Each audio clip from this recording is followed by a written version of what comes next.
Tantor Audio, a division of Recorded Books, presents By the Side of the Road, The True Story of the Abduction and Murder of Anne Harrison, by Marla Bernard, narrated by Claire Duncan.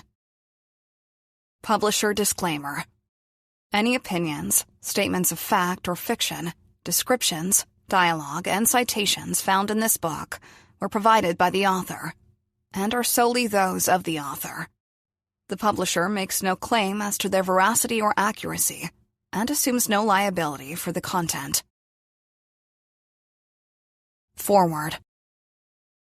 By far, the hardest crime story I've put down on paper has been Anne Harrison's.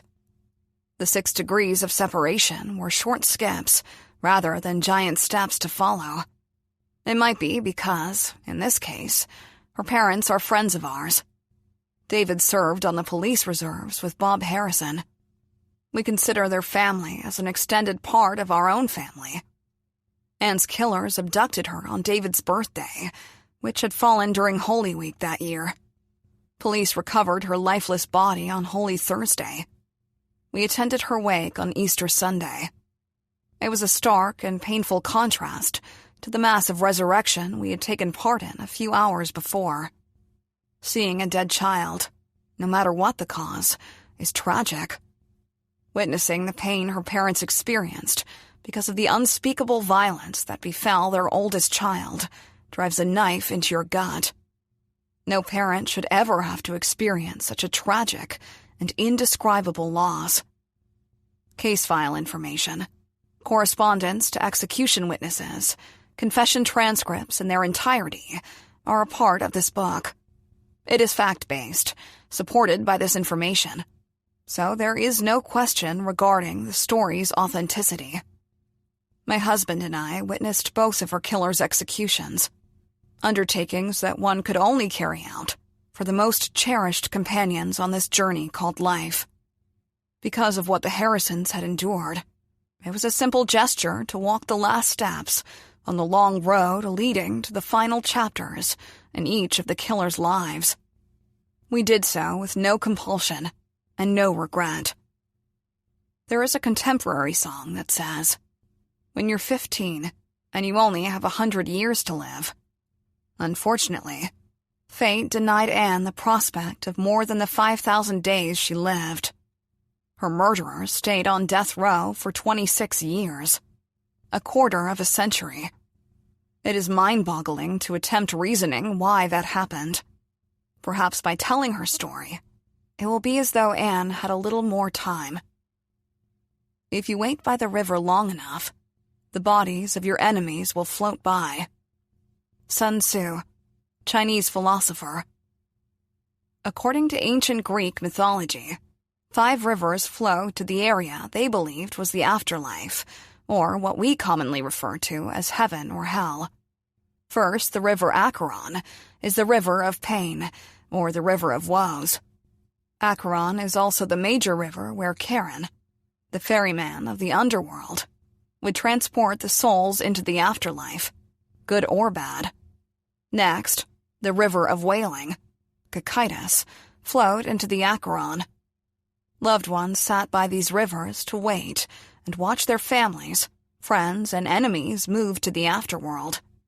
Next, the goddess of forgetfulness oversaw the river Lethe, leading to the place where virtuous souls rest in peace for eternity, with no memory of earthly pain or suffering.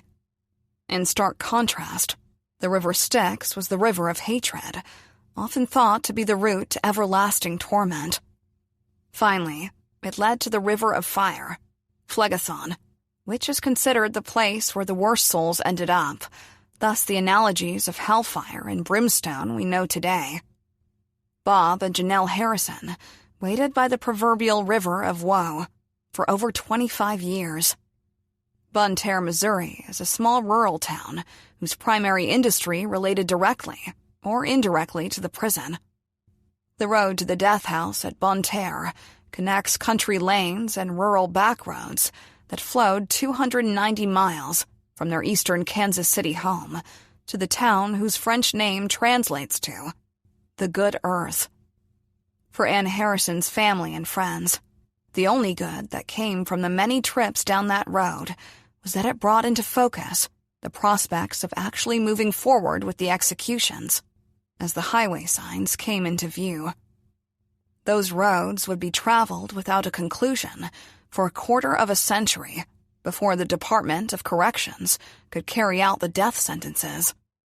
A great price had long since been paid to the ferryman by the Harrisons, and it was well beyond the time that two wretched beings took passage down the fabled river of fire. Chapter 1. So tell me about this Annie Harrison. She signed up to play for me this spring. The Raytown softball coach inquired about the high school sophomore, new to his team, as Danny Mang listened on the other end of the phone line. Danny was a fixture in the city of Raytown, and if Coach Mang said a player was right, you could bank on that recommendation. Anne had played for Danny, and he was the one who encouraged her to go with this coach's team on the sign-up night. Well, Annie isn't the team's best player, but you need her on your team. She's the glue that holds it together.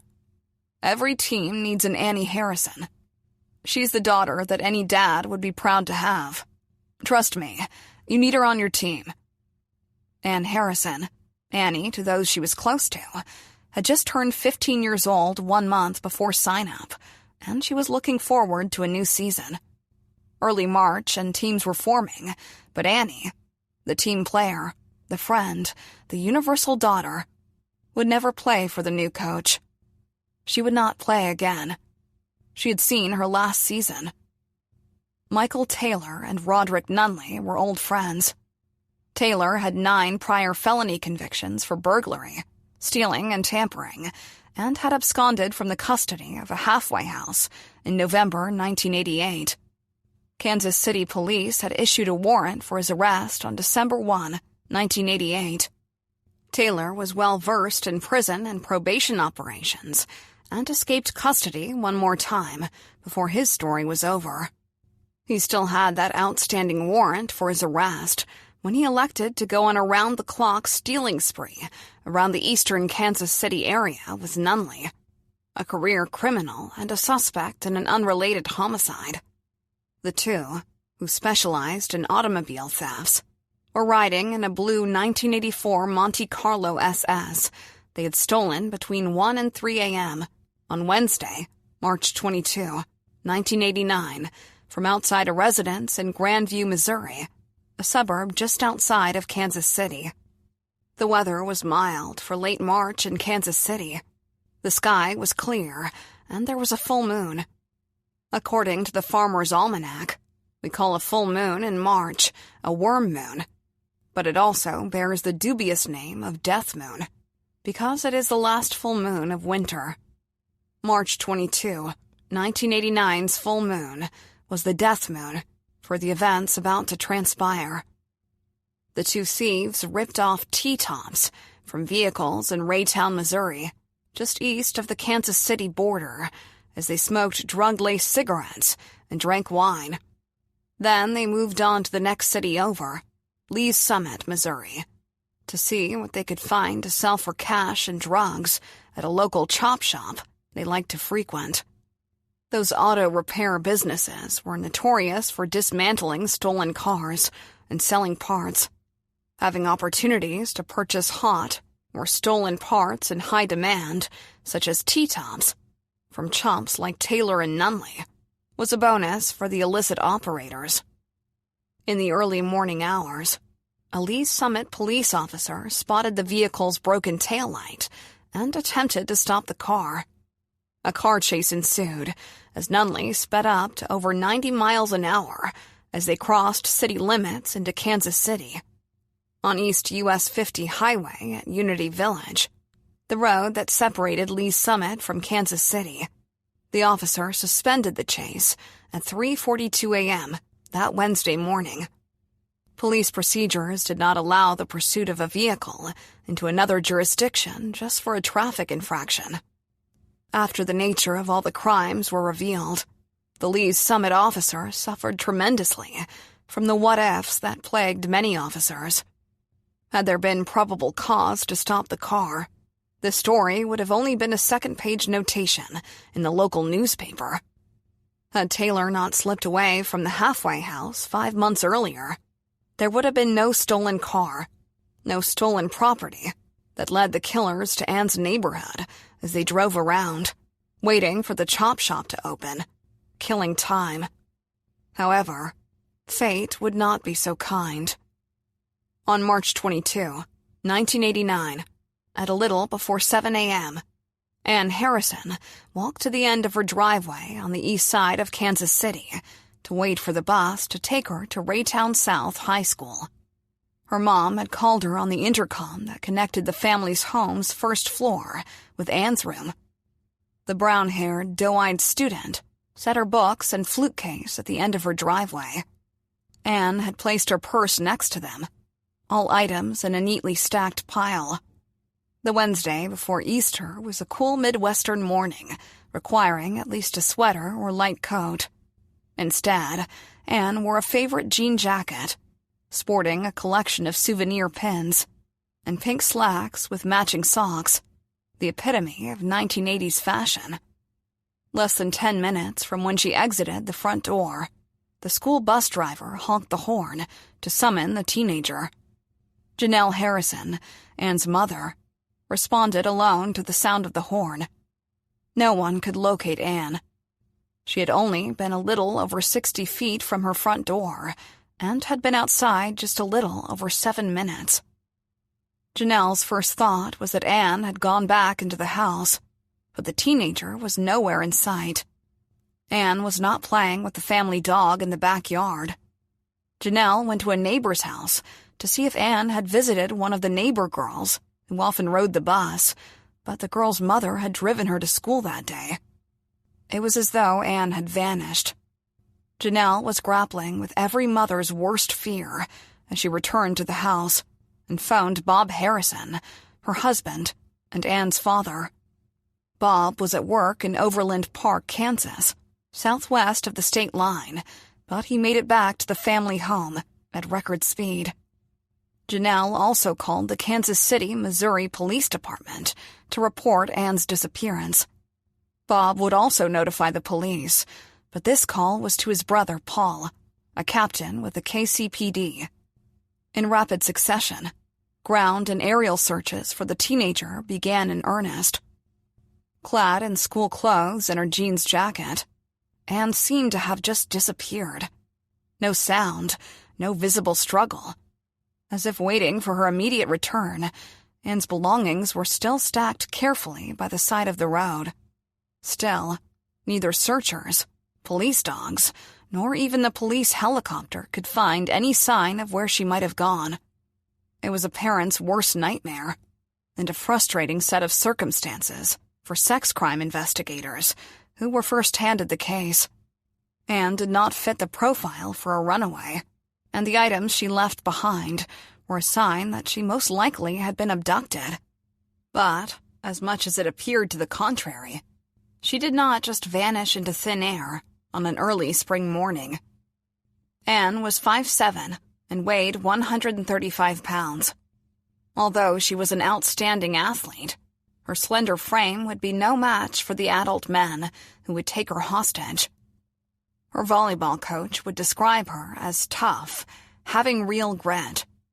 Only a few weeks into her 15th year, it was perhaps that grit, that determination, that allowed this child to negotiate with the terrorists that held her captive. She was a shy child, but she summoned a resilience that few adults could conjure up in the throes of such brutality. Dylan Thomas wrote about death in his verse, "Do not go gentle into that good night," encouraging readers to rage against the dying of the light. Anne Harrison resisted death with her entire being at a mere 15 years of age. A typical all-American girl, Anne was active in sports, the school band, and her church. She held a minor job at the local grocery, sacking food, but was still on the honor roll. Her room was messy, with neat belongings. Her disappearance was not the stuff runaways were made of. and nothing appeared out of the ordinary in her room. They placed flyers in storefronts of local businesses and handed them out door to door.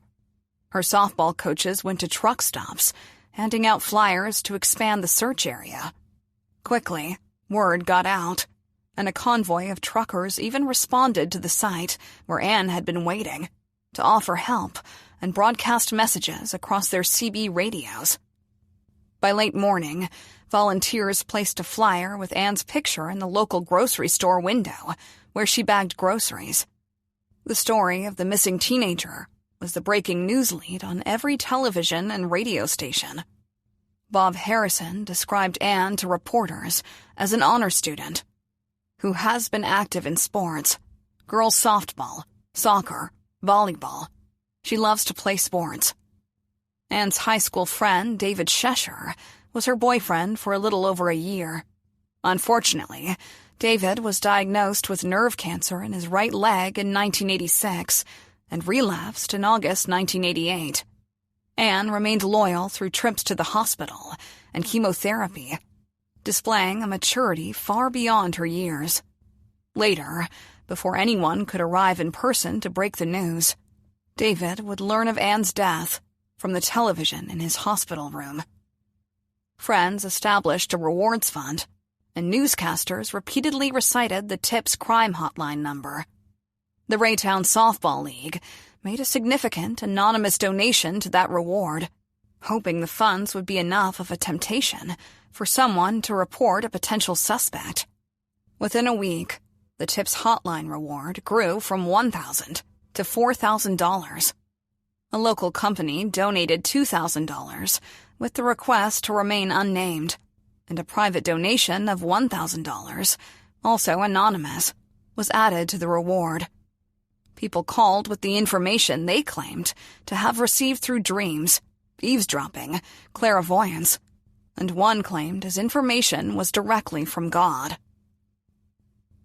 In 1988, Kansas City, Missouri's homicide rate ranked ahead of New York City, with 134 homicides that year, or 30 murders per 100,000 residents. Conversely, Raytown, Missouri was a close-knit, middle-class city of roughly 30,000 in 1989. Violent crimes were rare, and the Raytown, Missouri Police Department's claim to fame was traffic tickets. Anne was a sophomore at the Raytown South High School, and the Harrison residence sat mere blocks from the Raytown city limits. It was a quiet neighborhood, where it should be safe to stand in one's front yard. The human interest focus of the descriptions of her tidily stacked belongings left behind on the curb, and her sweet, unassuming demeanor, written in the local papers, were, in the late 1980s, a sort of comfort. There was no second-by-second coverage reported by talking heads, providing unsubstantiated commentary, the pure supposition of what may or may not have happened in a case. With today's Victim of the Week coverage on all the news channels and social media, the speculation is a warning sign, an advance obituary in draft form.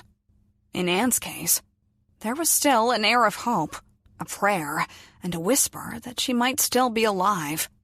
However, statistics reveal that if you do not locate a child within 1 to 3 hours, they are most likely dead. Timelines increase with age, but not to any significant degree. By Thursday, the only information of any significance available to share was the description of a potential suspect vehicle driven by persons of interest. Witnesses described the car as possibly a dark brown 2-door Chevy Monte Carlo seen near the area of Anne's disappearance. However, the close but no cigar scenario kept law enforcement frustrated. The car turned out to be blue. On March 23rd, the police interviewed one of Anne's friends at the Raytown South High School. She rode the bus with Anne, but didn't wait at the same bus stop. On the day of Anne's disappearance, she just surmised that Anne had missed the bus again. She said that Anne had trouble getting to the stop on time, and Anne's mother now made her go out at 7 a.m. to wait at the bus stop, which was directly in front of their residence. It was only the length of a tractor-trailer truck from her front door to the curb where she last stood. She was so close, but yet still too far from the safety of her own front door. Unable to wrench herself away from the grip of death her abductor's clench maintained. When asked if she knew if Anne ran away or was unhappy, her friend stated Anne was not a runaway and only seemed sad about her boyfriend, David's, battle with cancer. She said that she and her boyfriend would go with Anne and David to the local mall and movies. Anne didn't like it when her parents limited the number of visits to David, but otherwise was a quiet and well-adjusted girl. She indicated that one boy on the bus made vulgar comments to Anne, who didn't like it. She also mentioned the names of 2 boys who worked at the local grocery store with Anne and bothered her sometimes. The interview revealed a couple of individuals to follow up on, but nothing changed the fact that this was not a case of an unhappy girl running from her problems. When detectives followed up on those potential leads, they would find nothing useful. After that interview, police officers contacted Anne's best friend, Juliette Arndt. Her recollection was the same. Anne was a good girl and a loyal friend. She corroborated the first girl's memory that one boy bothered Anne on the school bus and 2 boys at the local store where Anne worked. They would bother her once in a while, but nothing significant. Anne was not the type of girl who would run away, and the only thing that Juliette could remember that upset Anne was what officers had already learned. Her boyfriend's bout with bone cancer distressed her. Anne would sit with her boyfriend during his chemotherapy treatments, even when he was deathly ill from the poison intended to destroy his cancer cells. If he could tolerate the chemo, she could handle the sickening aftermath. In Anne's world, it was just the right thing to do. That's the person she was. Not only was she a good athlete and a good student, but she was also just a genuinely good kid. Chapter 2. Sergeant Troy Cole from the homicide unit worked as the floor supervisor on the 4 p.m. to midnight shift. He learned that someone had reported a blue Monte Carlo as an abandoned vehicle. At that time, the sex crimes unit, a part of the violent crimes division, was investigating Anne's case. Also, everyone throughout the department was on high alert for a missing teen, as this type of case had captured the entire city's hearts and attention. It would soon become national news. Sergeant Cole had extensive experience as a detective and a supervisor in the Violent Crimes Division, precisely 9 years dedicated to the homicide unit. He had previously led a special task force of 11 detectives to investigate notorious serial killer Robert Berdella.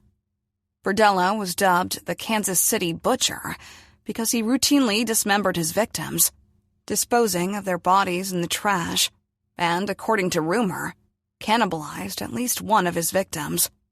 Ironically, Judge Alvin Randall, who sentenced Roderick Nunley and Michael Taylor in Ann Harrison's case, also presided over the Berdella case.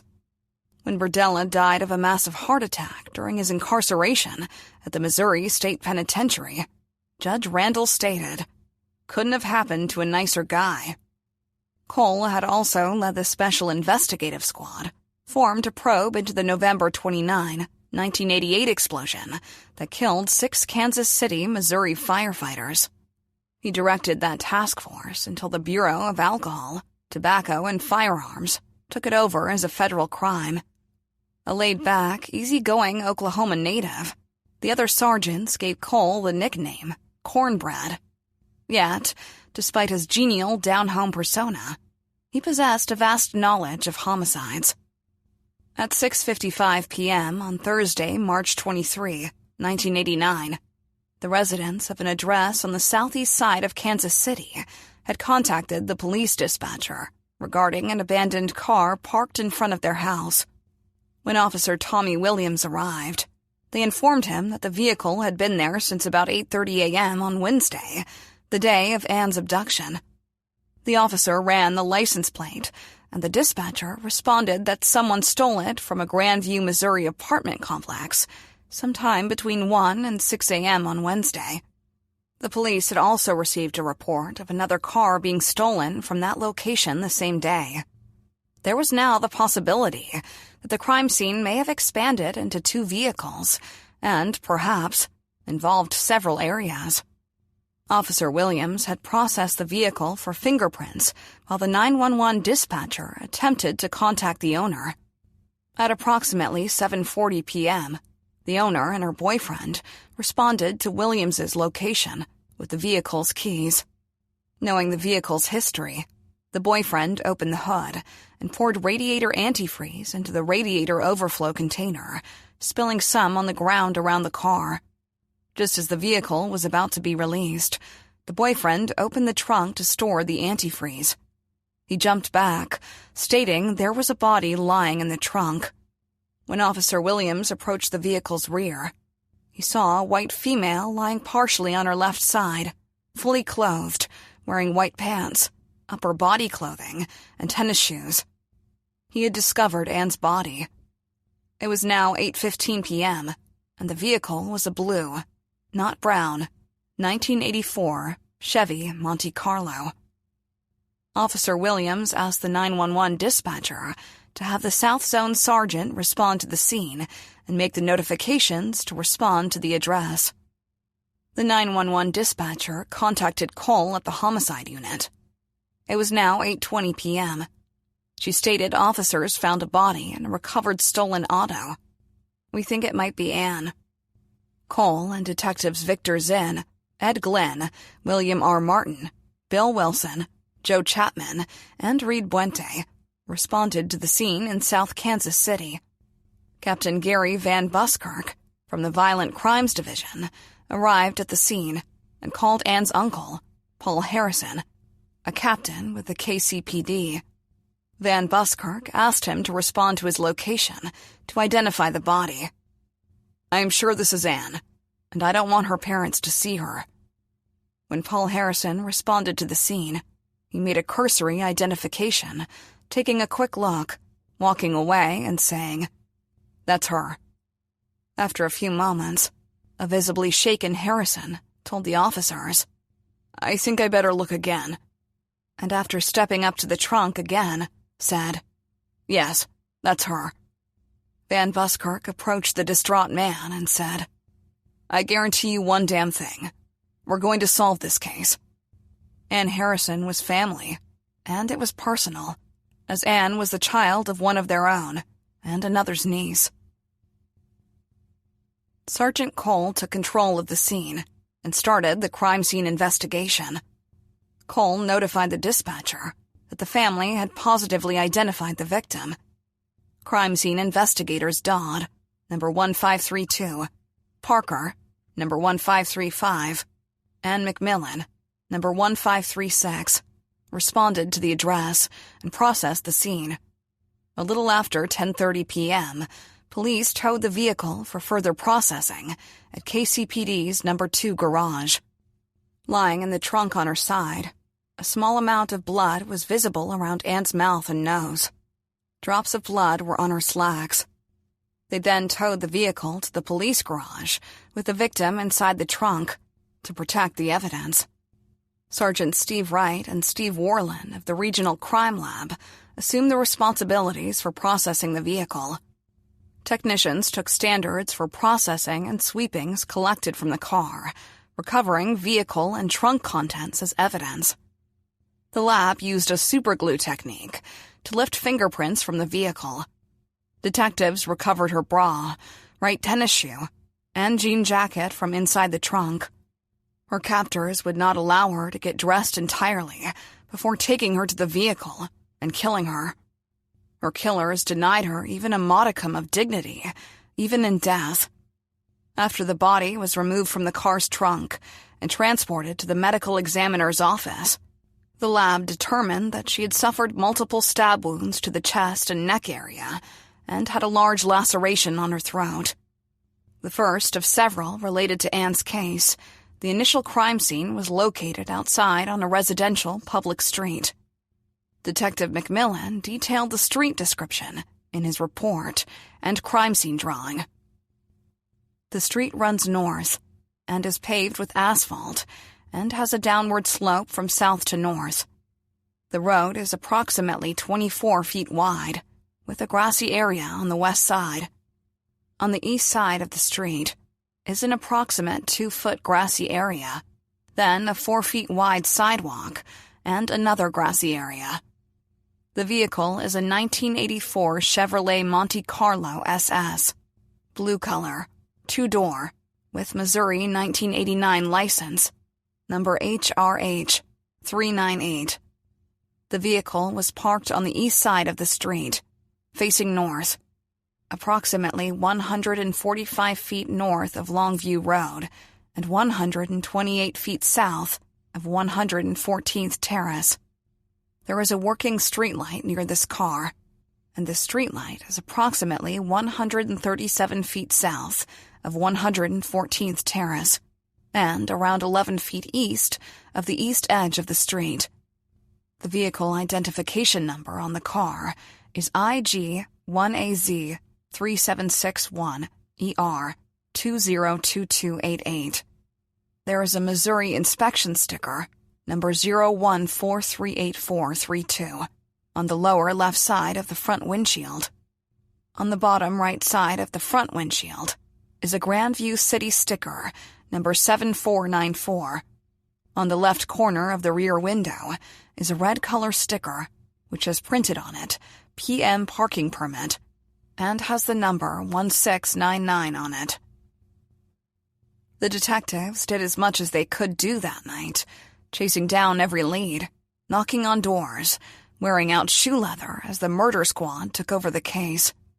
Little more could be done until then, as what few leads the detectives had vaporized with the morning mist. A floor sergeant handled the primary duties in the homicide unit on a particular shift. These included the day shift, evening shift, and the overnight shift, affectionately known as dog watch. These shifts had limited detectives due to scheduled days off, so not every detective assigned to a particular squad worked simultaneously. Those shifts were unequipped to investigate a murder with no known suspect.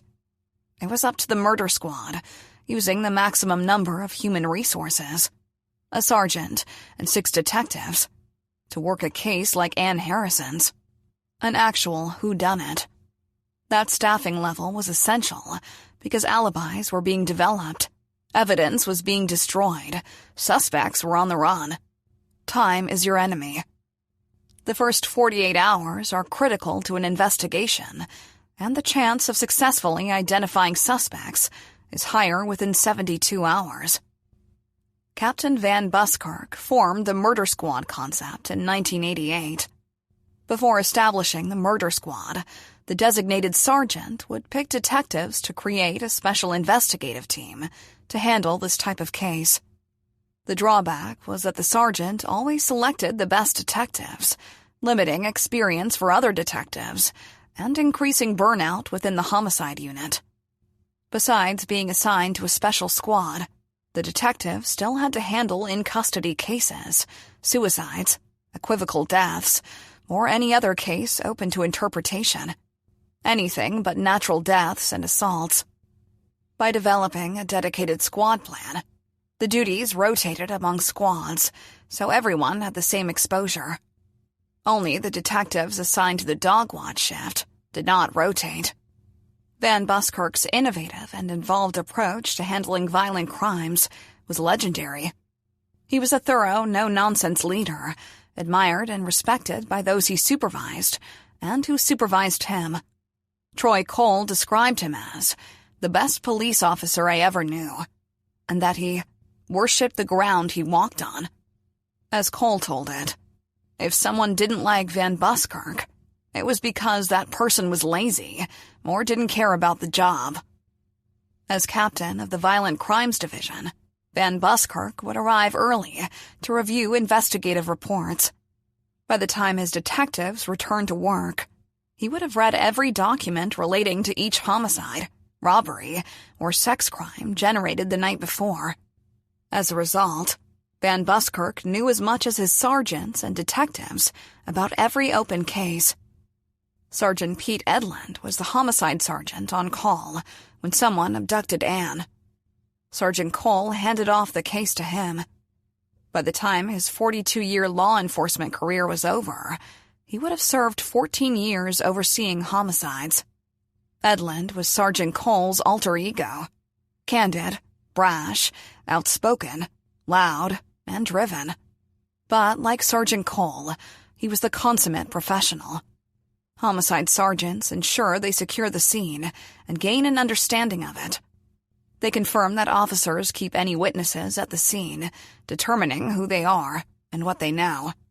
They bring form, order, and structure to an otherwise chaotic scene when no one is in custody.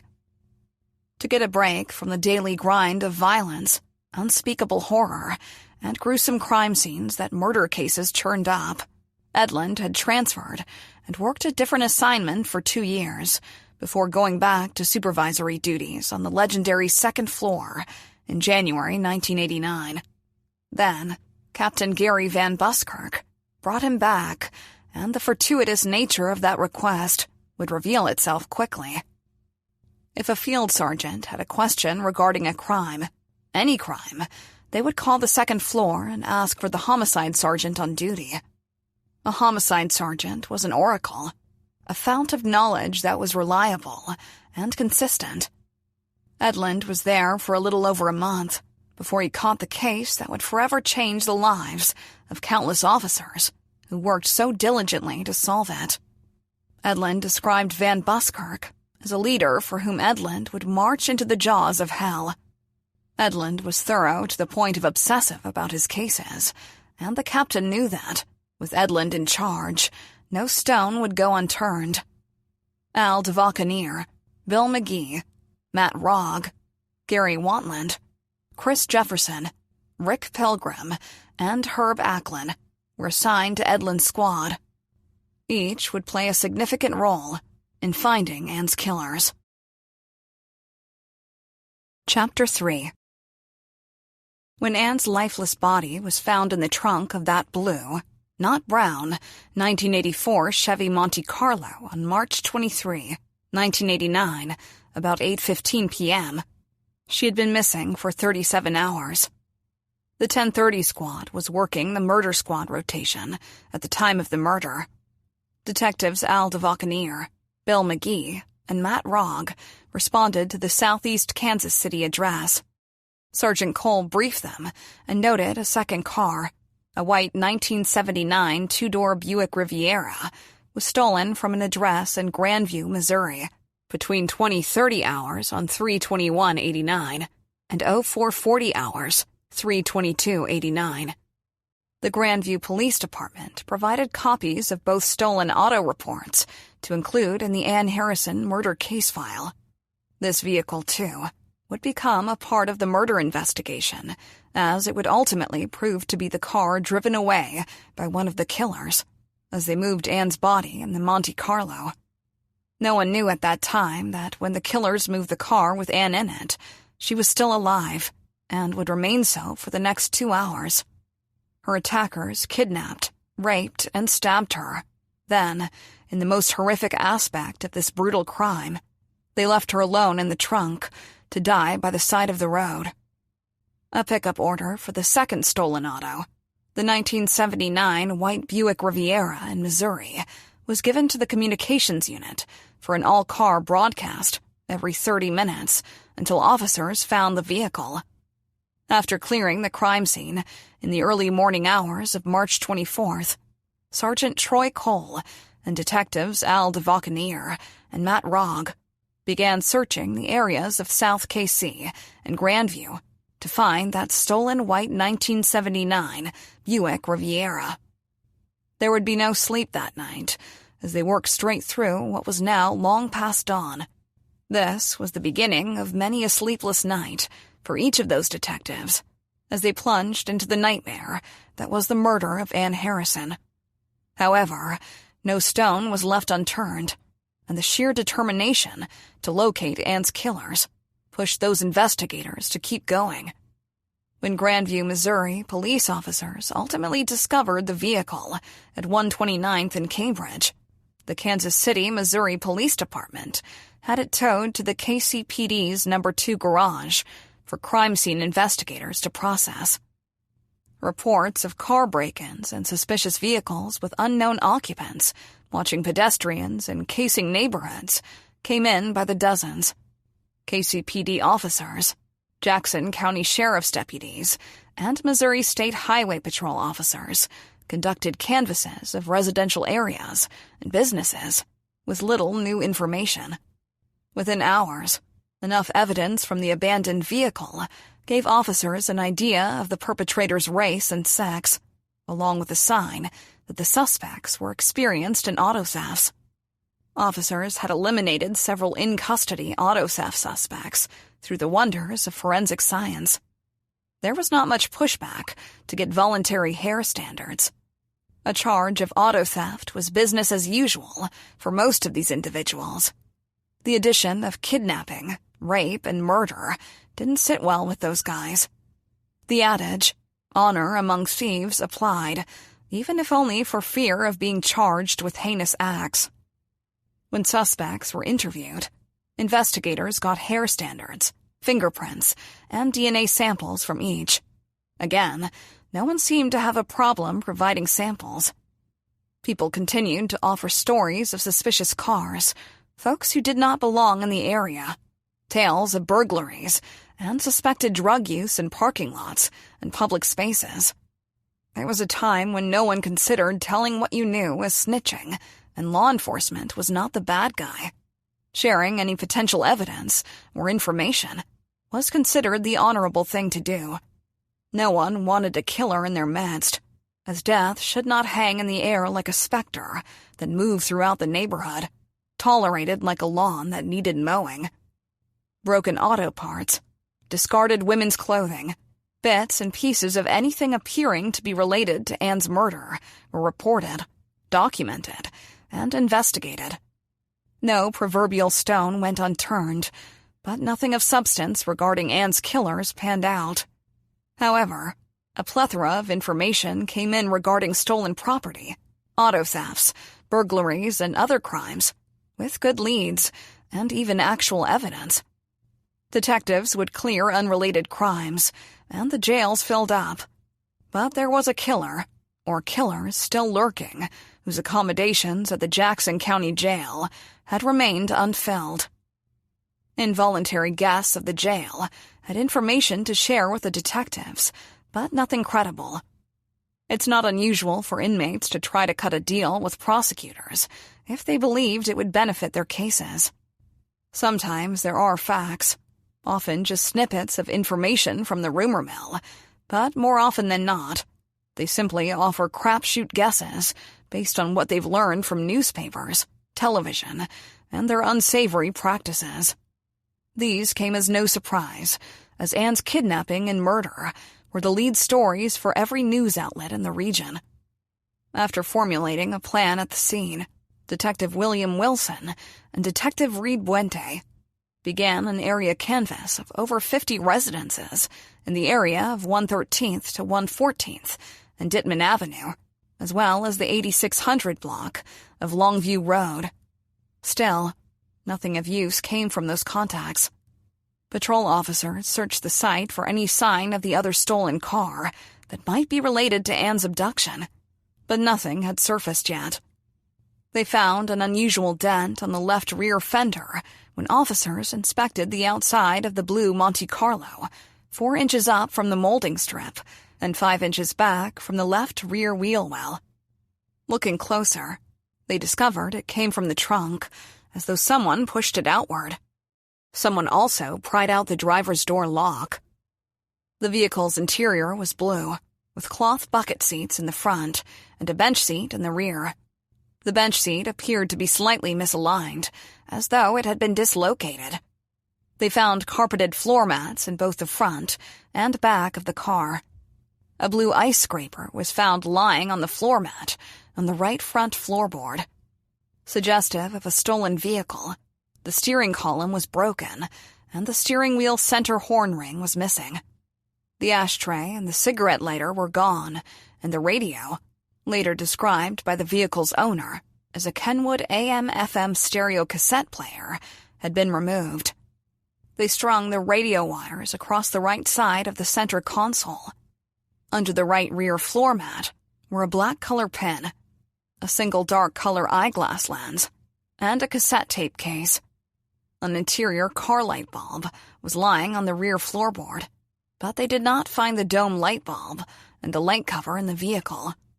An eddy in the cruiser's cassette tape was lying on the back seat's left side, and someone had hung a yellow lei around the inside rearview mirror. The odometer read 56,124.2 miles. There was a pry mark on the left door, and the rubber door molding appeared to have been cracked.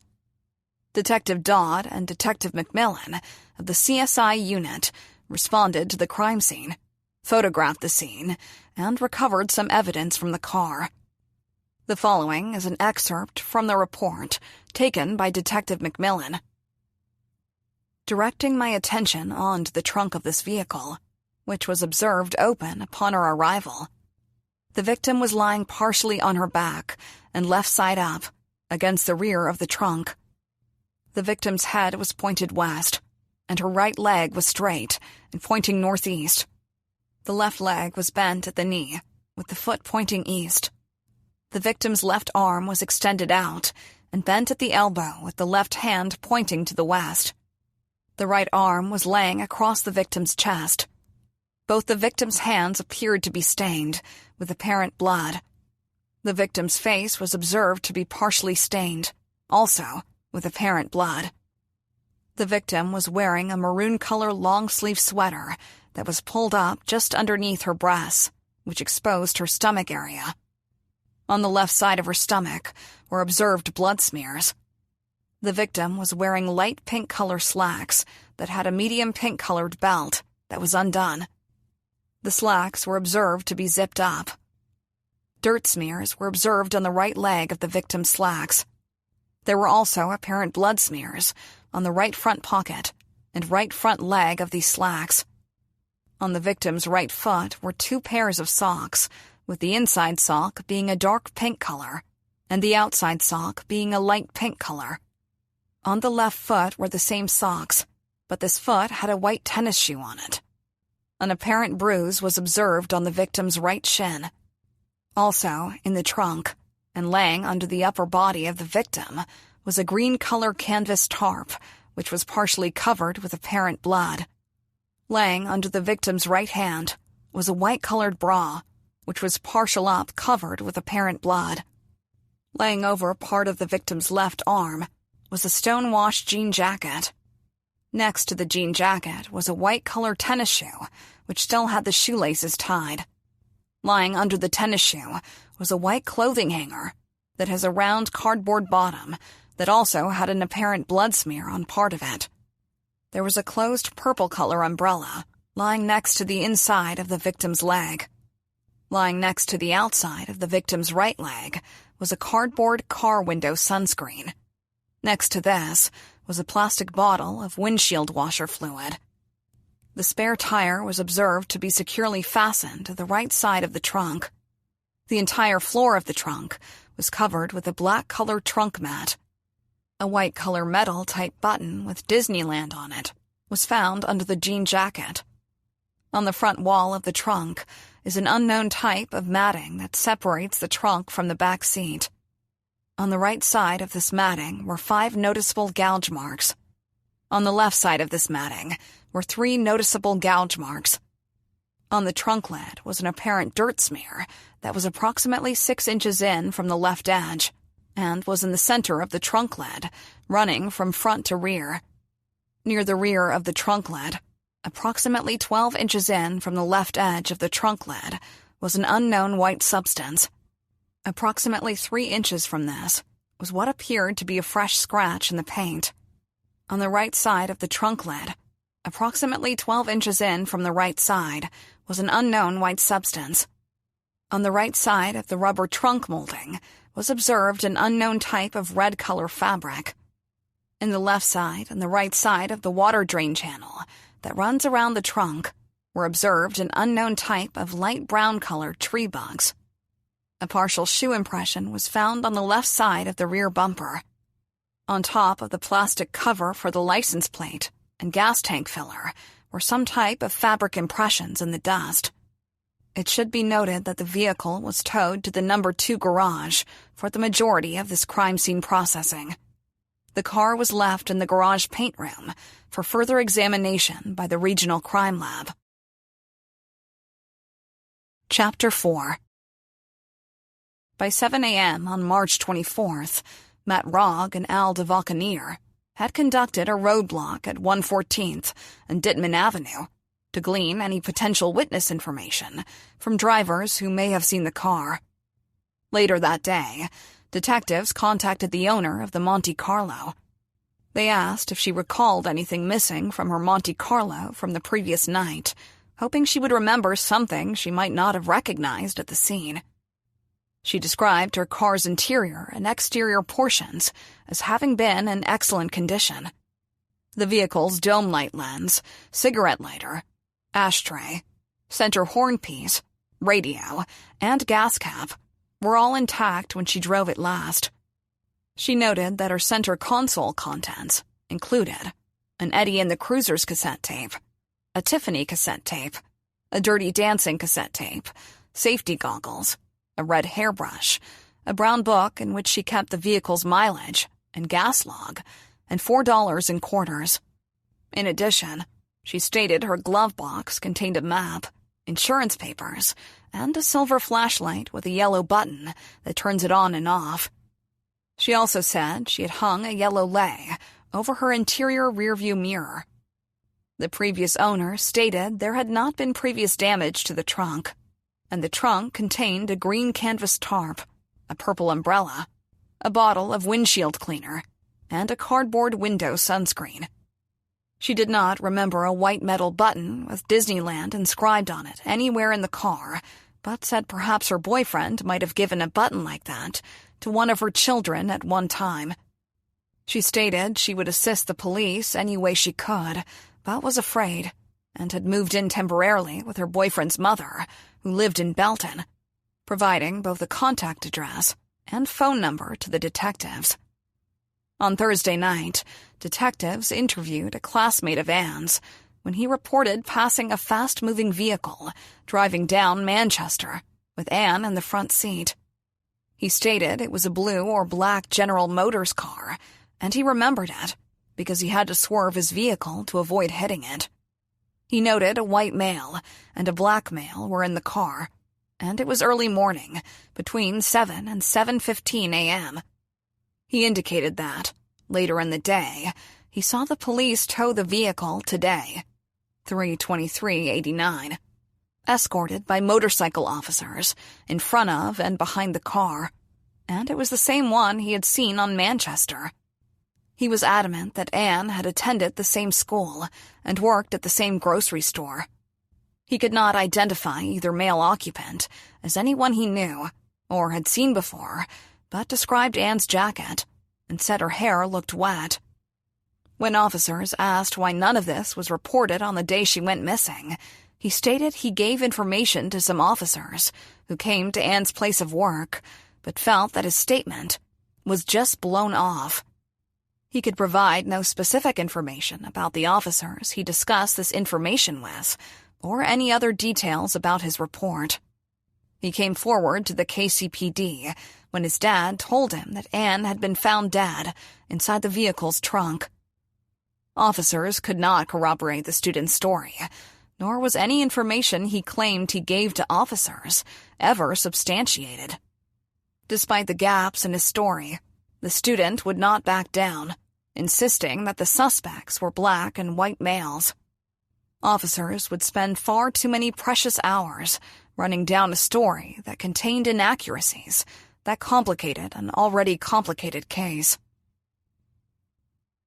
On March 24, 1989, the members of the Center Zone Tactical Squads 160 and 170, each with a sergeant and 6 officers, responded to police headquarters at 0900 hours to be briefed on the Ann Harrison case. They then reassembled at the Longview Lake Marina and searched for a crime scene. The teams explored all 14 shelter houses and the surrounding areas, and the beach area, the soccer pitch, and the ball fields were all searched. Officers found nothing of any substance, despite their best efforts. The plan extended into the Cave Springs Nature Preserve, the Navajo Lake area, and Swope Park, a park second only to New York City's Central Park in expanse, requiring multiple agencies to help cover such a massive amount of ground. Members of the Jackson County Sheriff's Office assisted in the search. First, all the adjacent spaces were checked, including dead ends and side streets, but they found nothing of any significance. Next, an area between 63rd Street to the north and 87th Street to the south, east to Blue Ridge, were checked with negative results. Then, they walked the railroad tracks that run north and south along Oldham Road. Again, searchers could find no evidence of a crime scene anywhere. Detective Gary Watland contacted the Longview Parks Department to determine if they would collect trash in the Longview Lake area. Nothing was removed, and no one had policed the area since March 20th. The supervisor indicated he would not allow staff to do either until after the KCPD had released the site. They would have staff block off any roads around Longview Lake to assist police with the investigation. Later that day, detectives responded to Longview and Dittman Avenue to conduct an area search with the help of the Missouri Search and Rescue Canine Unit to check the neighboring areas. Before meeting the canine team, one detective checked the victim's blue jean jacket out of the crime lab, using it as a starting scent for the tracking dogs. The canines show that the smell proceeded eastbound on Longview to Raytown Road, then northbound on Raytown Road. Upon arriving at 109th and Raytown Road, the dogs located two scents on 109th Street, one proceeding eastbound and the other westbound. The canines indicated the scene moved approximately 1/4 of a mile east on 109th Street, and then off the roadway on the south side of the street to a wooded area and the edge of Longview Lake. The canines then proceeded westbound on 109th to Raytown Road, northbound on Raytown Road to 83rd Street, westbound on 83rd Street to James A. Reed, then northbound from James A. Reed to Blue Ridge. The search would continue the following morning because it was getting dark and for fear of exhausting the canines. Detectives returned the blue jean jacket to the Crime Scene Investigations Unit, securing it back into evidence. Concerning the stolen auto in Grandview, DeValcanier, Rogg, McGee, and Watland conducted an area canvass of apartments in the 6100 block of East 127th with the help of Detective Terry Barnes of the Grandview PD. The detectives hoped to gain possible suspect information, but those hopes were dashed once again. The day after Ann's body was recovered, Detectives Rick Pilgrim and Herb Acklin began the first of many area canvasses to locate witnesses who may have possible information about her abduction and murder. They started by recanvassing the 6700 and 6800 blocks of Manchester. With no results, they then moved to 6800 and 6900 Manchester. No one had any additional information of benefit. The area produced no valuable leads. The next day, they began again, moving to the 6400 and 6600 blocks of James A. Reed Road. Still, no witnesses offered anything useful to solving the crime. Chapter 5. The following are excerpts from the investigative reports from March 24, 1989, regarding the processing of evidence in this homicide case. The investigations were conducted at the Jackson County Medical Examiner's Office at the Truman Medical Center Morgue at 2301 Holmes Road in Kansas City, Missouri. All the documentation was reviewed and approved by Sergeant Pete Edlund. Detective James Shea of the Robbery Unit documented the initial body examination. On 3/24/89, at 01:08 hours, the reporting officer in company with Detective John Jacobson responded to the Truman Medical Center morgue, 2301 Holmes, where a body examination was conducted on the above-captioned victim, Ann M. Harrison. The victim was noted to be laying supine on a cart in the Truman Medical Center morgue with her arms crossed over her torso and her left leg bent outward at the knee. The victim had a brown hair barrette in her hair, a gold necklace around her neck, and was wearing a maroon sweater, no bra, a pair of pink pants, white underpants, pink socks, and a white tennis shoe on her left foot. The right shoe was missing. The victim also had brown paper bags covering her hands. The bags were secured in place by evidence tape. It should be noted that the top button of the pink pants was missing, and the pink cloth belt, which was part of the pants, was unbuckled. Rigor was pronounced, and liver was noted on the left side of both breasts, the left side of the back, the left buttock, the outside of the left thigh, and the inside of the right thigh. The victim's face and hands were covered with what appeared to be dried blood. The victim's hands were clutched, and in her right hand were what appeared to be several hairs. The following wounds were noted to the victim. Number 1. Incised wound under the chin, 1/4 inch long, 1 1/4 inches right of midline, and 4 1/4 inches above the suprasternal notch. Number 2. Puncture wound to the right side of the neck, 3/4 inch in diameter, 3 1 inches right of midline, and 2 1/4 inches below the right earlobe. Number 3. Incised wound to the front of the neck, 1 3/8 inches long, 3 inches above the suprasternal notch, beginning at midline and extending horizontally, 1 3/8 inches to the right of midline. Number 4. Incised stab wound to the chest, 3/4 inch in length by 3/16 inches wide, 2 1/2 inches left of midline, and 3 1/2 inches below the suprasternal notch. Number 5. Incised stab wound to the chest, 1/4 inch long, 1 inch left of midline, and 5 3/4 inches below the suprasternal notch. Number 6.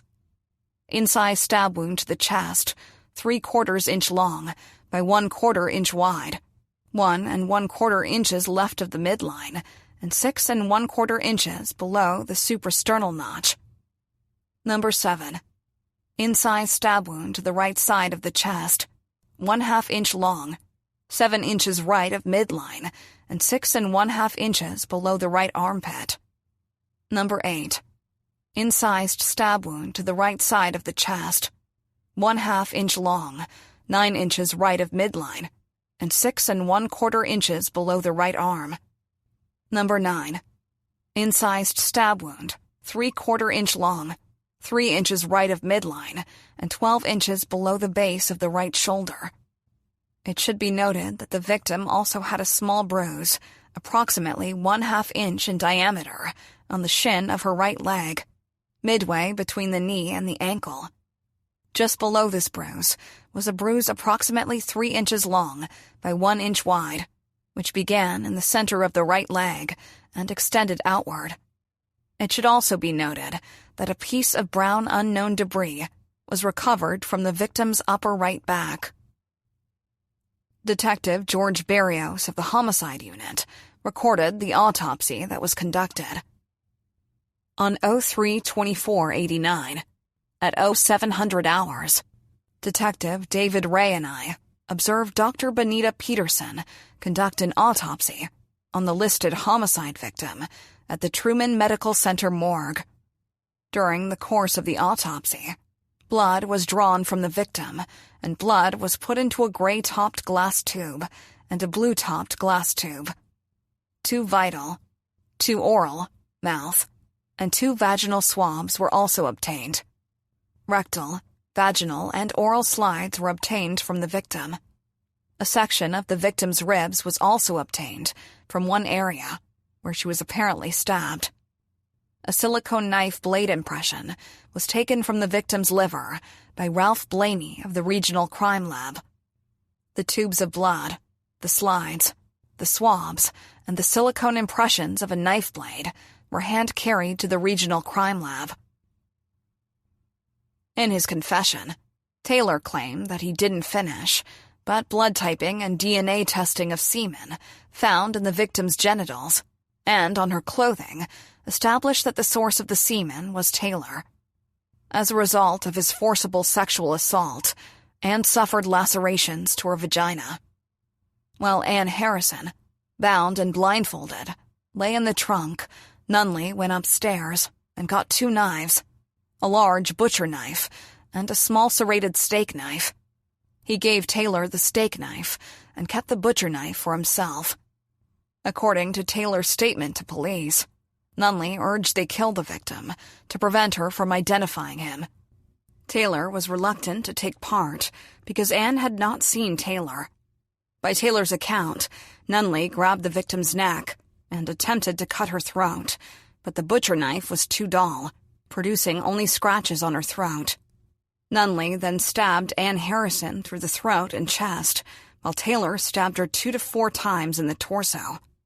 The victim's autopsy revealed stab wounds to her chest, side, and back, penetrating her heart, lungs, and other internal organs, and more stab wounds to her neck. After the stabbing, Taylor watched for a time as Anne Harrison lay in the trunk and futilely struggled to breathe through her damaged lungs. Anne Harrison died from her many stab wounds, especially those that penetrated her heart. Anne remained alive during the stabbing, while they inflicted her with 10 wounds, remaining conscious for 15 minutes after being stabbed. She would live for 2 more hours, alive in the trunk, as the car she lay in sped away to be discarded at what was then an unknown location. Detective D.W. Atchison of the Homicide Unit wrote the following report when he met with Detectives Shea and Jacobson at the medical examiner's office to conduct the post-mortem body examination on Anne Harrison. Upon arrival, the victim's body was observed lying on a cart, face up, wrapped in a white body shroud. The victim's hands bagged, and she was wearing the following clothing items: maroon sweater, light pink pants, dark pink and light pink socks on both feet, white athletic shoe on left foot, gold color necklace surrounded by white stones, and a silver hair clip. The victim's pants had a cloth-type belt which was undone, and the top button on the fly was also undone. The aforementioned bags covering the victim's hands were removed, at which time both of the victim's hands were observed to be bloodstained. Hairs and/or fibers were collected from both of the victim's hands, as well as fingernail scrapings. Apparent bloodstains were observed on the victim's pants and panties in the vaginal area. Loose hair was collected from the left front side of the sweater, back, and chin area. An unknown debris item was collected from the upper right rear shoulder blade area of the victim's back. Regional Crime Lab personnel, chemist John Wilson, collected swabbings of both the right and left breasts of the victim. Pubic hairs were collected which appeared to have an unknown substance attached to them. A pubic hair combing as well as a standard was collected. Victim's head hair standard was also collected. The following wounds were observed on the victim's body. 1.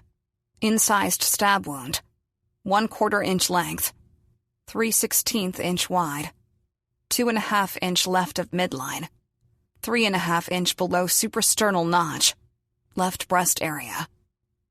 2. Incised stab wound, 3/4 inch length, 3/16 inch wide, 1.5 inch left of midline, 6 1/4 inch below suprasternal notch, left breast area. 3.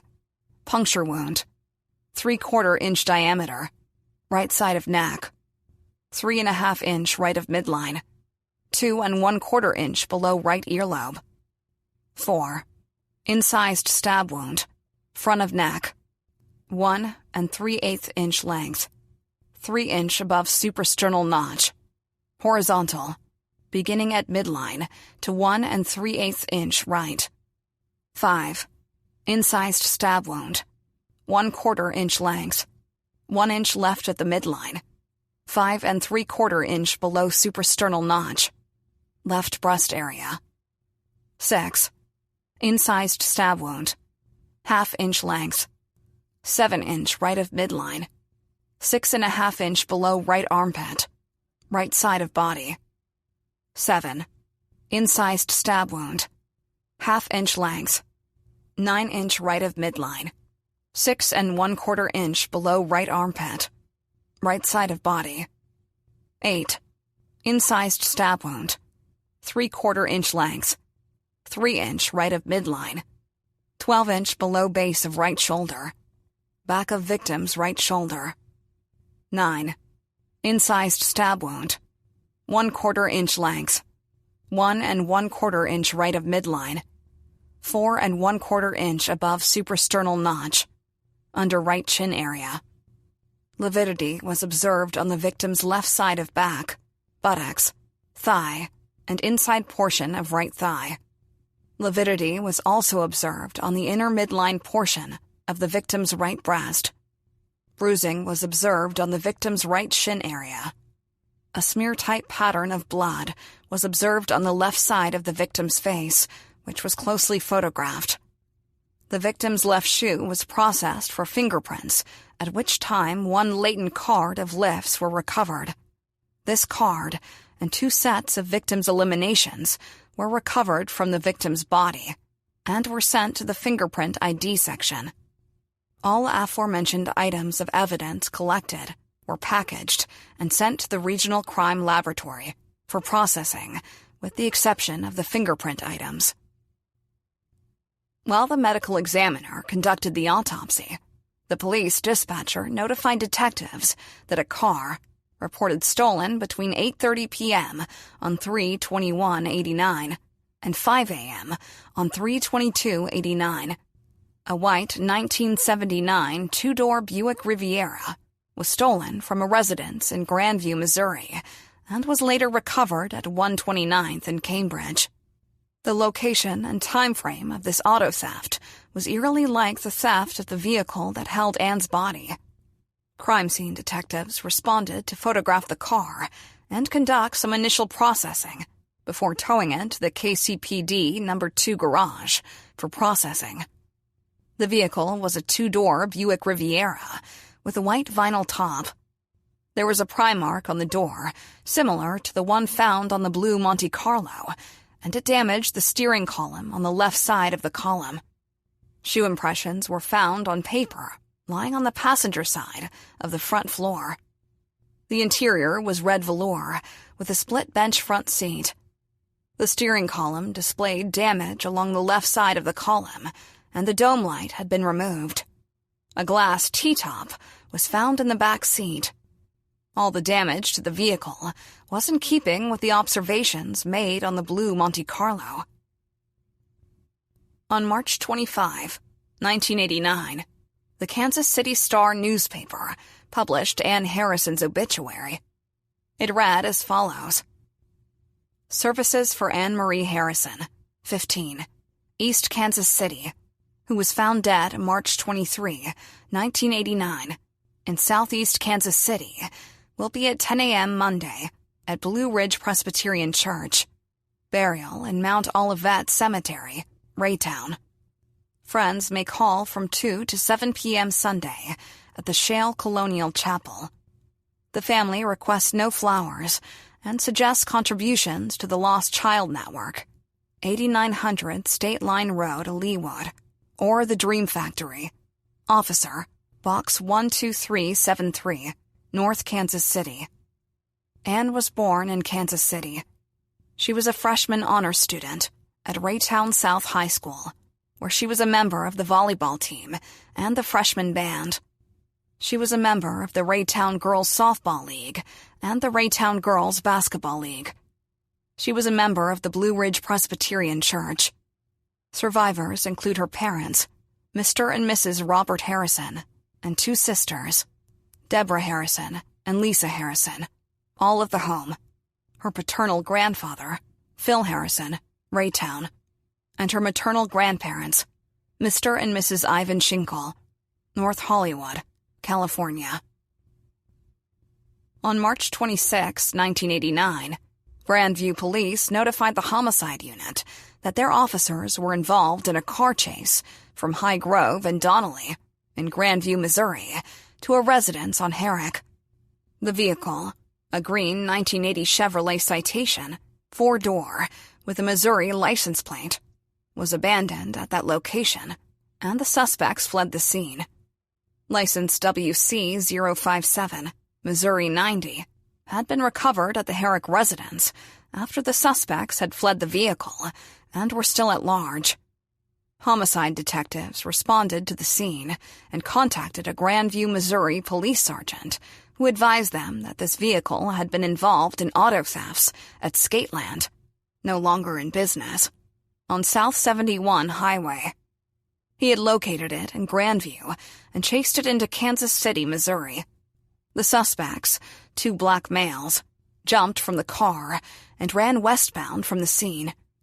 When the sergeant approached the abandoned Chevy, he saw what appeared to be a stolen vehicle because the steering column was broken.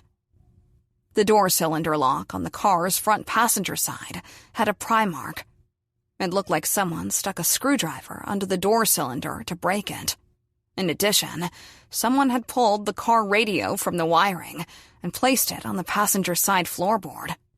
As in the Ann Harrison case, the inside dome light had the outer plastic cover removed, and the lamp's bulb was missing. All this damage, and the broken steering column, were consistent with the vehicle in the homicide case. The Grandview police concurred with the detective's observations based on this information. The police towed the car to KCPD's No. 2 garage to allow crime scene investigators to process it and compare it to the information from the vehicle where Ann's body was found. Grandview police officers responded to a residence on East 128th Terrace for a reported stolen vehicle the following day. It was the one that officers had recovered from the car chase. Detectives were unsure what they had, but they knew the occurrences set a pattern. Their investigation seemed less coincidental. Ann's killers were still out there. Similar car thefts were occurring, and it appeared that the suspects were circling the area, like a kettle of vultures, hovering above potential prey. It was March 29th, a few hours before dawn, when officers began contacting employees at 24-hour businesses to determine if there was anyone who recalled observing a vehicle matching the description of the 1984 Monte Carlo SS. Out of the 14 separate employees checked, only the employee of a 7-Eleven on Bannister thought he saw the vehicle, but could not describe the occupants. During that same time frame, troopers from the Missouri Highway Patrol's troop canvassed all of Lee's Summit businesses, open in early morning hours. 8 locations were open at that time. They showed a photo of the blue 1984 Monte Carlo SS to the employees, but no one recalled seeing that vehicle. Later that same day, detectives conducted yet another roadblock at 68th and Manchester to stop all vehicular and foot traffic, to show pictures of the Monte Carlo, to see if anyone might have seen the car when Ann was abducted. But, once again, no new leads were generated, despite their best efforts. 1 week after the abduction, Detectives McGee and Watland responded to an address on 103rd and Oakland and contacted a gentleman who witnessed property damage to a vehicle shortly after midnight on March 22nd. The owners reported the damage to police later, corroborating the other statement. The property damage involved a white Buick Riviera that 2 black male suspects were occupying. Thieves had stolen a white Riviera from the same area and in the same time frame as the stolen Monte Carlo. The caller told the detectives that he observed the white Riviera occupied by 2 black males traveling south on Oakland and stopping in front of a residence on Oakland. He then saw the Riviera back up and stop in front of a nearby residence, also on Oakland. He watched as the front passenger exited the Riviera, while the driver remained seated in the car. The passenger then approached a truck parked in the driveway of that residence and broke out the truck's side wing vent window with an unknown object. He said that he then turned on his porch light and closed his front door to scare the suspects away. At that point, the passenger then ran away from the truck and back to the Riviera, jumped into the passenger seat, and the vehicle then headed south on Oakland at a high rate of speed. The caller then ran outside and observed a black male driving the Riviera. He described the passenger as a black male, about 6 feet tall, thin, and wearing a dark baseball hat or stocking cap and a dark coat. Detectives showed the caller 4 photographs of the Riviera, stolen from the area around the same time as the Monte Carlo. He positively identified the vehicle as being the one he observed. He noted that he initially reported to the police that the suspect vehicle involved in the property damage case was a later model Riviera. He knew the car he had seen had a brake light in the rear window, and he did not know that the older, 1979, Riviera had a brake light in the back window. The gentleman told detectives he did not believe he could identify the 2 black males if he saw them again. It connected a few more lines to map out where the suspects may have been, but still nothing concrete.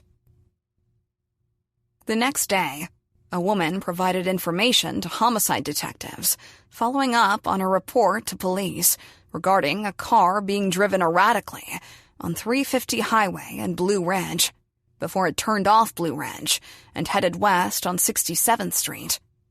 She described 2 black males, one of whom wore a black baseball cap. She said it was hard to get a good look at the driver, but that the passenger appeared to be in his 20s, light-skinned, and clean-shaven.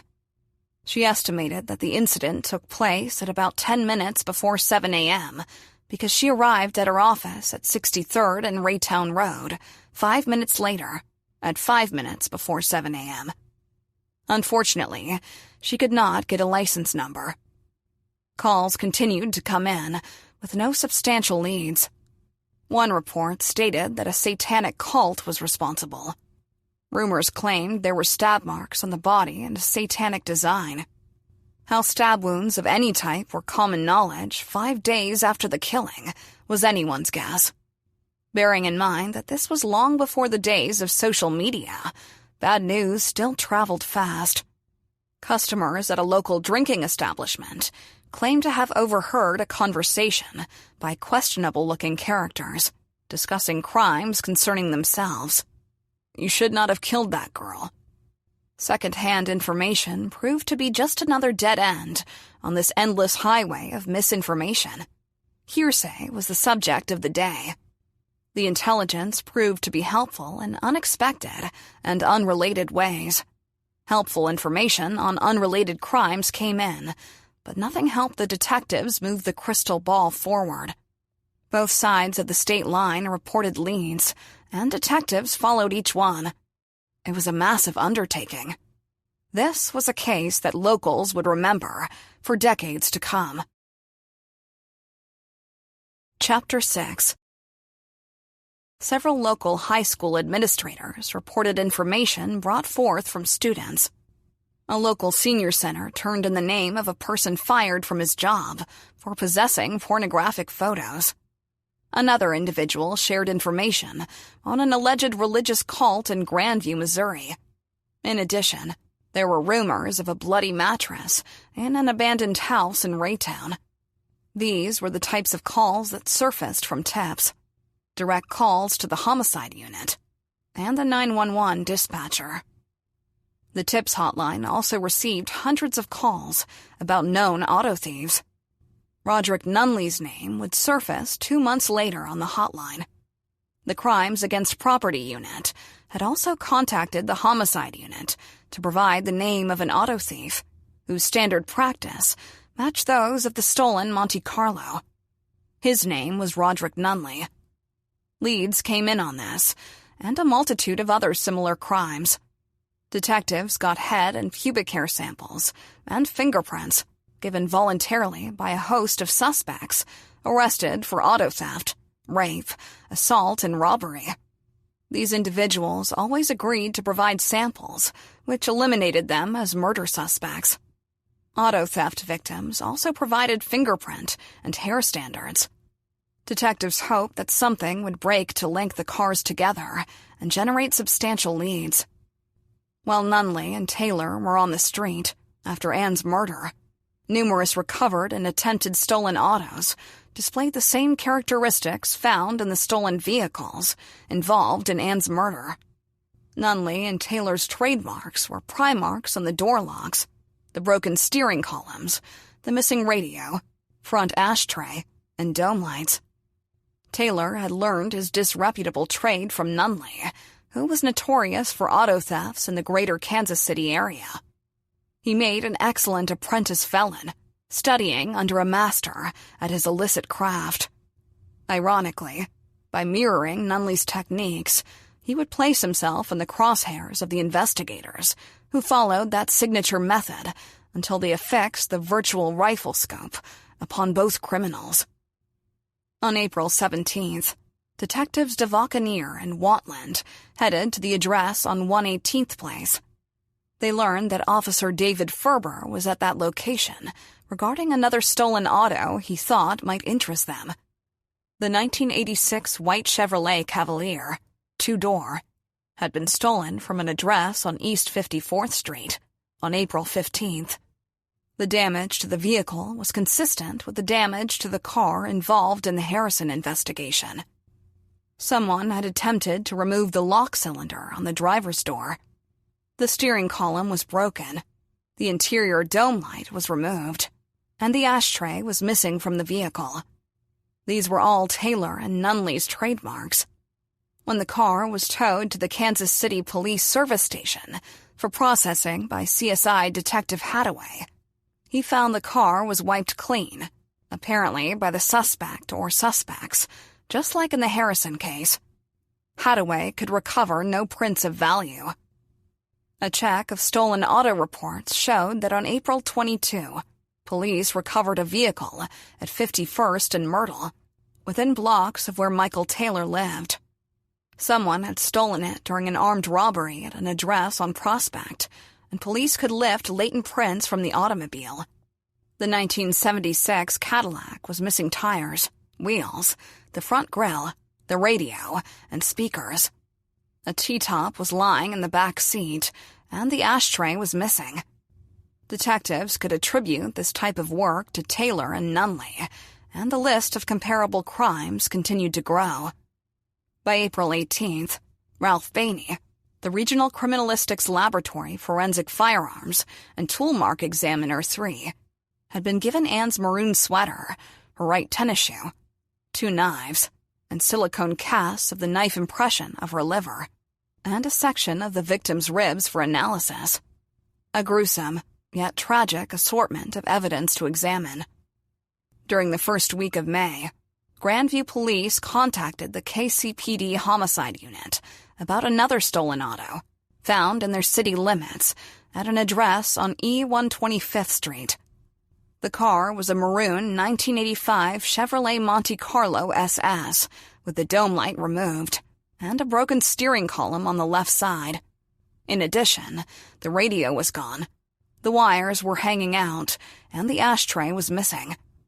The damage was consistent with the stolen autos that the detectives had located and processed concerning Ann's case. The owner reported this vehicle stolen from an address on W14th Street, Kansas City, Missouri, on May 4th. This information and witness statements that 2 black males had possibly exited the vehicle made this incident of significant interest. Crime scene detectives from Kansas City responded and processed the vehicle based on this. In May 1989, a criminal incarcerated in Arizona had contacted Bob Harrison about Ann's murder. Detective McGee spoke to an agent at the Federal Bureau of Investigation's Arizona office regarding this individual. Unfortunately, he was known for attempting to provide lousy information on cases to get a lighter sentence for his burglary case, so there was no validity to his claims. This unsubstantiated lead was just another setback, a dead end on the road that once again shifted the investigation back into reverse. Chapter 7. Roderick Nunley was a person of interest from early in the case.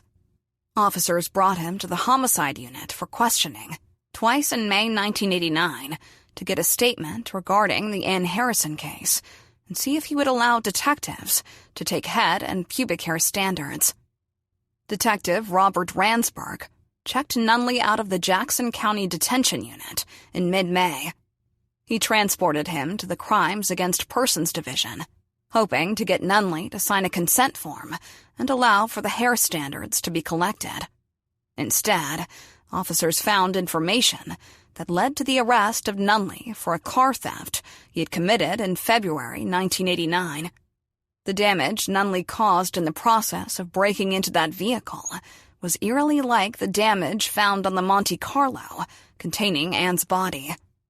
Nunley declined to sign the release or consent to give hair standards, stating he needed to talk to a lawyer first. Officers didn't ask any further. They transported Nunley back to the Jackson County Jail. If Nunley had nothing to hide, it would have been in his interest to sign the release and provide hair standards. Perhaps he feared being tied to other stolen autos, or maybe there was more that he was afraid of, but only time would tell. By the end of May, Nunley was back in jail, this time on a stop order for stealing.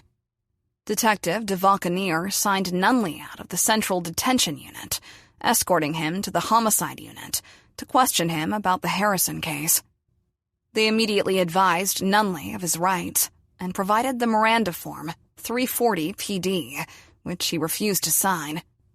He told Detectives DeValcanier and Detective McGee that he would not talk to them without an attorney. Once again, the detectives had to put Nunley back where they found him, but at least for a time, they knew where and how to locate him. Several days later, in June 1989, Nunley described to an acquaintance how he and Taylor had kidnapped a girl named Annie, raped her, and stabbed her to death.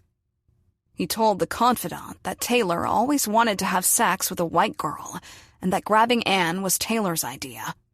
Nunley's friend claimed that he, Nunley, said he only wanted to steal auto parts so that he could sell them for cash or drugs. A little before noon on June 21, 1989, an anonymous tip about the murder of Ann Harrison came in on the TIPS hotline. An anonymous source stated he knew who had killed Ann Harrison. The caller said a Mike Taylor, a black male, 23 years of age, whose mother lived in the 5400 block of Garfield on the east side of the street, in an odd-number house. On the south side of the block was the person who raped Ann Harrison. The caller further stated that Mike Taylor was currently in the Missouri State Penitentiary for a parole violation that had recently been served on him. The caller noted that the guy that killed Ann Harrison is Roger Nunley, a black male, 24 years of age, who had just beat a case of murder that occurred at 52nd and Highland, and the dead person was a man by the name of Jonas. Roger, it would later be determined, was a nickname that one of Ann's killers was known by, and an alias that would surface in police reports as the case unfolded. The caller stated that Ann Harrison was killed in the basement of Roger Nunley's mother's house in Grandview, and that Roger had cut her throat, and then made Mike stab her so that he would be part of the murder. The caller further stated that Roger had gagged her mouth at the time of this attack. The acquaintance informed police of Nunley's story so that he could collect the TIPS hotline reward that had now increased to $9,000. He specifically mentioned the amount when he called in to report Nunley as the killer. The caller stated he would call back on June 22nd at approximately 1 p.m. When the anonymous caller contacted the tips hotline the next day, he identified himself as Kareem Hurley, Roderick Nunley's friend. He agreed to meet with detectives at police headquarters at 3 p.m. that same day. As a result, they interviewed Kareem Akbar Hurley at the Crimes Against Persons Division. Everyone went above and beyond. A quick-thinking tips hotline call taker kept tipster Kareem Hurley on the line, convincing him to let the call be transferred to the detectives who were in the homicide unit. DeValcanier spoke with him, and he mentioned Annie, and new details and apparent facts that only the killer knew. He even agreed to come in and meet with detectives to give a statement. The caller stated that when Roger and Mike abducted Ann Harrison, they only intended to steal Ann's purse. However, they took Ann. The caller indicated that Roger and Mike drove Ann Harrison to Roger's mother's house and had driven into the basement with her in the car. The caller stated officers wouldn't find blood in the basement/garage because they killed her in the trunk. Detectives confirmed Roger Nunley to be Roderick Nunley, a black male whose date of birth was 03/10/65, and Mike Taylor was Michael Taylor, a black male whose date of birth was 01/30/67. Michael Taylor appeared in Missouri State Penitentiary files, showing that police arrested him on a parole violation on March 28, 1989, and sent him back to prison. The computer also showed him to have a previous address on the 5400 block of Garfield.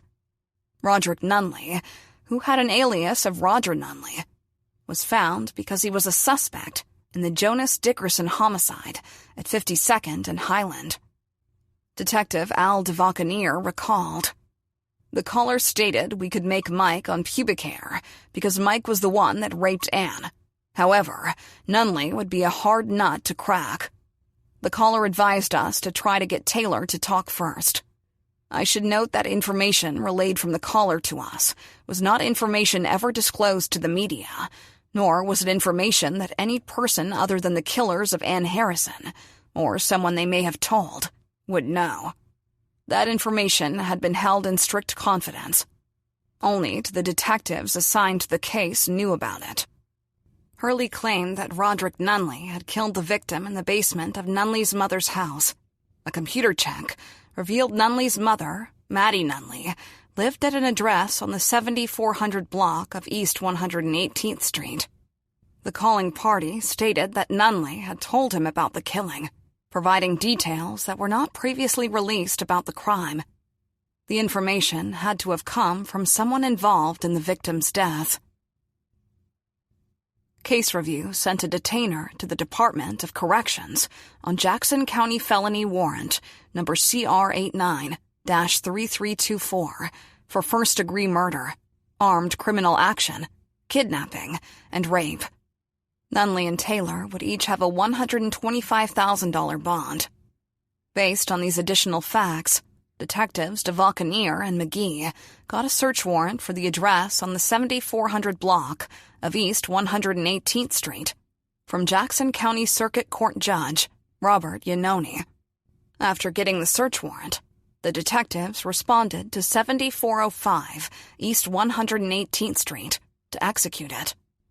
The first search warrant served on Nunley's mother's house on the 7400 block of East 118th Street, Kansas City, was executed 6/21/89 at 2000 hours. Maddie L. Nunley, James R. Davis, Leslie Nunley, and Roderick Nunley, all residents at that address, were home.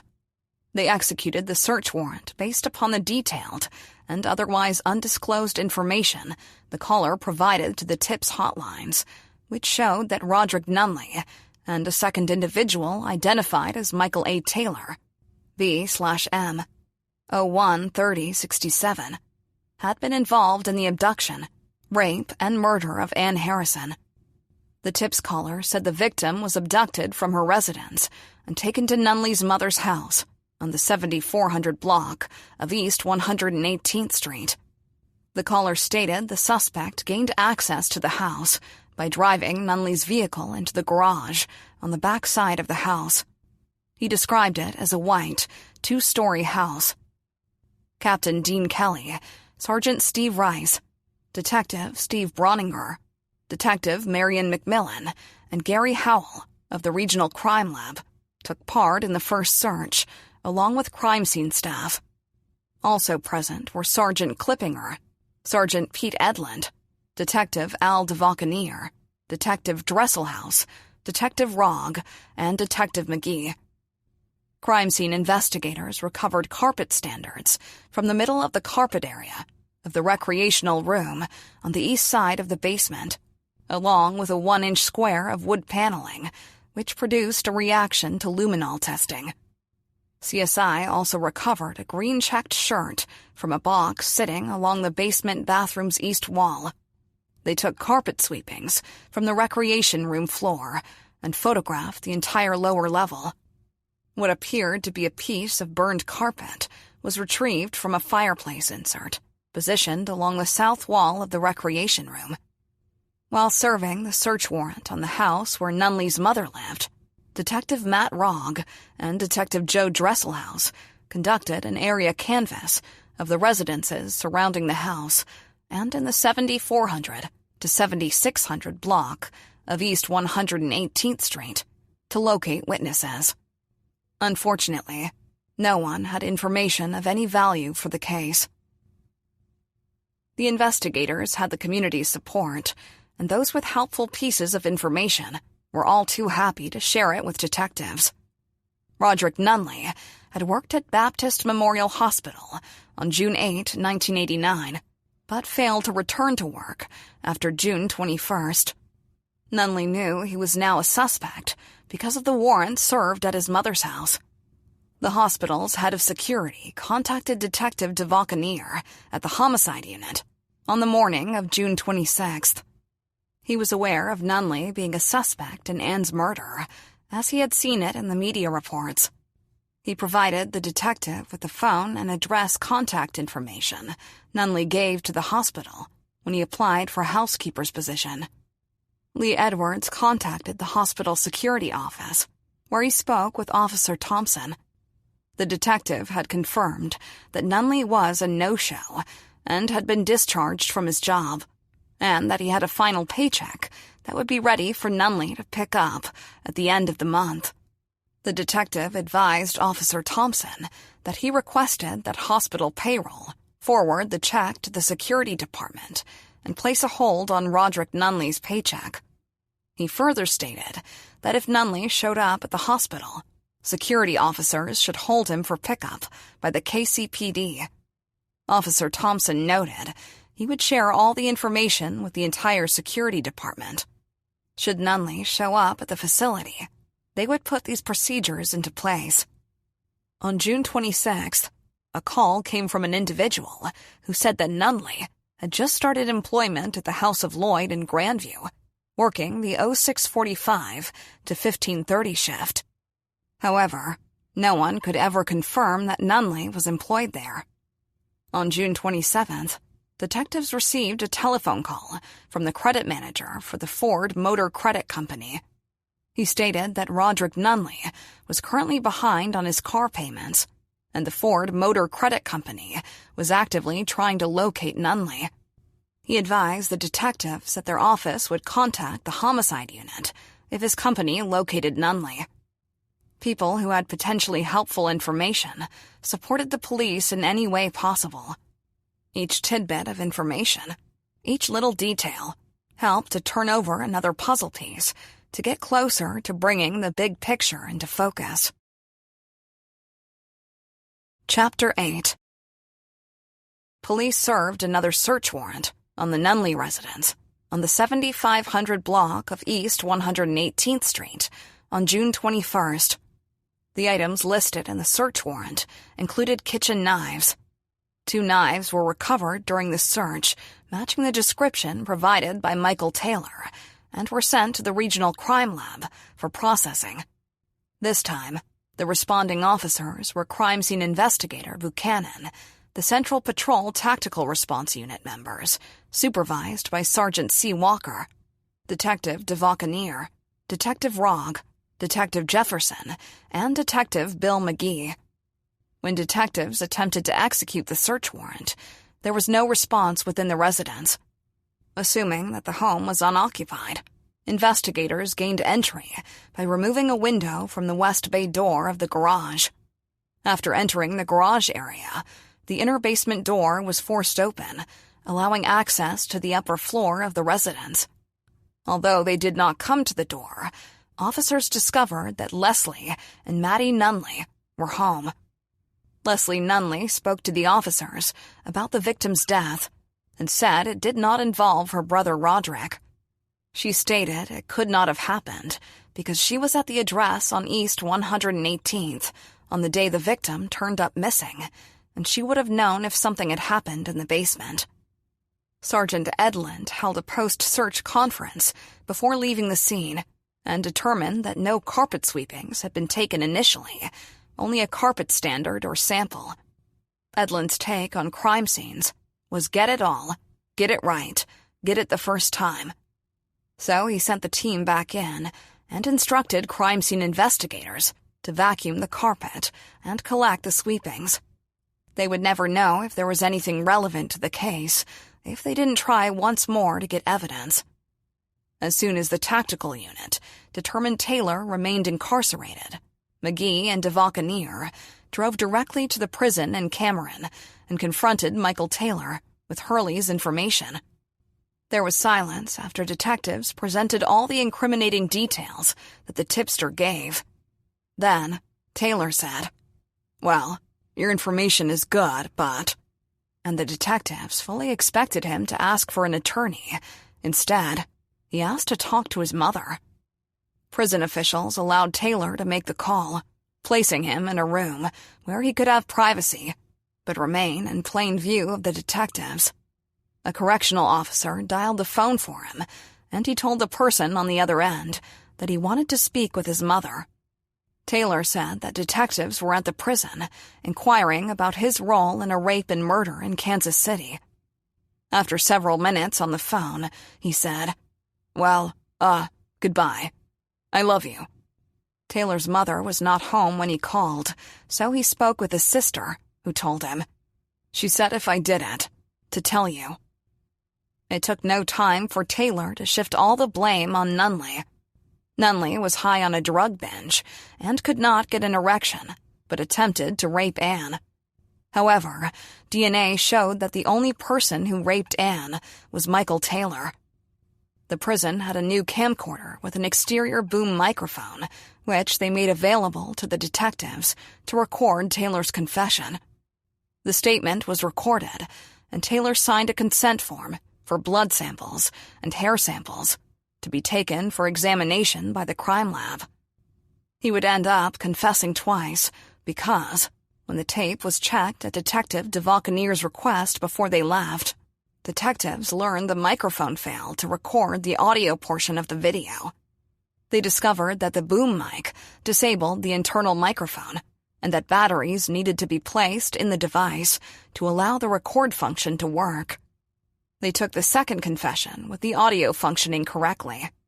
Before the trial began, Detective DeVauconeer had to play both tapes for the court, describing what was transpiring during the first tape with no audio, and then allowing the court to view the one with sound. The problems did not stop with the recording equipment. Taylor agreed to be photographed and provide blood, head, pubic hair samples. Those samples were obtained, logged on a physical evidence inventory report, and delivered to the regional lab for processing, but not before causing the detectives some major angst. The correctional facility's infirmary only had one type of tube for Taylor's blood sample. These came with the wrong stoppers to secure the vial for more than a short time. In addition, long-term storage required refrigeration, so to ensure the sample's viability, the detectives drove back to Kansas City's crime lab, lights flashing and sirens blaring. It was a clarion call, that the case had finally been cracked and nothing was stopping the detectives from bringing Anne's killers to justice. In prison, the rumor mill operates its own form of social media. It took no time for information to spread through the general population about Taylor. There is an unspoken hierarchy within a prison, and rapists, especially those who raped young children, were especially reviled. Because of Taylor's being accused of the rape and murder of a young girl, he needed to be placed in a lockdown area. However, the prison policy was that the warden had to authorize locking down any inmate before the correctional officers could reassign one, and they could not reach the warden. As a result, guards escorted Taylor back to his regular unit. Unfortunately for Taylor, a gang of inmates taught him a lesson, and he was gang-raped so violently that his injuries required surgery and over 80 sutures to correct. They subsequently transferred him to lockdown. For the first time since her abduction and murder, Anne's killer was experiencing some of what he had subjected his victim to during the hours he held her captive. His terror was only a sampling of what Anne endured, but karma came back around and caught up with Michael Taylor. Chapter 9. On June 23rd, KCPD homicide detectives questioned Taylor at the Western Missouri Correctional Center in Cameron, Missouri, where he was incarcerated on an unrelated conviction. After waiving his Miranda rights, having initially denied any involvement in Anne Harrison's murder, and after being advised of Kareem Hurley's statement, he agreed to give an account of his own. Taylor gave an oral confession to the crimes as detectives videotaped it. The following is the actual transcript of that videotaped confession. It is exactly as spoken, including errors in grammar, pauses, etc. The Valconeer. This is the videotaped statement of Michael Taylor in regard to the death of Anne Harrison, reported on complaint number 89-039985. This interview is being conducted at the Western Missouri Correction Center in Cameron, Missouri, on 6/23/89 at 16:20 hours. This interview is being conducted by Detective DeValconeer and Detective McGee in the presence of Ron Kennedy of the Western Missouri Correction Center staff. DeValconeer. Mr. Taylor, will you state your name, please? Taylor. Michael Andy Taylor. Author's note: his middle name was actually Anthony. DeValconeer. Your date of birth? Taylor. 1/30/67. DeValconeer. And your permanent address is? Taylor. 5439 Garfield. Author's note: this is a current residence. Please respect the privacy of the current residence. DeValconeer. Are you presently in custody here at the Western Missouri Correction Center? Taylor. Yes, I am. DeValconeer. For what? Taylor. Burglary. Tampering. DeValconeer. Returning your attention to this Miranda waiver form, were you advised of your rights via this form? Taylor. Yes, I was. DeValconeer. Is this your signature on the form? Taylor. Yes, it is. DeValconeer. Stating that you understood your rights? Taylor. Yeah. DeValconeer. With that in mind, would you state to me, in your own words, the events as you know them leading up to the death of Anne Harrison? Taylor. What you mean? What happened? Okay, me and Roger Nunley, we was, riding around. We had just got through doing some, taking some T-tops and stuff like that, you dig, and sold them to Doyle. This dude named Doyle, down on Truman Road. It's in Independence. A body shop named Fletch's Body Shop. On our way coming back from that, I was driving, We passed this girl, I guess this broad named Anne, and Roger told me to stop. So I stopped, and I backed back. He told me to back So I backed back. Then he got out of the car and started talking to her, and then he sort of dropped his shoulder and, rushed her off into the car, hitting her about right here. Devalconeer. So he picked her up on his shoulder. Taylor. Right, and sort of like, tackled her on into the car. She did, she'd sort of like a flip in the head. Ended up in the, in the passenger side on the floor. And her feet was up on the driver's side, on the seat kicking at me. She was doing some kicking and some screaming.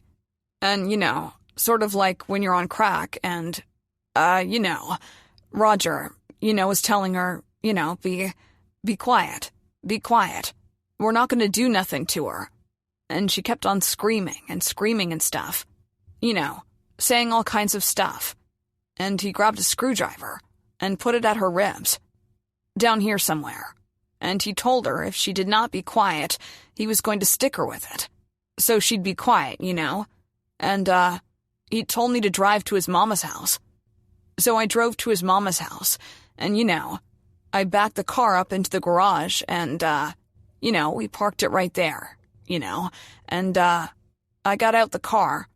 We both got out the car, He got the girl. He go upstairs. He told me to go on and take the girl to this little den, like room in their basement. And, I took her in there and set her down, and then he came back downstairs. Devalconeer. Was she tied up or blindfolded at this point? Taylor. Yes. She's tied up. She had some cable wire. That's when the cable wire was put on her. Devalconeer. When you got to Roger's mama's house. Taylor. Yeah, sock was put around her face in the car. Devalconeer. Where'd the sock come from? Taylor. Off his foot. Devalconeer. Roger's foot? Taylor. No verbal answer. Devalconeer. Then what happened? Taylor. Then, he started taking her clothes off. She doing like this, So I asked him what we going to do to her, He kept on taking her clothes off, telling her to be quiet, She was like, started crying and, sort of being quiet though, Trying to hold her from being loud. And then maybe he can do something to her, so she can, sort of being cool. And, he took all her clothes off. Then he started having intercourse with her and he told her to get on her back, He started having intercourse with her, and I was sitting, sort of like in a block, listening and, sort of tripping out, I said, damn, you dig. And when he got through, he came back. He asked me, why don't you go ahead? Inaudible. Dog. And I sort of said, nah, and he said, go ahead, man, like that. And I went ahead and went in there too, and we started having intercourse. I got off into it, but I really did not get off into it, sort of like mixed up, saying, damn, this fucked up, and I just can't, inaudible, I just came up out of it, I said, nah, man, that's not what's happening. Devalconeer. So you didn't finish? Taylor. No, I didn't finish. McGee. Can you describe this room that you were in? Taylor. The who? Who? McGee. The room. Taylor. The room is carpeted room, with a board kind of like boards, where they're doing some remodeling in there, We can't have involved having 2 windows, basement windows. Devalconeer. You earlier, this is the second statement, because the first statement, the sound didn't work. Earlier in the first statement, you told us that, you described the house for us. Can you describe it again? Taylor. Yes, I faced it. Face north? North, like going north. Devalcaneer. What street is it on? Taylor. I don't know the street. It's on 118th. Devalcaneer. 118th? Taylor. And Terrace. Devalcaneer. Okay, it faces north, so it sets on the south side of the street. Taylor. Right. Devalcaneer. What color is it? Taylor. I don't know that. I think it's like pink and white. Devalcaneer. Pink and white. Taylor. Yes. Devalcaneer. Okay. You mentioned earlier that there was a garage that went to the basement. Taylor. Yeah. Devalcaneer. What side of the house is that on? Taylor. It's on the left-hand side, facing east. When you're going north, it's on the left-hand side. Devalcaneer. Facing... The house sets north, and it's on the... Taylor. Right. When you go in the garage. Going in the garage. Going north. Devalcaneer. But then, okay. So as you're going in... Taylor. It's on the east side. Devalcaneer. The east side. The garage door actually faces south. Taylor. The garage door faces north. You standing like this. Devalcaneer. But the... Taylor. Garage door. Devalcaneer. But the garage door on the south side of the house. Taylor. Right. Devalcaneer. Okay, so you drew this drawing. This is coming from the garage, east. Taylor. Coming in. Inside. It's coming inside the garage. This is the little bathroom. Devalcaneer. There's a small bathroom here? Taylor. Small bathroom. Yeah. Devalcaneer. What is the X with the circle on the end? Taylor. Where Anne was. Devalcaneer. On the floor. Is that where she was raped? Taylor. That's where it started at. Devalcaneer. Where did it end up at? Taylor. That's where it ended. Devalcaneer. Okay, so this X with the circle around it. That's where she was raped. The general area. McGee. Then what happened? Taylor. Then, he untied her hands, let her put her clothes back on. She was she was crying still, We sitting there looking at her, He's sitting there looking at her, you dig? And she's putting her clothes back on. She, telling us that, you're gonna call her people, and he said, yeah, before he tie her hands, he let her tie her hands, write her number down and address, then to get in touch with her people. Devalcaneer. Why did she want him to do that? Taylor. She was telling that, they got some money and some of them would... stuff like that. Devalcaneer. Why would she say something like that? Taylor. I guess maybe thinking that, hoping her parents could do something. Devalcaneer. She thought... You thought that?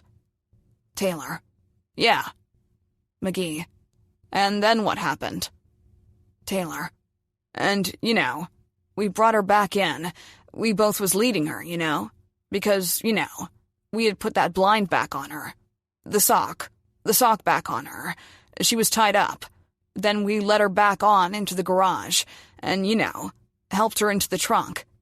And she sort of, didn't want to get in the trunk, it seems like, I guess sort of, knowing what, tripping off. Man, they put me in the trunk. They gonna kill me, And she started acting, crying again, saying how she won't get in the trunk. Roger told her to get in the trunk, so you won't be seen in the car. So she got in the trunk, and, McGee. Did she struggle? Taylor. No, she didn't struggle before getting in the trunk. I guess she went with that, She went on with that, and, she got on in the trunk. We helped her, both in the trunk. Put one leg in and the other leg in. She laid back on both of us, just laid on in there. Roger was telling me to watch her. I was standing there watching, and he went upstairs and got 2 knives, a big one and a little one. And when he came downstairs, he said, "Stick her." I said, "Nah." McGee: He gave you one of the knives. Taylor: Yeah, he gave me one of the knives. McGee: Which one did he give you? Taylor: He gave me the small knife. Inaudible. The Vulcaneer: Earlier you drew this drawing of a knife. This larger one being a butcher knife that Roger had, and the smaller one being a serrated knife that you had. Taylor: Yeah. The Vulcaneer: Okay, is this what you drew? Taylor: Yes, it is. The Vulcaneer: Is this your signature? Taylor: Yes, it is. The Vulcaneer: Then what happened? Taylor: Then, Roger asked me to stick her, I said, I said, nah. She said some crazy things, 'cause you're scared. The Vulcaneer: And at this point she is in the trunk. This is another drawing. This is a drawing of the car. This is Anne here? Taylor: Yes. The Vulcaneer: What is this X? Taylor: This is, Roger. The Vulcaneer: This where Roger was standing? Taylor: Where Roger was standing. The Vulcaneer: Where would that be? Taylor: On the, driver's side in the back of the car. The Vulcaneer: By the trunk. What is this small line here? Taylor: That's me. The Vulcaneer: That's where you're at. What happened? Taylor: And he reached in the car and grabbed her by the head. The Vulcaneer: With which hand? Taylor: With his. The Vulcaneer: Grabbed her hair with. Taylor: His left hand. The Vulcaneer: With his left hand? Taylor: He just sort of he didn't grab her hair, he just, grabbed her, went across her throat. It didn't cut, She sort of balled up like that. The Vulcaneer: Why didn't it cut? Taylor: It was a dull knife. The Vulcaneer: The knife was dull. Taylor: Uh-huh. The Vulcaneer: Then what happened? Taylor: Then, he grabbed her, and he went across again, and he stopped. He just stuck it in there, just held it there, and, blood. All that blood started coming out, and he let it, in there. The Vulcaneer: About how much of the knife? Taylor: Just. The Vulcaneer: So, almost all of the blade. Taylor: It went through. The Vulcaneer: It went all the way through her neck. Taylor: Yeah. McGee: What did he do? Taylor: Then, he was babbling, saying crazy things and stuff like that to me. The Vulcaneer: Did he just stab her once? Taylor: He stabbed her a couple times. He stabbed her in the neck. He stabbed her by her heart and just, I'm telling him, was she still breathing? He hit her, in the heart, telling me, man, stick her, stick her, I guess so that started it, We both in this together, So I stuck her 2 or 3 times, probably 4, I stuck him in the stomach down here, Backed up on away from the car, you dig, so, tripping out, And, he had left the trunk open, until she, just, wasn't moving no more, wasn't breathing, and then I stayed and watched it, Her eyes rolled up in her head, and she was sort of trying to catch her breath. She couldn't breathe, and he asked me, thought she was dead. He asked me to drive the car, and I told him, nah, we got into an argument about that, telling me I'm scared this, that, and the other, pussy this, pussy that. But, told him I'm still not driving the car, And, he told me to drive his car, so I drove his car, To Vulcaneer. What kind of car was it? Taylor. Buick Electra. To Vulcaneer. What color? Taylor. Gold. To Vulcaneer. Is this the car he was arrested for stealing that he had tried to re-tag? Taylor. Yes, it is. And, I went outside, got in the car, and then, he pulled the Monte Carlo out of the driveway, out to the front, and he came out of the house, on behind me. Kennedy. Wait a minute. Go. To Vulcaneer. Apparently we've had video difficulties. Battery on the guy's video camera failed. We are now on AC power. This is a videotape of Michael Taylor being conducted at the Western Missouri Correctional Institute, or Correction Center, on 6/23/89 at 17:40 hours. Have you been advised of your rights, Michael? Taylor. Yes, I have. To Vulcaneer. Keeping those in mind, do you still want to talk with us? Taylor. Yes, I do. To Vulcaneer. When the tape ended or stopped, you were talking about, you had just left... Taylor. Roger's mother's. To Vulcaneer. Roger's mother's house. Okay, go on from there. Taylor.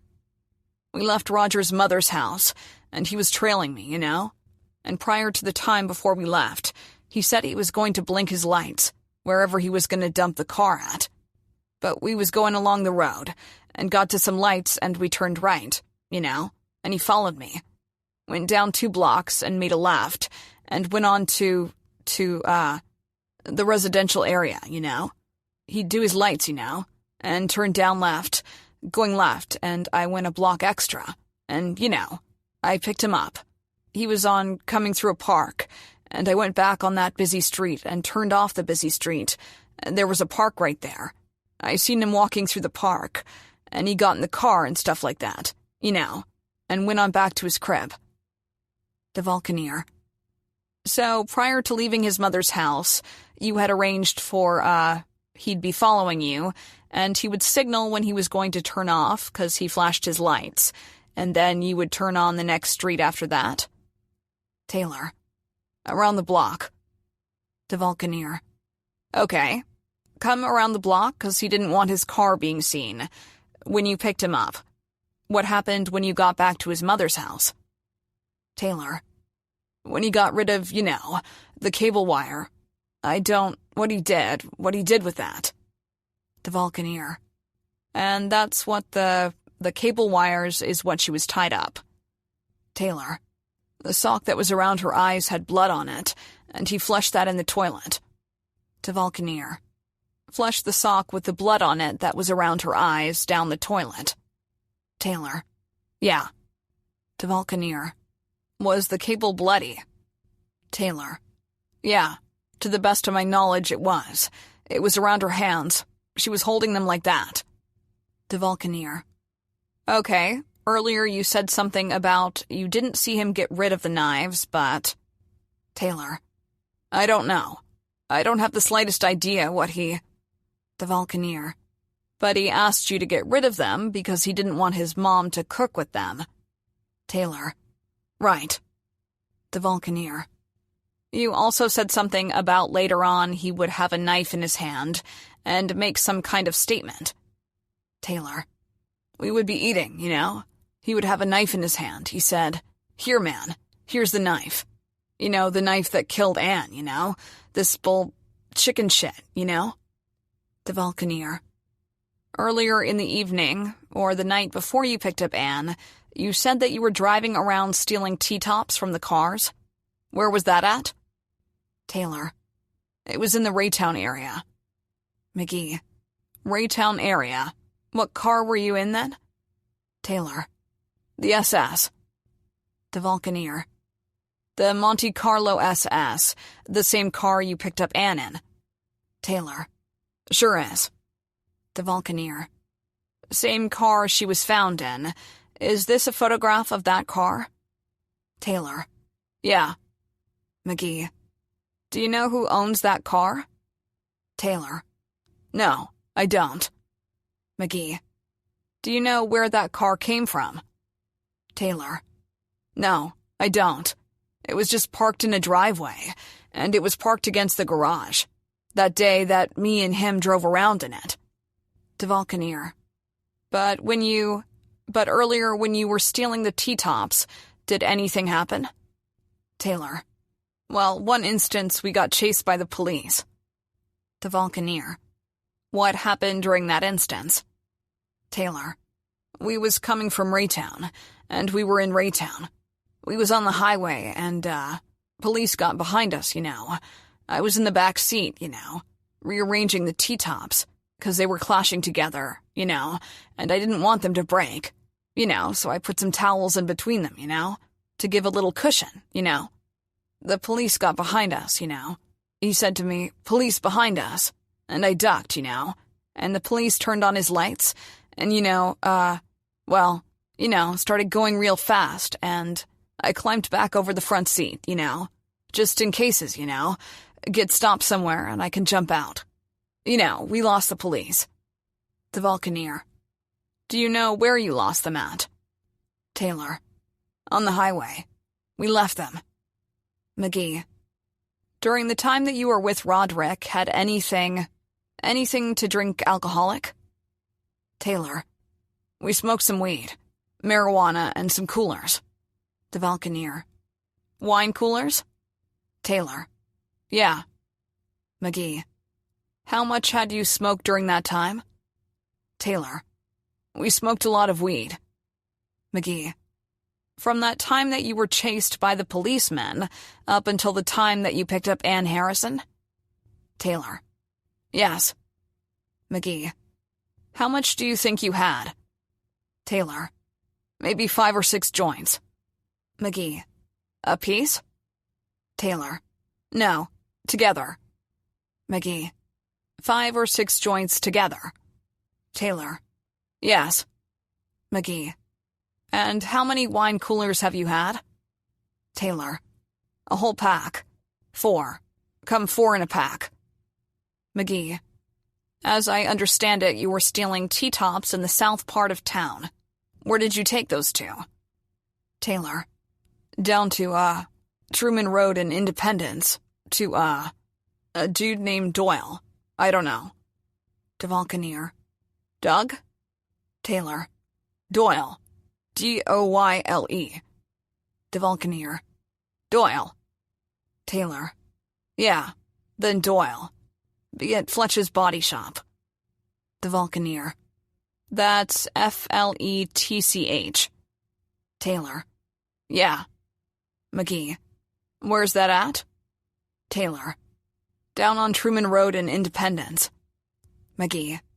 Independence, Missouri. And what time of day was that? Taylor. It was in the evening time. They open at 9. McGee. Was that the day that Ann Harrison was picked up, or the day before? Taylor. Before. The Vulcaneer. Was that before or after you got chased by the police? Taylor. It was before. The Vulcaneer. Before you got chased by policemen, so when did you get the T-tops in that you had in the car when you got chased by the police? Taylor. Nah, they wasn't. Inaudible. It was 2 sets in there, and after we got done being chased by the police, we shot down into the city from Raytown. He said, don't trip, Kansas and Raytown don't got, a stipulation. The Vulcaneer.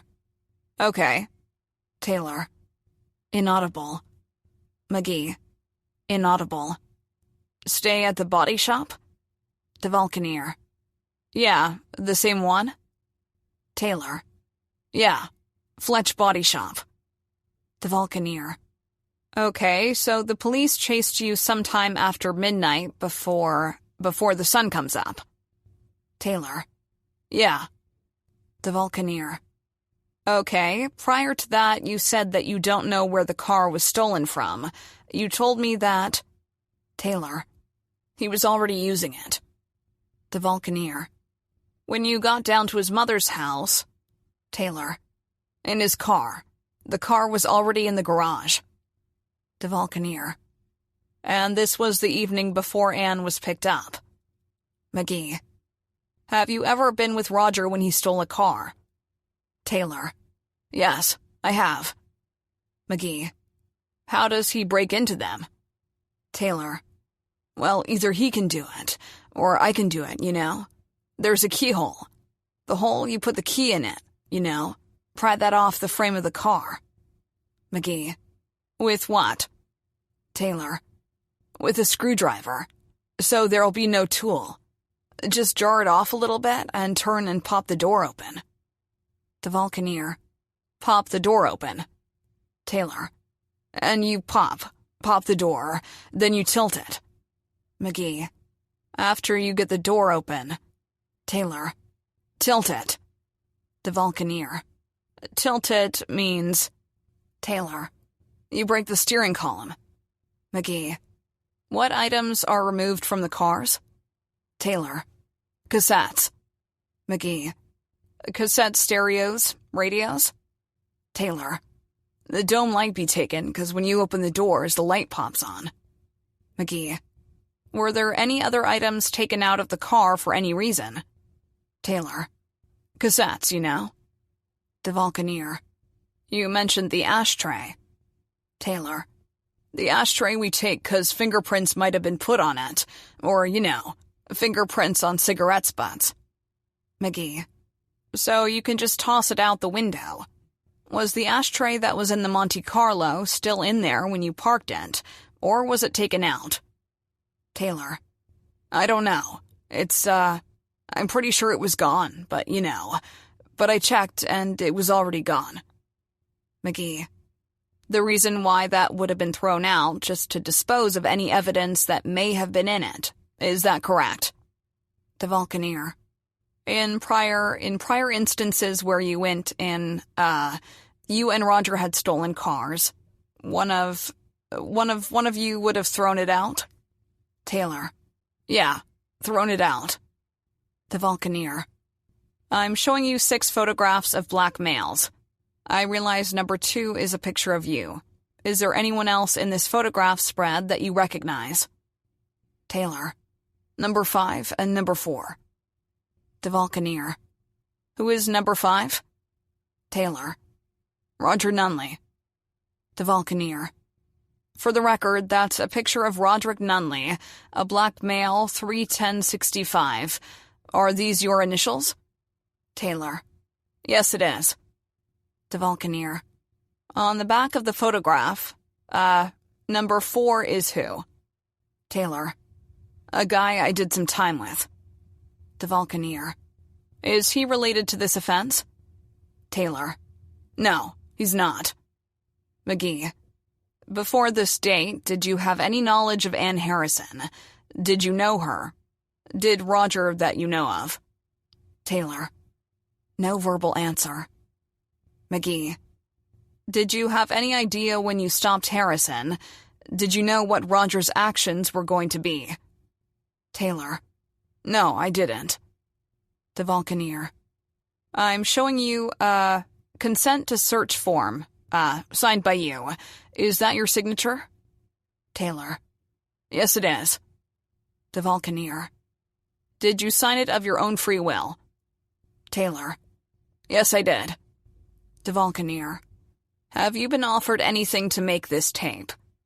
Taylor. No, I haven't. McGee. Anything to add? Taylor. Yeah, I feel, bad, Inaudible. I didn't want it to happen, I didn't. I didn't think it was going to happen like it did. Inaudible. Was all for letting her go, He, wanted to kill her so she wouldn't be pointing at him, Saying he did it to her, pointing at his face up in court. Inaudible. She didn't want to see him. He didn't want to see her pointing at him in court, telling them that he raped her, you know? McGee: Why did he want you to stab her? Taylor: Just 'cause, you know, 'cause I was with him and he told me to stab her. You know, being as we're partners or whatever, you know. The Vulcaneer: You mentioned earlier that you've been having nightmares. Taylor: That when I was in the county jail, you know, I was inaudible. And had my weekend inaudible. And, you know, I had unhappy nightmares about that, you know.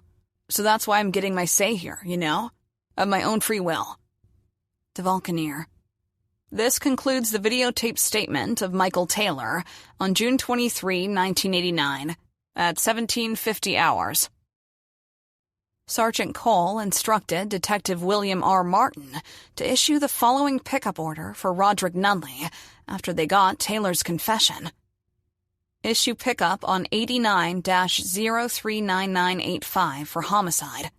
For Nunley, Roderick, black male, 31065, moniker, Little Roger, FBI number 832471, AA8.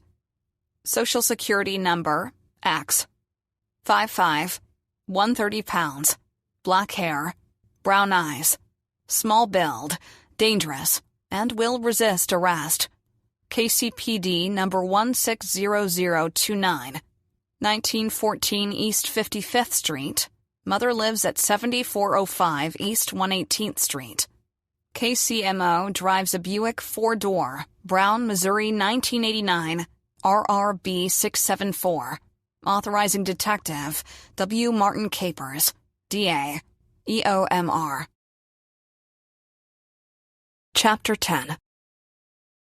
On June 24th, at 2 p.m., detectives went to an address on the 1900 block of East 55th Street to locate Roderick Nunley when they contacted Leslie Nunley again.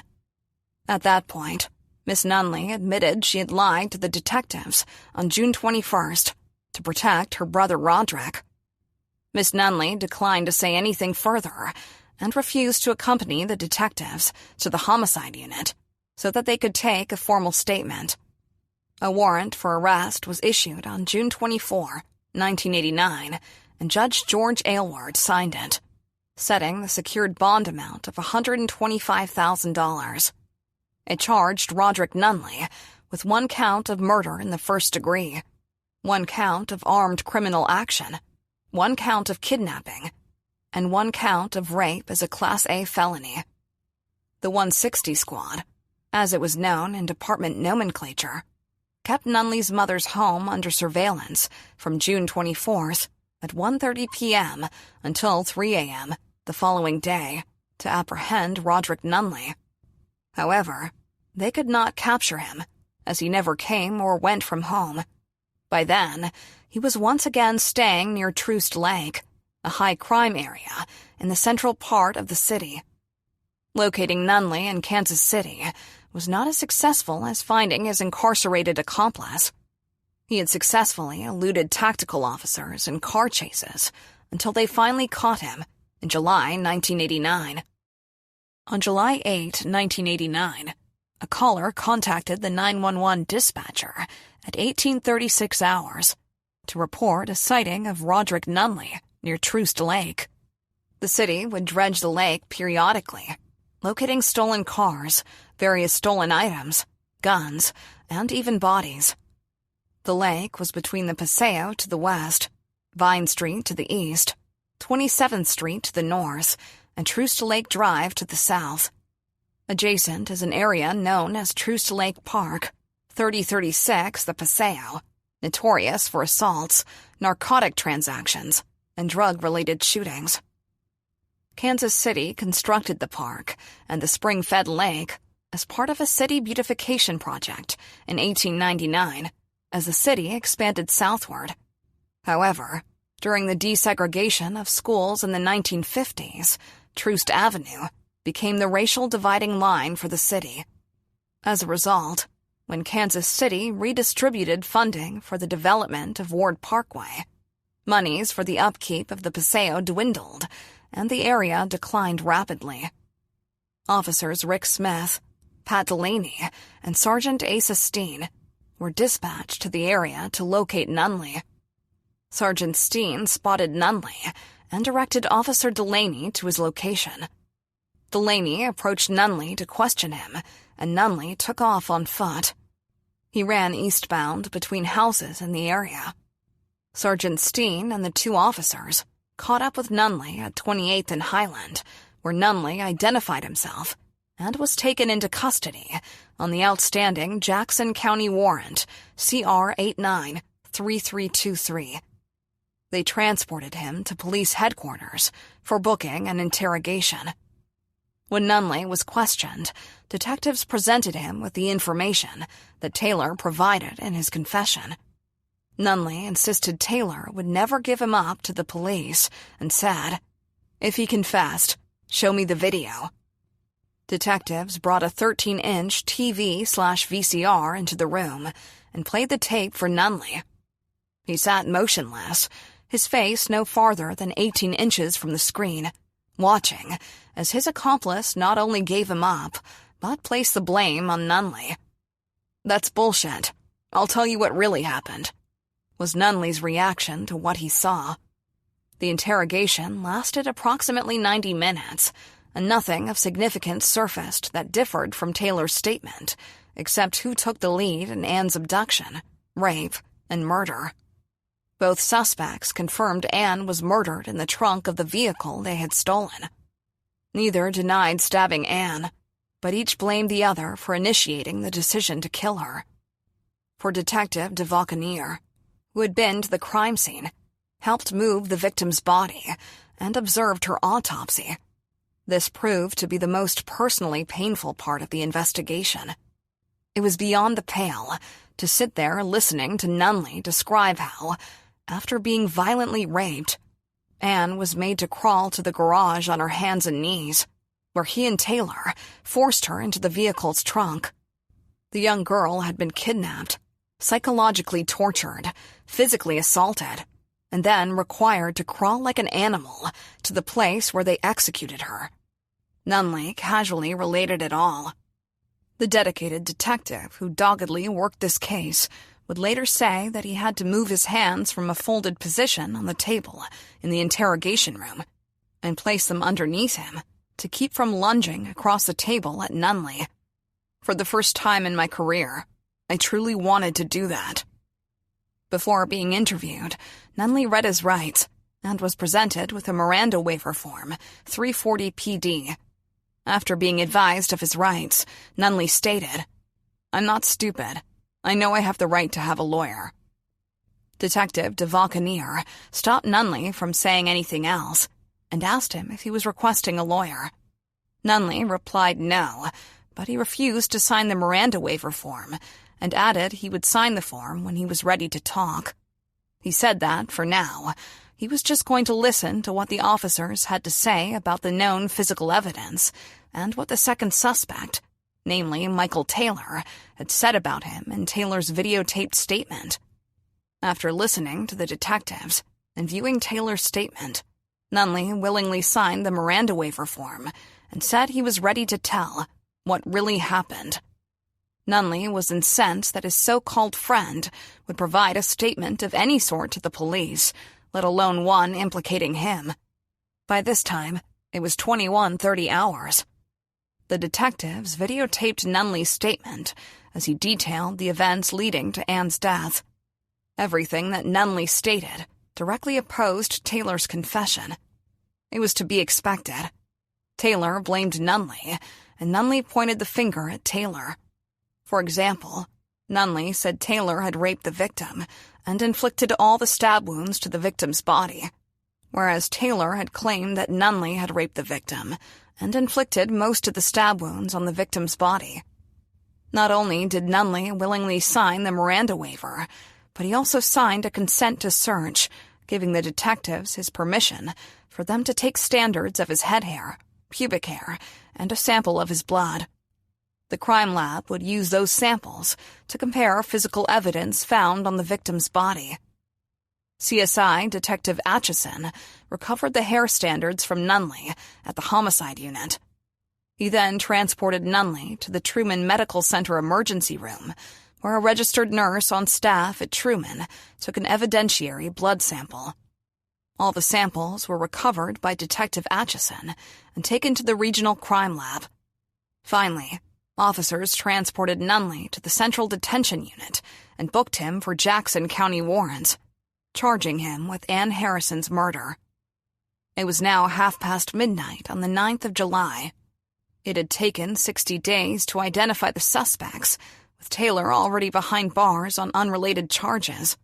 It took another 18 days to locate Nunley and secure him in the Jackson County Jail. Forensic examination determined that Nunley's hair sample matched hair found on the victim's jacket, and numerous hairs from Taylor were discovered on the victim's clothing and in the passenger side of the stolen Monte Carlo. The sweepings from the basement room in Nunley's mother's house produced head and pubic hairs indistinguishable from Ann Harrison's. During Nunley's interrogation, he offered information to detectives that not only corroborated what Kareem Hurley had told them, but he implicated Hurley and himself in 2 additional crimes. He stated he was driving around town in a stolen auto with Hurley about 3 weeks before, when the 2 men robbed 2 females during 2 separate incidents. Nunley said that the first robbery took place at the Ramada Inn at 71 Highway and Longview Road. According to Nunley, Hurley jumped out of the car and grabbed a young white female's purse and jumped back into the car, but the female grabbed Hurley in the car and tried to take her purse back. Hurley then punched the woman in the face and knocked her out of the moving vehicle. Detectives confirmed the story by matching it with a robbery report dated June 18, 1989. The person who filed the report was a 19-year-old white female. The second robbery took place in the parking lot of the Gates Barbecue Restaurant on 40 Highway in Independence, Missouri. Nunley stated Hurley jumped out of the car and knocked down an elderly female and took her purse as she was trying to get into a truck with an elderly male. The Independence Police Department located a report with the same date as the Kansas City robbery. All the information in that report was consistent with Nunley's story. What surprised the detectives the most was the next crime that Nunley described. He stated he was present when Kareem Hurley shot and killed a man who went by the moniker Fat George. Nunley claimed that the crime occurred in a vehicle parked behind Looney's store at 39th and Prospect.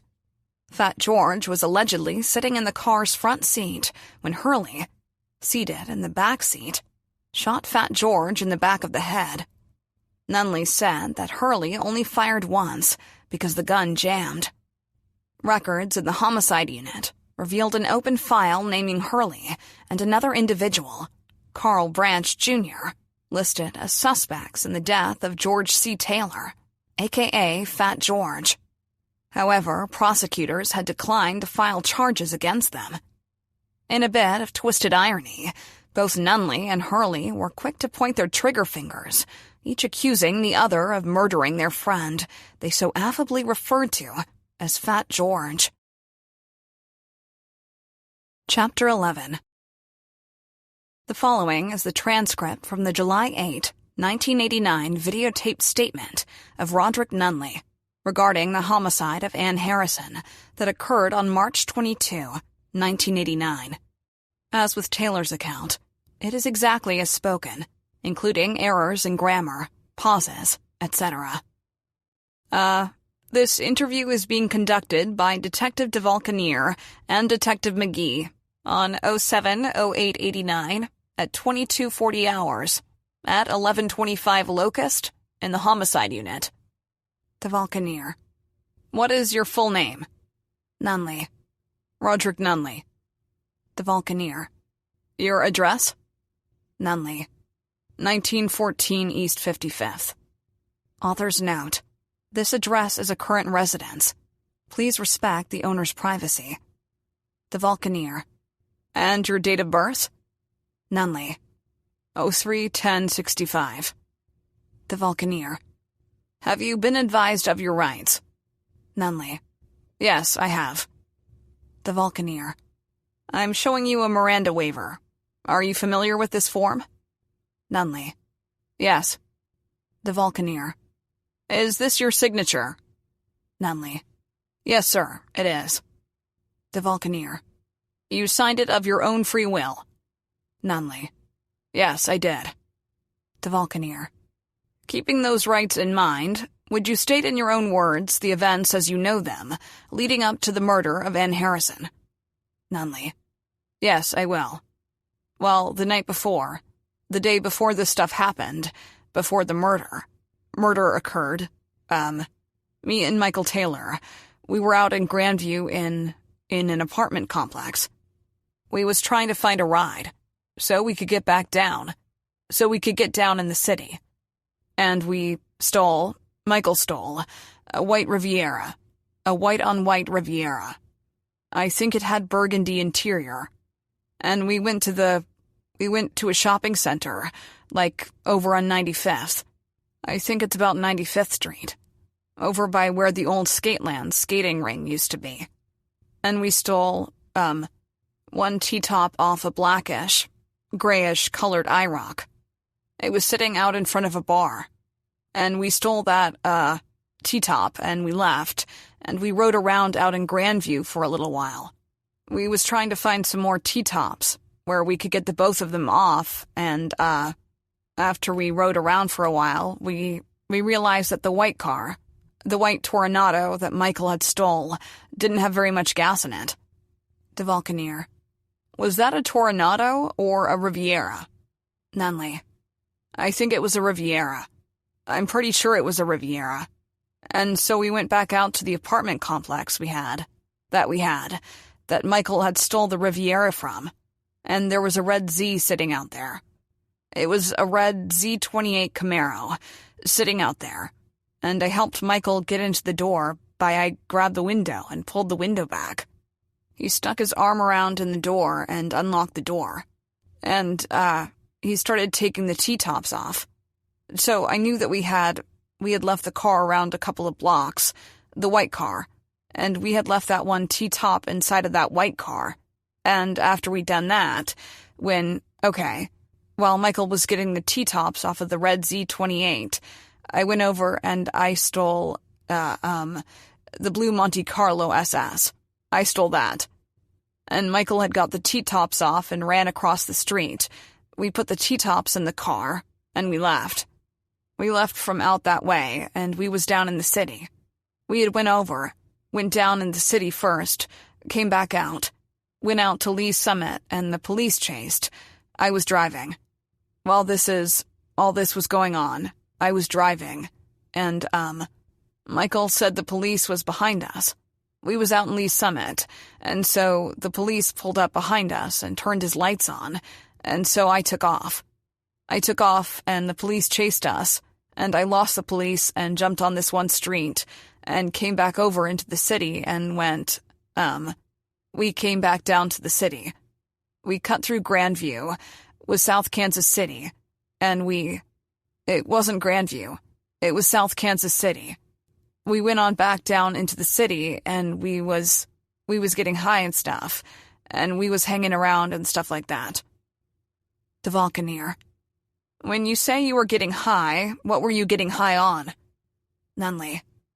Well, Michael smokes the pipe, and I was smoking Primo rolls.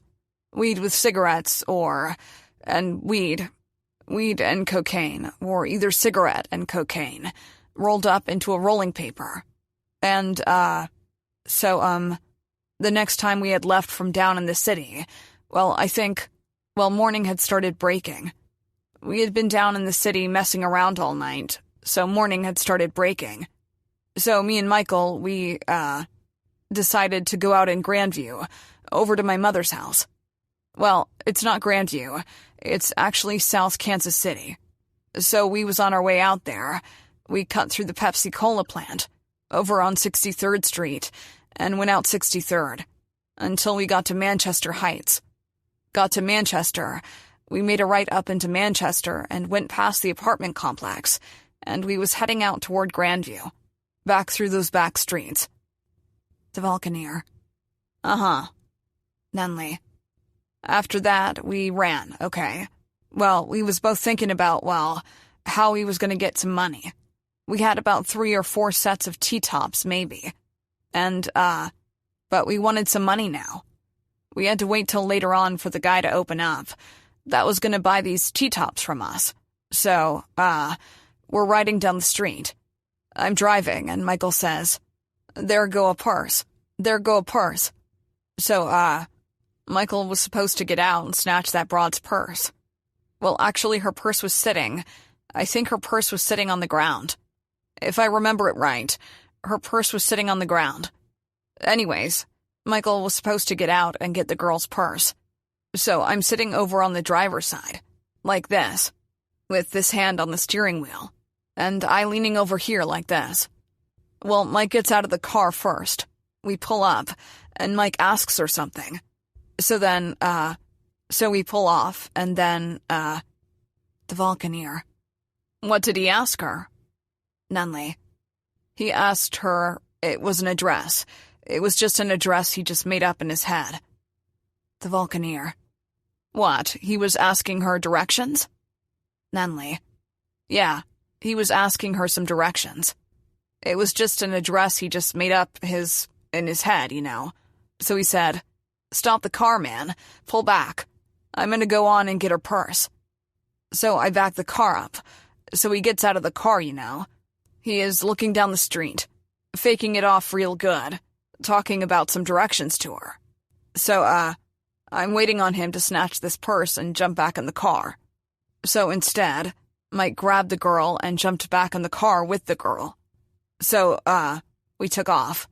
I just heard and, he jumped in the car, so I took off, you know. Then we started rolling. I looked over and seen he got the girl in the car, so I'm saying, he had the girl in the car, and so we rode on. So he had her head up under the dashboard over on the passenger sides, and her legs were slung over by me, on the driver's, and I had her legs like this, and my elbow down on her legs, and I was driving with this hand down, and, so we went on out to Grandview, out south Kansas City, to my mother's house, and nobody was there, so we pulled the car up in the backyard. And I went and unlocked the basement door. I stuck my hand through the window. One of her windows was broken, and it was made of, plastic, and, so I took the plastic out and stuck my hand in there and unlocked the basement door. And so I got back in the car and backed the car. The Vulcaneer. This is a garage door. Nunley. Yes. The Vulcaneer. In the basement. Nunley. Yes. And so I backed the Monte Carlo SS up into the garage, and, as I backed the car inside there, I went and closed the garage door down. Michael, tells me to hand him something so he can blindfold her. I don't remember exactly what it was, but I think it was a sock, maybe a rag or something like that, so I handed this rag to him. So Michael tied. The Vulcaneer. What color was it? Nunley. As far as I can remember, it was a reddish color. Something like that. Red or burnt orange. Something like that. Similar. So, Michael, blindfolded her.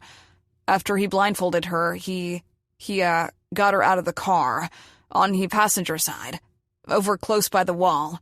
Had to crawl on the floor past the basement window, over to the door, where you go into the back room in the basement, down in the rec room.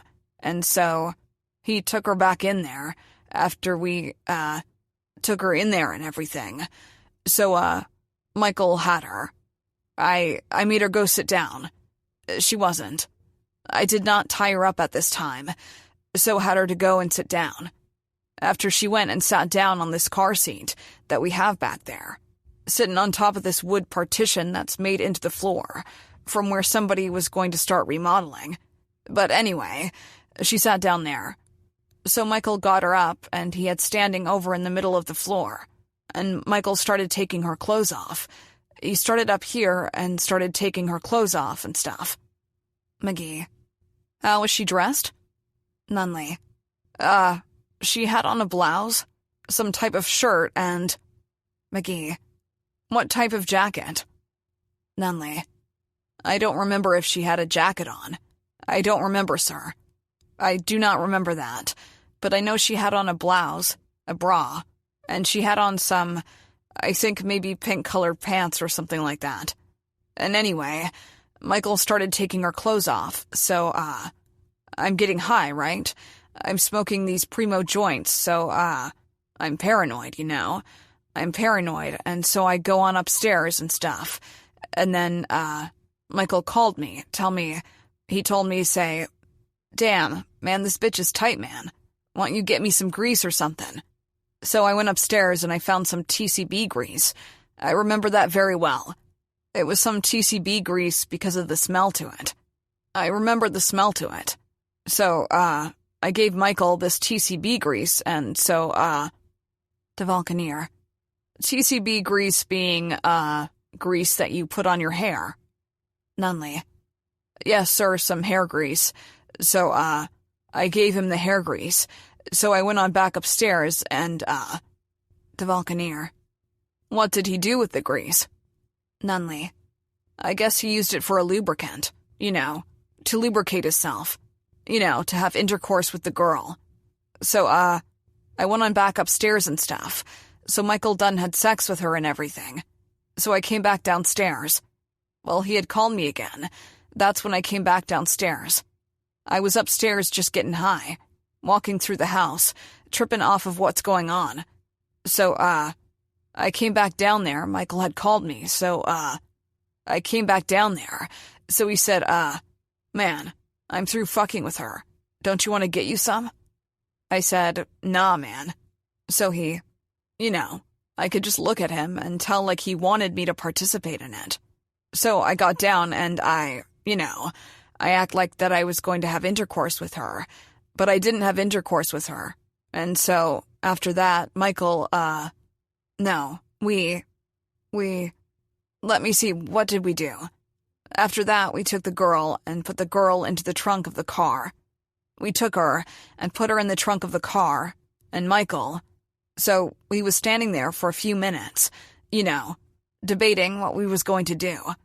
You know, what was we going to do? Michael had said that, "Hey man, we ought to just let her go, man. But how? We can't just let her go because she gonna, you know, I don't want to have nobody to come standing up in the courtroom pointing me out, talking about, yeah, he's the one who raped me, and so on and so forth." So, McGee. Was she tied up at this time? Nunley. Yes, sir, she was tied up with a cord that goes to the car stereo amps. The car stereo amps. The amps into the radio. McGee. Who tied her up? Nunley. Michael tied up. No, I think I tied her up. I tied her up. I did tie her up. McGee. Tie her hands. Nunley. Yes, sir. I tied her hands like this. I remember. I tied her hands just like that, and so after we had took her and put her into the trunk of the car, and then, Michael had, okay, we was standing there at the trunk of the car, debating on what we was going to do, you know, what are we going to do now? And so, we came to the decision, just go, he said. Nah, he said, we goin' have to kill her. So he said, I said, man, we don't have a gun, you know, we ain't got no gun, man, to kill her with. So he said, go get a knife, go get me a knife, man, go get me a knife, like that. So I went upstairs and I got 2 knives. I brought a small steak knife down like this, and I brought a big butcher knife down like that. And I gave Michael the little knife, and I had the big knife, and, so we was standing there looking at each other. So Michael said, "Fuck it," and he just stuck her, and started sticking her. The Vulcaneer. Where? Nunley. He was sticking her in her body, in this part of her body, right up in here, down by her heart, up under her breast, something like about right down in there somewhere. And, after he stuck her a couple of times and stuff, then he looked at me and said, "Aw, come on, man, we in this shit together." And shit. So The Vulcaneer. How was she in the trunk? Nunley. She was laying on her back. She was... The Vulcaneer. Earlier, you had kind of showed us on the floor. Nunley. Well, she was in the trunk. She was in the trunk like this. Michael had her raised up like this, and he had stuck her like that. He stuck her a couple of times, and then, he looked at me, and then he said, "Man, what you going to do, man? Come on, man. We in this shit together." So, I took the knife that I had, and I acted as if I was going to slice her throat, but the knife was dull, and it wouldn't even cut her. So, after that, Mike, she's still laying in the trunk like this. Still laying in the trunk. So, she was dying. I could see that she was dying. So Michael stuck her neck, stuck the knife into her neck, and screwed the knife like that, pulled her up, and closed the trunk. After he closed the trunk of the car, then we left out. We stayed there for a little whiles, then for a few, I guess maybe 30 minutes, then, and we took off in the car. We came out the garage. I closed the garage, and, I drove the car around to the front, and we left out of the driveway. And after that I went over to, I don't remember that street name, but I think it's not Food Lane, but, it's the way you come from Quick Trip. The street that you come from Quick Trip at the light. The Vulcaneer. Longview Road. Nunley. Yes, Longview Road. We went across Longview Road, parked the car. I was driving. Parked the car, got out the car. It was close to a corner. Got out the car and we left. We walked back to my mother's house. We went over there. Michael went to sleep. I walked around the corner to my girlfriend's house and got my car. And I got the T-tops, 'cause we had took the T-tops out and put them in the basement. Took the T-tops and took them down on Truman Road to a guy named Mike Herman. Then I sold the T-tops for some money and some dope. The Vulcaneer. When we were talking, prior conducting this statement, you told us that, before you took the car and dumped it, that you and Michael got some things together and put them in. Nunley. Yes. The Vulcaneer.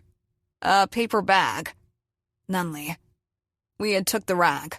Michael had said, Michael took the rag. He had her blindfolded with.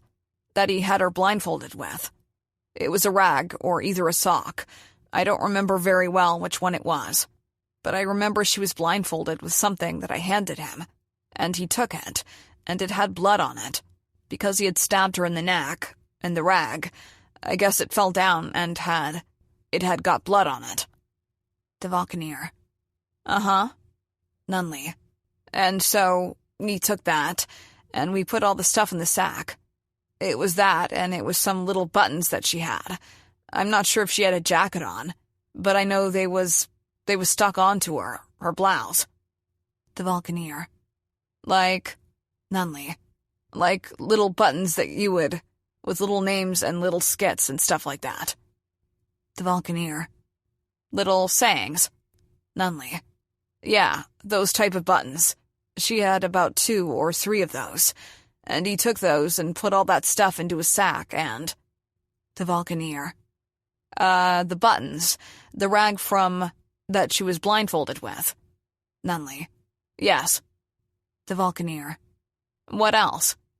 Nunley. And the little parts from the car where that we had stole the car at. The Vulcaneer. Broke plastic. Nunley. Pieces of broken pieces of plastic. We took that and stuffed that in the sack. The Vulcaneer. How about the cables she was tied with? Nunley.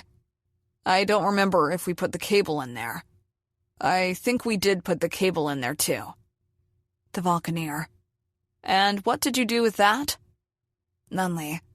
We, later on that night, about 10:30 or something like that, 10:30 or 11, we had, Well, after I had came back from Truman Road, Michael was still inside the house asleep, so we had got up.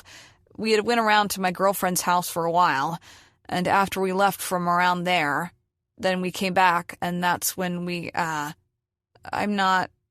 don't remember exactly which way we went, but I think we went down 119th, and Mike threw the stuff in the sewer.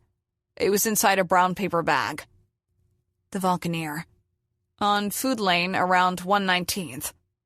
Nunley. I think it was on Food Lane, the sewer on Food Lane. The Vulcaneer. Somewhere between 118th, where your mom lives. Nunley. Yes. The Vulcaneer. And 119th. Nunley. One of those sewers. Mike threw the stuff in the sewer. The Vulcaneer. Okay, when, earlier you said you had sold the T-tops to Mike Harmon. Nunley. Mike. Yes, sir. The Vulcaneer. Wheel Place on Truman Road. Nunley. Yes. Payless Tire Store on Truman Road. The Vulcaneer. Payless Tire Store. Nunley. Yes, sir. The Vulcaneer. And you mentioned you sold the radio to Nunley. I think we sold the radio. I sold the radio to Doyle. The Vulcaneer. And that's Doyle, a man named Doyle at Fletcher's Auto Body. Nunley. Yes, with a Ford truck, with primer on it. McGee. All the T-tops that you sold were full sets. Nunley. Yes. McGee. You mentioned earlier that there was one car that you tried to get the T-tops off, but you really couldn't get one of them off. Nunley. Yes, and we left that inside the white Riviera. McGee. The one that you couldn't get off, you left it on the car that you took the other one off of. Nunley. Yes, sir. De Vulcaneer. Normally, what did you get for a set of T-tops? Nunley. $100. The Vulcaneer. $100 or... Nunley. $100 or either a 16th worth of dope. The Vulcaneer. Okay, so how much did you get for the radio? Nunley. We always sell them about $20 or $30. The Vulcaneer. $20, $30, and this, Nunley. Those type were factory radios. The Vulcaneer. Okay. This Payless Tire Store is right next to Fletcher's Body Shop on Truman Road? Nunley. Yes, sir. The Vulcaneer. When we were talking before the statement, you mentioned that, you were with Michael on several other occasions, where the two of you were snatching purses. Nunley. Yeah, and Michael. The Vulcaneer. And he always said... Nunley. He's always thinking about doing that type of stuff. Like we would be out. We'd go snatch a purse or something, and Michael, he'd say, "Damn, man, I want to get... That's a bad white bitch right there, man. That's a bad white bitch right there. Man, I'd sure would like to kidnap, say me one of those bitches, and fuck the shit out of her." He used to say shit like this all the time, but I never did. You know, we've been knowing each other so long. I didn't never think he was serious, though, man, and that day I just, I found out. I found out something about a friend that I didn't know. I know he'd, do things, but nothing like that. And that's bizarre. I know I participated in it, but... The Vulcaneer. Was there anybody else in your mom's house when this happened? Nunley. It happened, I think... Wait a minute. I think my sister was upstairs asleep. McGee. Leslie. Nunley. Yes. I think she was upstairs asleep. The Vulcaneer. You mentioned that Mike made her crawl from the car into the family room in the basement. Nunley. Yeah, because the basement windows were there, and he didn't want nobody to see her go past the basement window. The Vulcaneer. You made her crawl. You also talked about asking her, or either Michael or you asked her about some questions about her family, and she... Nunley. Yeah, Mike. Mike had asked her, did her people have any money, and she... No, he didn't ask. No one asked her that. She voluntarily said that. She said, well, don't hurt me. She kept saying, don't hurt me, don't hurt me. This was after he had raped her. He kept saying, don't hurt me. She just kept saying, don't hurt me. My people have money. My people will give you some money. 'Cause Michael kept on asking her, bitch, you got any money? Bitch, you got any money on you stashed anywhere? He was saying that to her as he was taking her clothes off and shit. But then she kept on saying that no. Well, she ended up saying that her people had some money and stuff. She could get some money from her people. Give her some money. Give us some money. And so Mike said, well, go get a pen. He told me to. He was just faking it, so just saying, go get a ink pen and write this down, what she is saying. She was blindfolded. She couldn't see what I was doing for real, so I faked like I had got a pen, and I asked her, now what you say? What's the address, the telephone number and name, and stuff like that, and faked like I had wrote it down. The Volcaneer. So she would believe that you were going to try and get ransom for her. Nunley. So she wouldn't, get all hysterical and shit like that. McGee. You all left the house after you put her in the trunk, after she was dead. You closed the trunk and you left the garage. Come out north through the driveway. Which way did you go from there? Nunley. We went east. McGee. On the right-hand side? Nunley. Yes, sir. McGee. Where did you go from there? Nunley.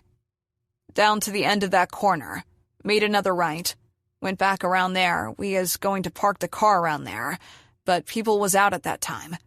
People was out and about, so we came back around there and past my mother's block.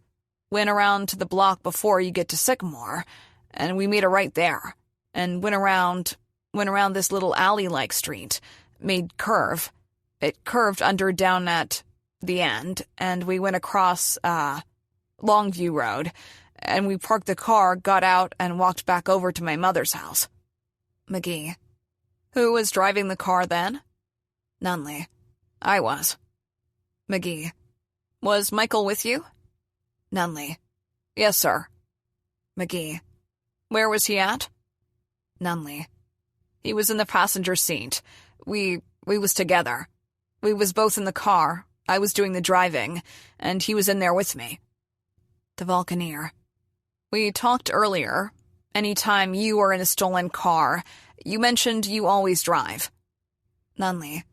I always drive. The Volcaneer. Why is that? Nunley. Anybody that knows me, and know that I participate in a stolen car act, they go and tell you that Roger is not going to be in that car unless he driving. 'Cause I can drive real good, and I don't trust nobody else's driving. I do not trust anybody else's driving. The Volcaneer. So you feel that you will be able to get away from the police? Nunley. Right. The Volcaneer.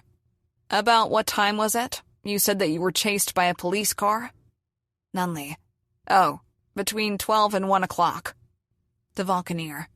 In the morning? Nunley. No, at night. The Volcaneer. Michael with you? Nunley. Yes, sir. The Volcaneer. After midnight? Nunley. Yes, about 12 or 1 o'clock. That's when the police over in Lee Summit chased us in the blue Monte Carlo SS. The Volcaneer. Then you stole that car from the same parking lot that Michael stole the Riviera? Nunley. Riviera. Yes, sir. McGee. You know what part of town that was? Nunley. Yes, sir. Grandview. The Volcaneer. Do you remember the name of the apartments? Nunley. No, sir. I don't remember the name of the apartments, 'cause we always come up to them from the back way, and we can never see the name. They are light duplexes, I remember the apartments are more like duplexes. The Volcaneer. Earlier you signed a consent to search. McGee. I can't find it. The Vulcaneer. Giving us permission to take standards of your head hair and a sample of your blood. Is this the form that you signed? Nunley. Yes, sir. The Vulcaneer. You signed that of your own free will. Nunley. Sure did. The Vulcaneer. And you understand that's to be used to check against the physical evidence we found on her body. Nunley. Yes. McGee.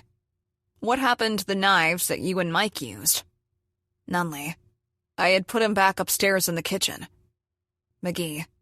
Michael took him back upstairs. Nunley. Yes, sir. I took him back up there. Not Michael. I did. I took him back up there and put him in the kitchen. McGee. And as far as you know, that's where they were left. Nunley. Yes. McGee. They weren't disposed of? The Vulcaneer. You described a larger, like, chef knife. Nunley. Yeah, my mother's got a knife that y'all was describing. It sounded like that was the knife y'all is talking about, and I... The Vulcaneer. About how long was that? Nunley. Want to make it clear that it's about this long. The Vulcaneer. That the blade, or is that overall? Nunley. It's got a darkish, blackish-looking handle on it. The Vulcaneer. Okay. Nunley. And at the end it's got a funny shape to it at the end, with a split in the middle. The Vulcaneer. Okay. Nunley. And that was a knife. It was a small steak knife about that big with brown handle on it. The Vulcaneer. That steak knife, does it have a smooth blade or... Nunley. No, it has ridges on it. The Vulcaneer. Okay, and the small one is the one that Michael had. Nunley. Yes, sir. The Vulcaneer. And the big one is the one you tried to cut her throat with, but it wouldn't because it was dull. Nunley. Yes. The Vulcaneer. When you speak of Michael Taylor, you are speaking of the man that you grew up with over... You've been knowing... Nunley. Since I was about, 17. The Vulcaneer. So you've known him for how long? Nunley. Oh, I guess about 8 or 9 years. The Vulcaneer. 8 or 9 years. And he lived where? Nunley. 54th and Garfield. McGee. 54th and Garfield. Nunley. Yes. The Vulcaneer. Is that where his mother lives? Nunley. Yes. The Vulcaneer. At that time you lived where? Nunley. On 55th. I would just go out to my mother's house. I didn't stay out there. I stayed on 55th. The Vulcaneer. Why are you giving this statement? Nunley. Because I seen the video statement, and from what somebody was saying, that Mr. Taylor was saying in the video statement was a bunch of lies, and he had made the statement about this murder case, and he had indicated me, and putting me in the part that he played, and I don't feel that's right. McGee.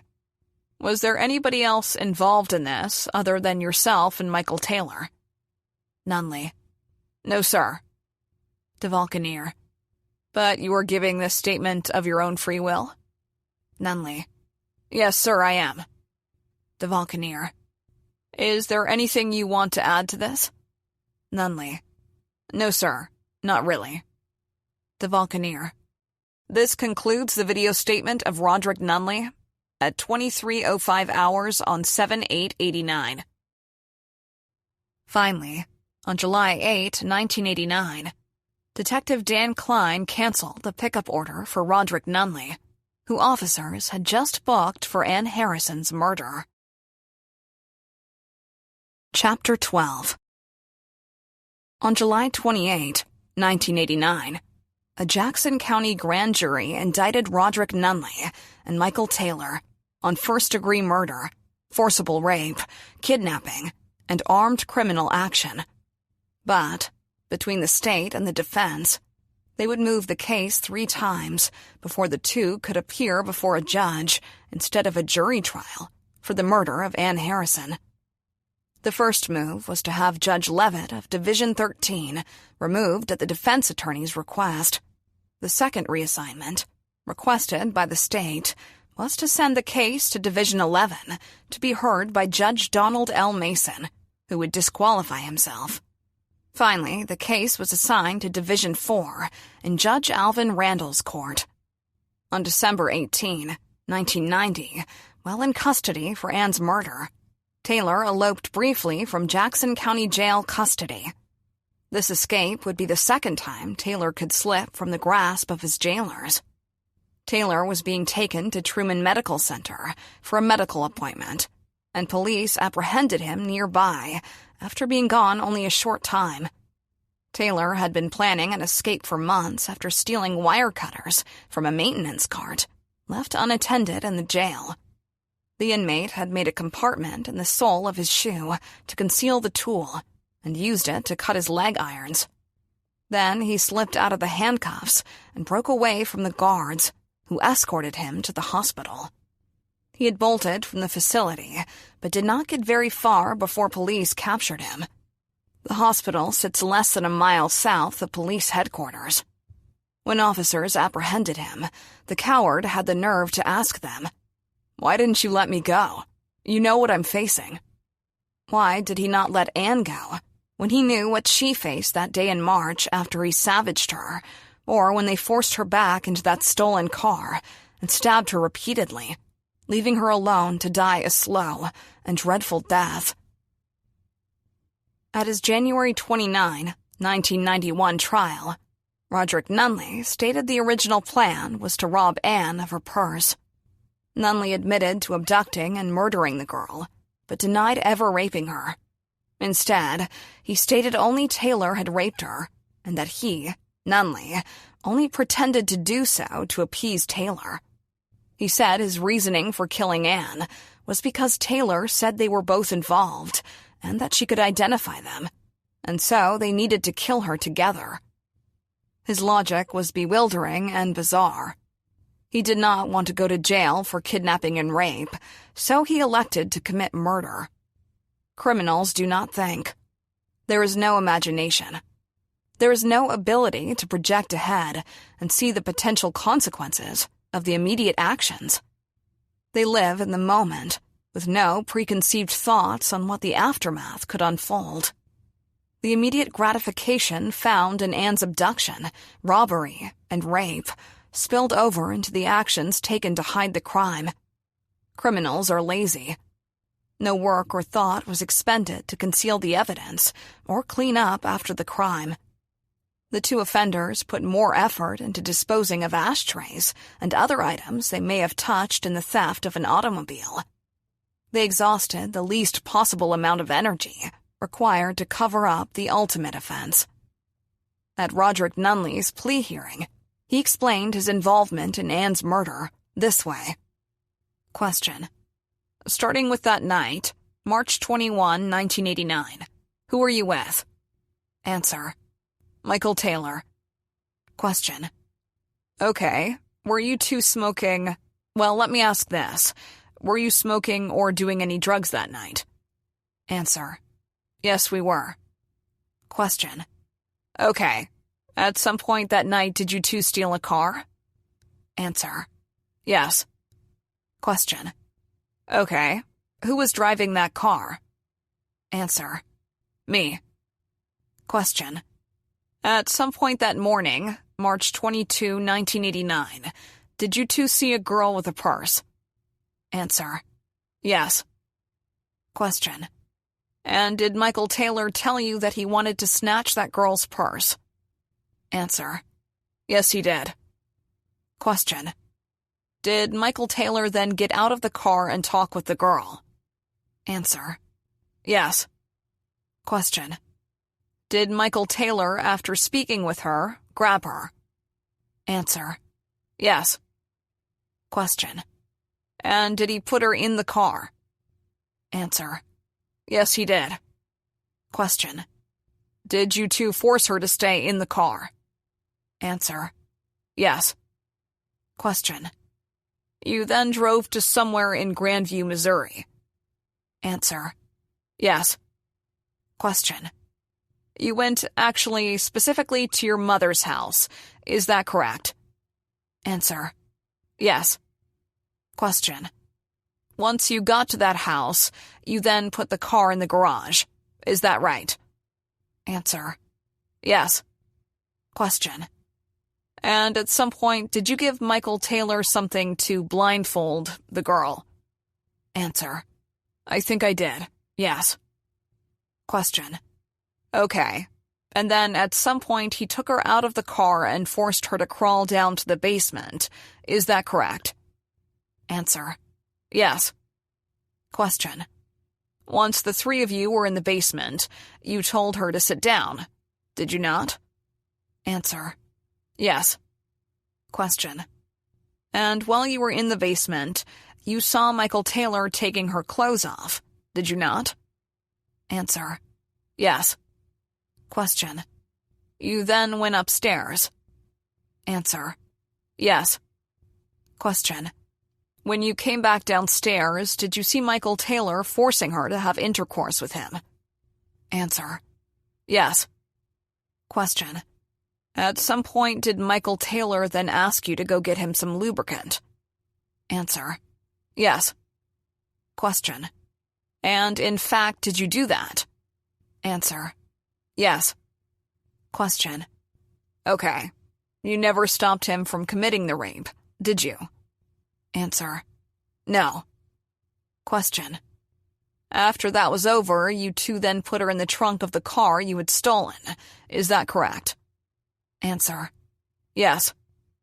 Question: You then tied her up, did you not? Answer: Yes. Question: And you and Michael Taylor stood there for a while. Is that correct? Answer: Yes.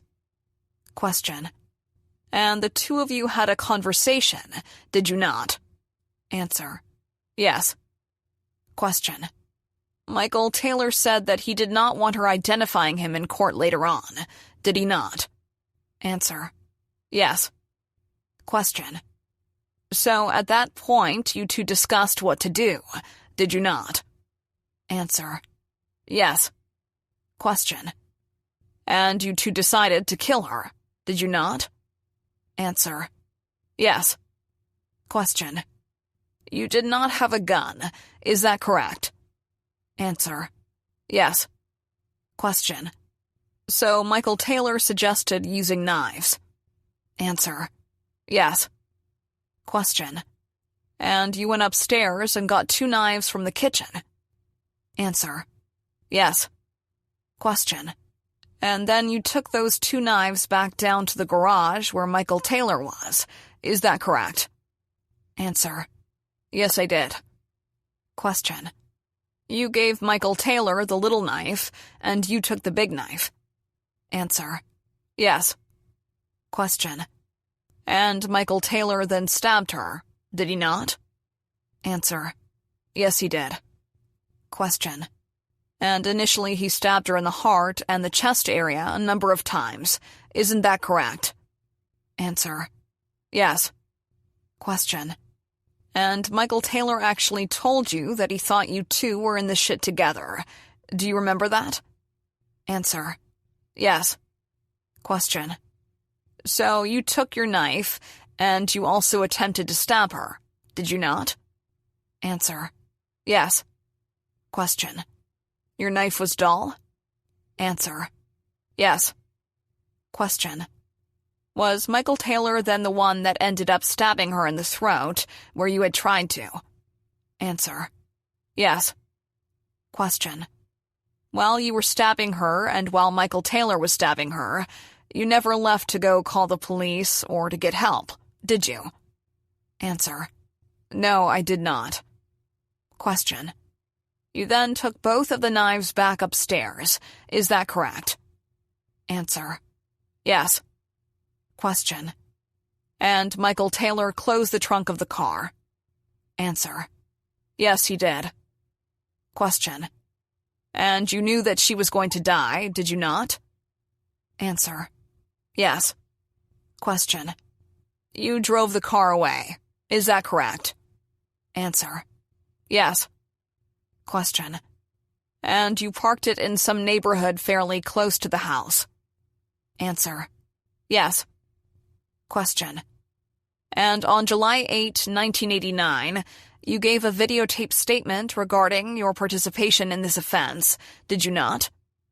Answer: Yes. Question: And it's your desire, in fact, to plead guilty here today? Answer: Yes. At the plea hearing, Nunley also testified that he knew he was waiving a jury trial and jury sentencing. Question: Do you understand that by pleading guilty today, you're waiving or giving up a certain number of constitutional rights that you would have if you went to trial? Answer: Yes. Question: Do you understand that at that trial you would have the right to a trial by a judge or a jury? Answer: Yes. Question: Do you understand that if you went to trial and you were found guilty of these charges, that you would then start the second phase of the trial, which would be the sentencing phase by the jury? Do you understand that? Answer: Yes. Question: By waiving that, you're not going to be sentenced by a jury. Do you understand that? Answer: Yes. Question: Is it still your desire to plead guilty today? Answer: Yes, it is. After a 3-day sentencing hearing, the judge sentenced Nunley to death. Nunley pleaded guilty to murder in the first degree, along with rape, kidnapping, and armed criminal action. He was informed that he could receive the death penalty, but elected to appear before a judge and waive a jury trial. The judge presiding over his case, Alvin C. Randall, was appointed Judge of Division 4 of the 16th Judicial Circuit on January 11, 1964. He had never had a death penalty case brought before him in the almost 3 decades he was on the bench. He had previously handed down only life sentences with no possibility of parole. The attorneys for Ann's killers had done a great deal of research when they began judge shopping for the benefit of their clients. The judge scheduled the trial sentencing phase for March 19, 1991. Roderick Nunley's sentence would be handed down almost 2 years to the day Ann was murdered. The Harrisons were present for the testimony, having waited 2 years for this case to come to trial. It was the start of what would prove to be a recurring nightmare in the daytime, reliving the horrendous details of Ann's abduction and murder. The sentencing was the first time they heard all the gruesome details of what their oldest child had endured on the fateful day that her life intersected with Nunley's and Taylor's. It was a parent's great fear brought to bear. Bob Harrison would later comment on Nunley's nonchalant demeanor. He was up there like he had his driver's license revoked. Leslie Nunley, the defendant's sister, spoke for the family, affirming that they concurred with the plan to proceed without a jury. She said they thought this was fairer, given that Ann was white and Nunley was black, referring to it as a racial thing. Pat Hall, the Jackson County prosecutor, repeatedly quizzed Nunley in open court, ensuring that Nunley and his attorney understood the law and that there would be no appeal to his election to allow the judge to hear the case solely. However, the years would show that this would not be how the events would play out. Chapter 13. On February 9, 1991, 12 days after Nunley's trial date, Taylor took the stand in Judge Randall's chambers to tell his version of the events that took place, admitting to first-degree murder, rape, kidnapping, and armed criminal action. When Taylor appeared before Judge Randall, the prosecutor questioned him in the same manner that he had done with Nunley. He wanted to document that Taylor understood the implications when he pleaded guilty in 1991. At that hearing, Taylor's defense counsel testified that the state's case against Taylor was one of the strongest cases that he had ever encountered. The strategy would be for Taylor to enter a guilty plea before the judge and focus on the penalty phase to dodge a death sentence. Because of the violence surrounding Anne's abduction, rape, and murder, they decided that the best course of action would be to avoid a jury trial. In the opinion of his attorneys, Randall's history of handing down life sentences was in Taylor's best interest. The following is an excerpt from Taylor's February 1991 plea hearing transcript. Question: Do you also understand that if you plead guilty, it will be up to the judge to decide the sentence on all charges? Answer: Yes. Question: And as the maximum that you can get on all of these charges, do you understand that the judge can give you the death sentence? Answer: Yes. Question: If you plead not guilty, do you understand that you have a right to go to trial? Answer: Yes. Question: And if you plead not guilty, there would be a trial? Answer: Yes. Question: Do you understand that the trial would be in front of a jury of 12 people? Answer: Yes, I do. Question: And the 12 people would have to be unanimous in their verdict? Answer: Yes. Question: In other words, all 12 would have to agree?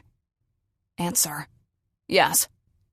Question: The 12 people would have to be convinced beyond a reasonable doubt by the state that you're guilty? Answer: Yes. Question: And that would be on each charge, all 4 counts. Do you understand that? Answer: Yes, I do. From the plea hearing transcript at page 13. Emphasis added. Question: Michael, do you understand that if you plead guilty, there won't be a trial? Answer: Yes, I do. Question: And you, in essence, would be giving up those rights. Do you understand that? Answer: Yes, I do. Question: Sometimes we use the word waive. If you plead guilty, you are waiving the right to a trial by jury. Answer: Yes, I understand. Question: The right to a trial. Answer: Yes, I understand. From the plea hearing transcript at pages 19 through 21. Emphasis added.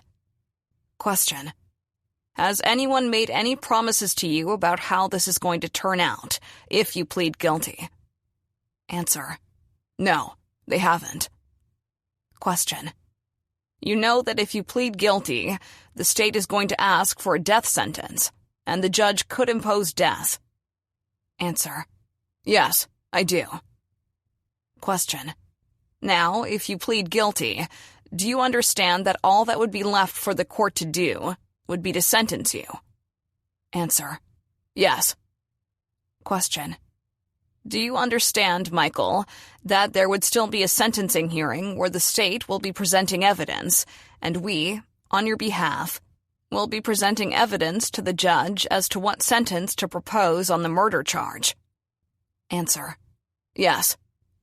Question: And actually, the judge can entertain evidence on all of the charges? Answer: I understand. From the plea hearing transcript at page 28. Emphasis added. Question: And do you understand that there will be a sentencing proceeding yet to occur in front of the judge? Answer: Yes, I do. From the plea hearing transcript at pages 34 through 36. Emphasis added. Question: Do you understand that you might be entitled to 2 trials? That is, one trial where the jury would decide murder in the first degree, and then punishment if they found you guilty of murder in the first degree. Do you understand that? Answer: Yes. Question: No one has guaranteed you what sentence you're going to receive? Answer: No. Question: No promises have been made to you as to what sentence you're going to receive? Answer: No, they haven't. Question: Has anyone told you what sentence you're likely to receive? Answer: No, they haven't. Question: What sentence do you think you're going to receive as to count 1, murder in the first degree? Answer. What sentence do I think? Question. Yes. Answer. I do not know. Question. Do you understand that the judge might very well sentence you to the death penalty in this case? Answer. Yes, I do. Question. Do you know that by pleading guilty here today, that instead of 12 people deciding, there will only be one person deciding, this judge? Do you understand that? Answer. Yes, I do. Question.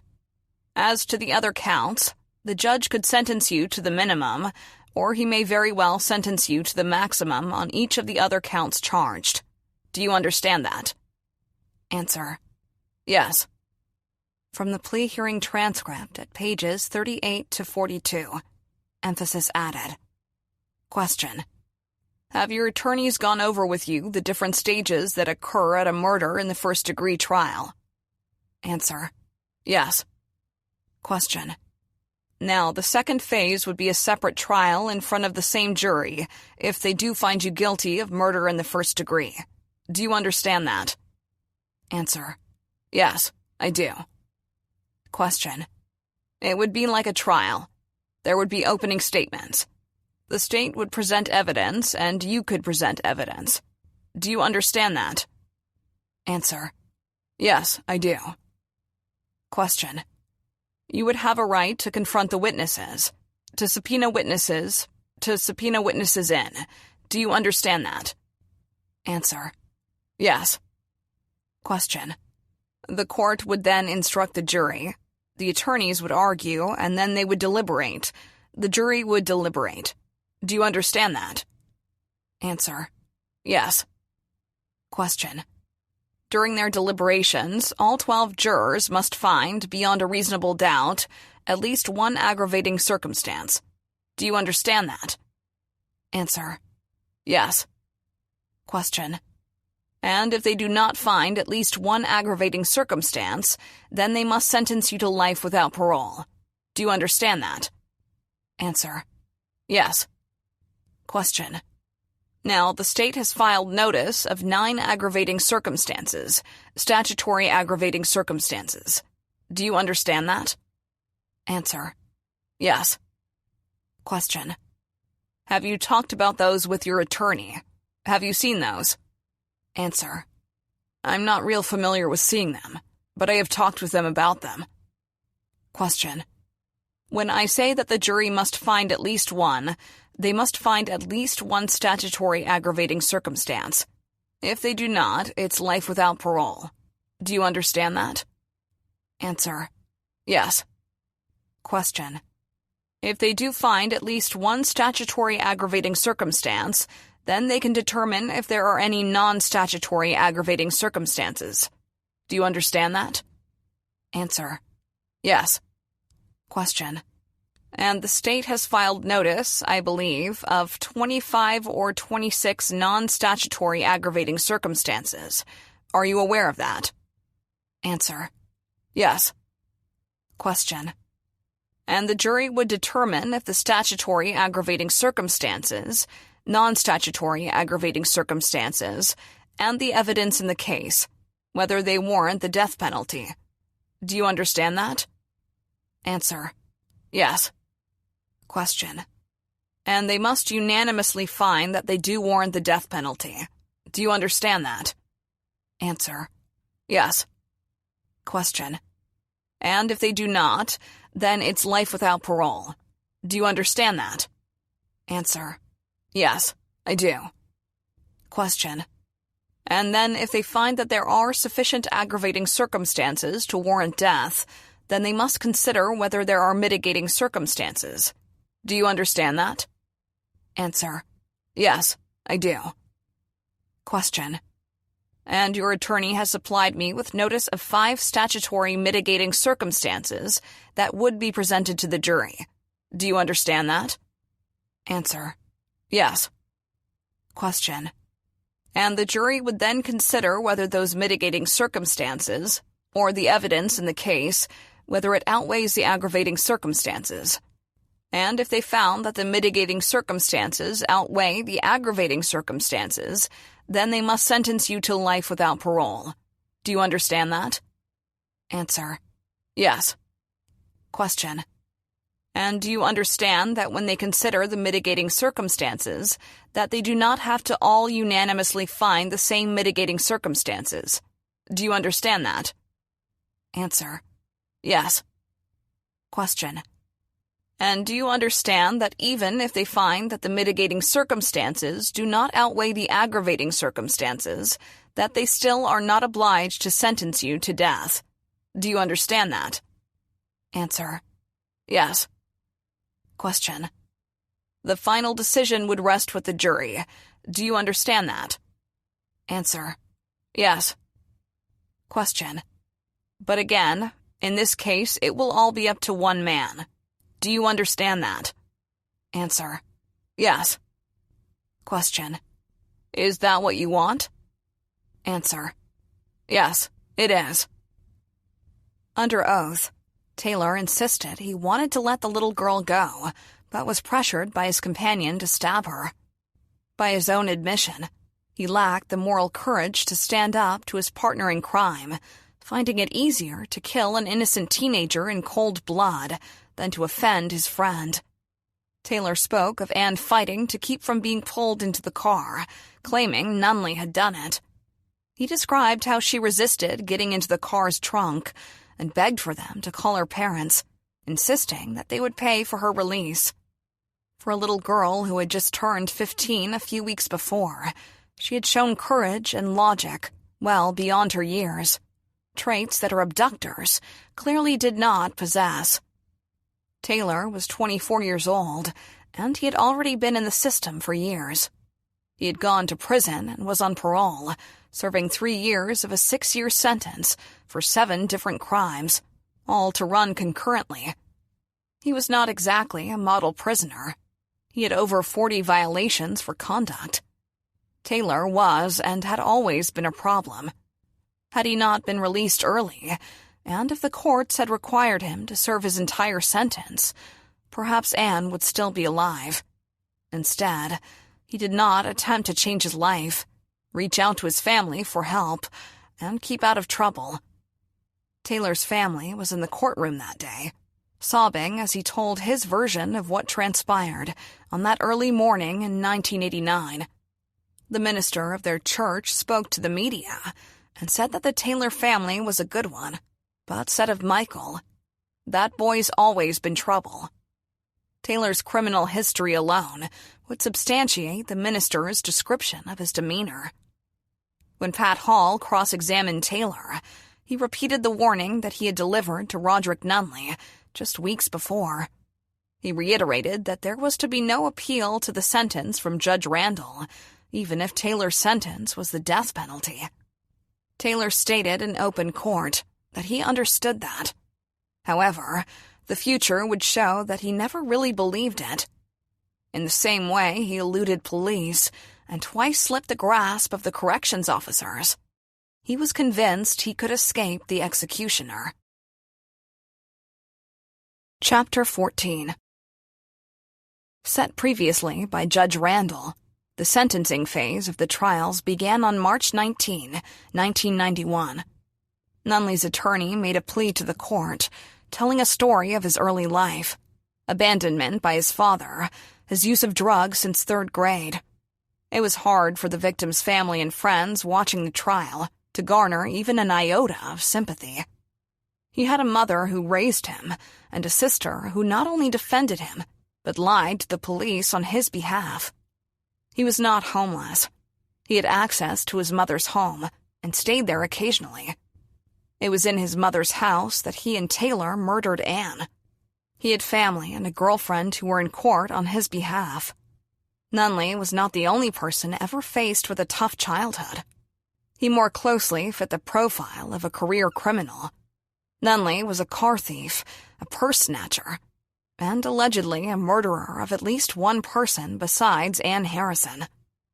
On March 20, Kareem Hurley took the stand to testify about Nunley's involvement in Anne's murder. Hurley had called the TIPS hotline on June 21, 1989, to tell what he knew and collect the $9,000 reward for information regarding Anne's case. His statements to the hotline substantiated the evidence that police had already gathered. In addition, he had facts surrounding the case that had never been previously disclosed. In exchange for reductions in charges pending against him for drugs and stealing, Kareem Hurley divulged not only what Nunley had revealed to him about this case, but also about another killing that Nunley had bragged about committing. That was also confirmed by law enforcement because they had charged Nunley as one of 2 individuals who shot a drug dealer named Jonas Dickerson just 8 months before Anne's murder. In addition, Hurley confirmed Nunley was also involved in another homicide and provided the location of that alleged crime. He stated he had known Nunley, who he referred to as Roger, an alias that Nunley used, his entire life. He was a friend, a partner in crime.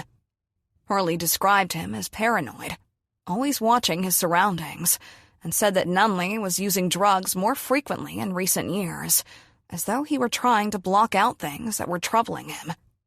He recounted that Nunley claimed he only attempted to rape Anne to appease Michael Taylor, who insisted that Nunley do so since he, Taylor, had sexually assaulted her. It troubled him those detectives would identify himself and Michael because of pubic hairs they might have left at the scene. Hurley said that Nunley killed Anne because she heard Taylor call him by name, and he was afraid that she could identify him. He told Hurley that he retrieved several knives from his mother's kitchen and started the stabbing. Kareem Hurley, Nunley's lifelong friend, received his $9,000 besides his sentence reductions. He had satisfied all the requirements for obtaining the monies. Now, he could take his pieces of silver and get on with his life, or so it would appear. After Anne's murder, Nunley continued his practice of getting high, stealing cars and T-tops, selling the stolen property, buying more drugs, and around he'd go. His companion was Kareem Hurley, and not Michael Taylor, on one of his binges, as Taylor was incarcerated in the Western Missouri Correctional Center in Cameron, Missouri. As was his practice, Roderick Nunley was driving, and Hurley was a passenger, as they passed through the parking lot of the Venture Store at the northeast corner of I-70 and Noland Road in Independence, Missouri. Hurley saw an elderly woman walking through the parking lot and told Nunley to slow down so he could grab her purse. It was a routine that Nunley pulled with whatever companion he was with, only this time, the victim refused to let go and kept clutching her purse. Hurley pulled the woman into the car when Nunley began screaming for Hurley to let it go. He got the bag, and they drove off, but not before the victim fell, breaking her hip. Nunley was upset and repeatedly called it déjà vu instead of déjà vu. When Hurley asked what he was talking about, he responded that it was just like Annie, and when pushed, stated that was how Taylor abducted Anne Harrison when all he was supposed to do was take her purse. Nunley told Hurley details that only her killer would know. How he inflicted a wound 2 inches in diameter in her neck by twisting the serrated knife. Detectives turned the information over to the Independence Police Department, and they charged Kareem Hurley with robbery.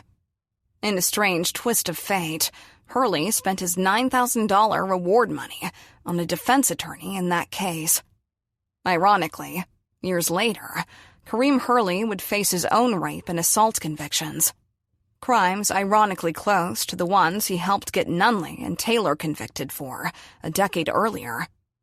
15 years after Anne's murder, the tipster who collected the reward for her murder would find himself the focus of the criminal justice system.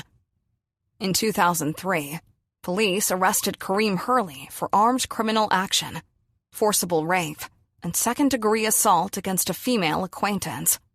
On December 29, 2003, Hurley invited his victim to his home to eat and spend the evening. Instead, He offered her some crack cocaine, and as she smoked it, he began stabbing her about the face, head, and abdomen. After stabbing and punching her viciously, Hurley forced her to perform oral sex. He later raped the woman, forcing her to remain in his home until the next day. However, he allowed her to leave the morning after her assault. The victim was found disheveled and stumbling down the street by a friend passing by.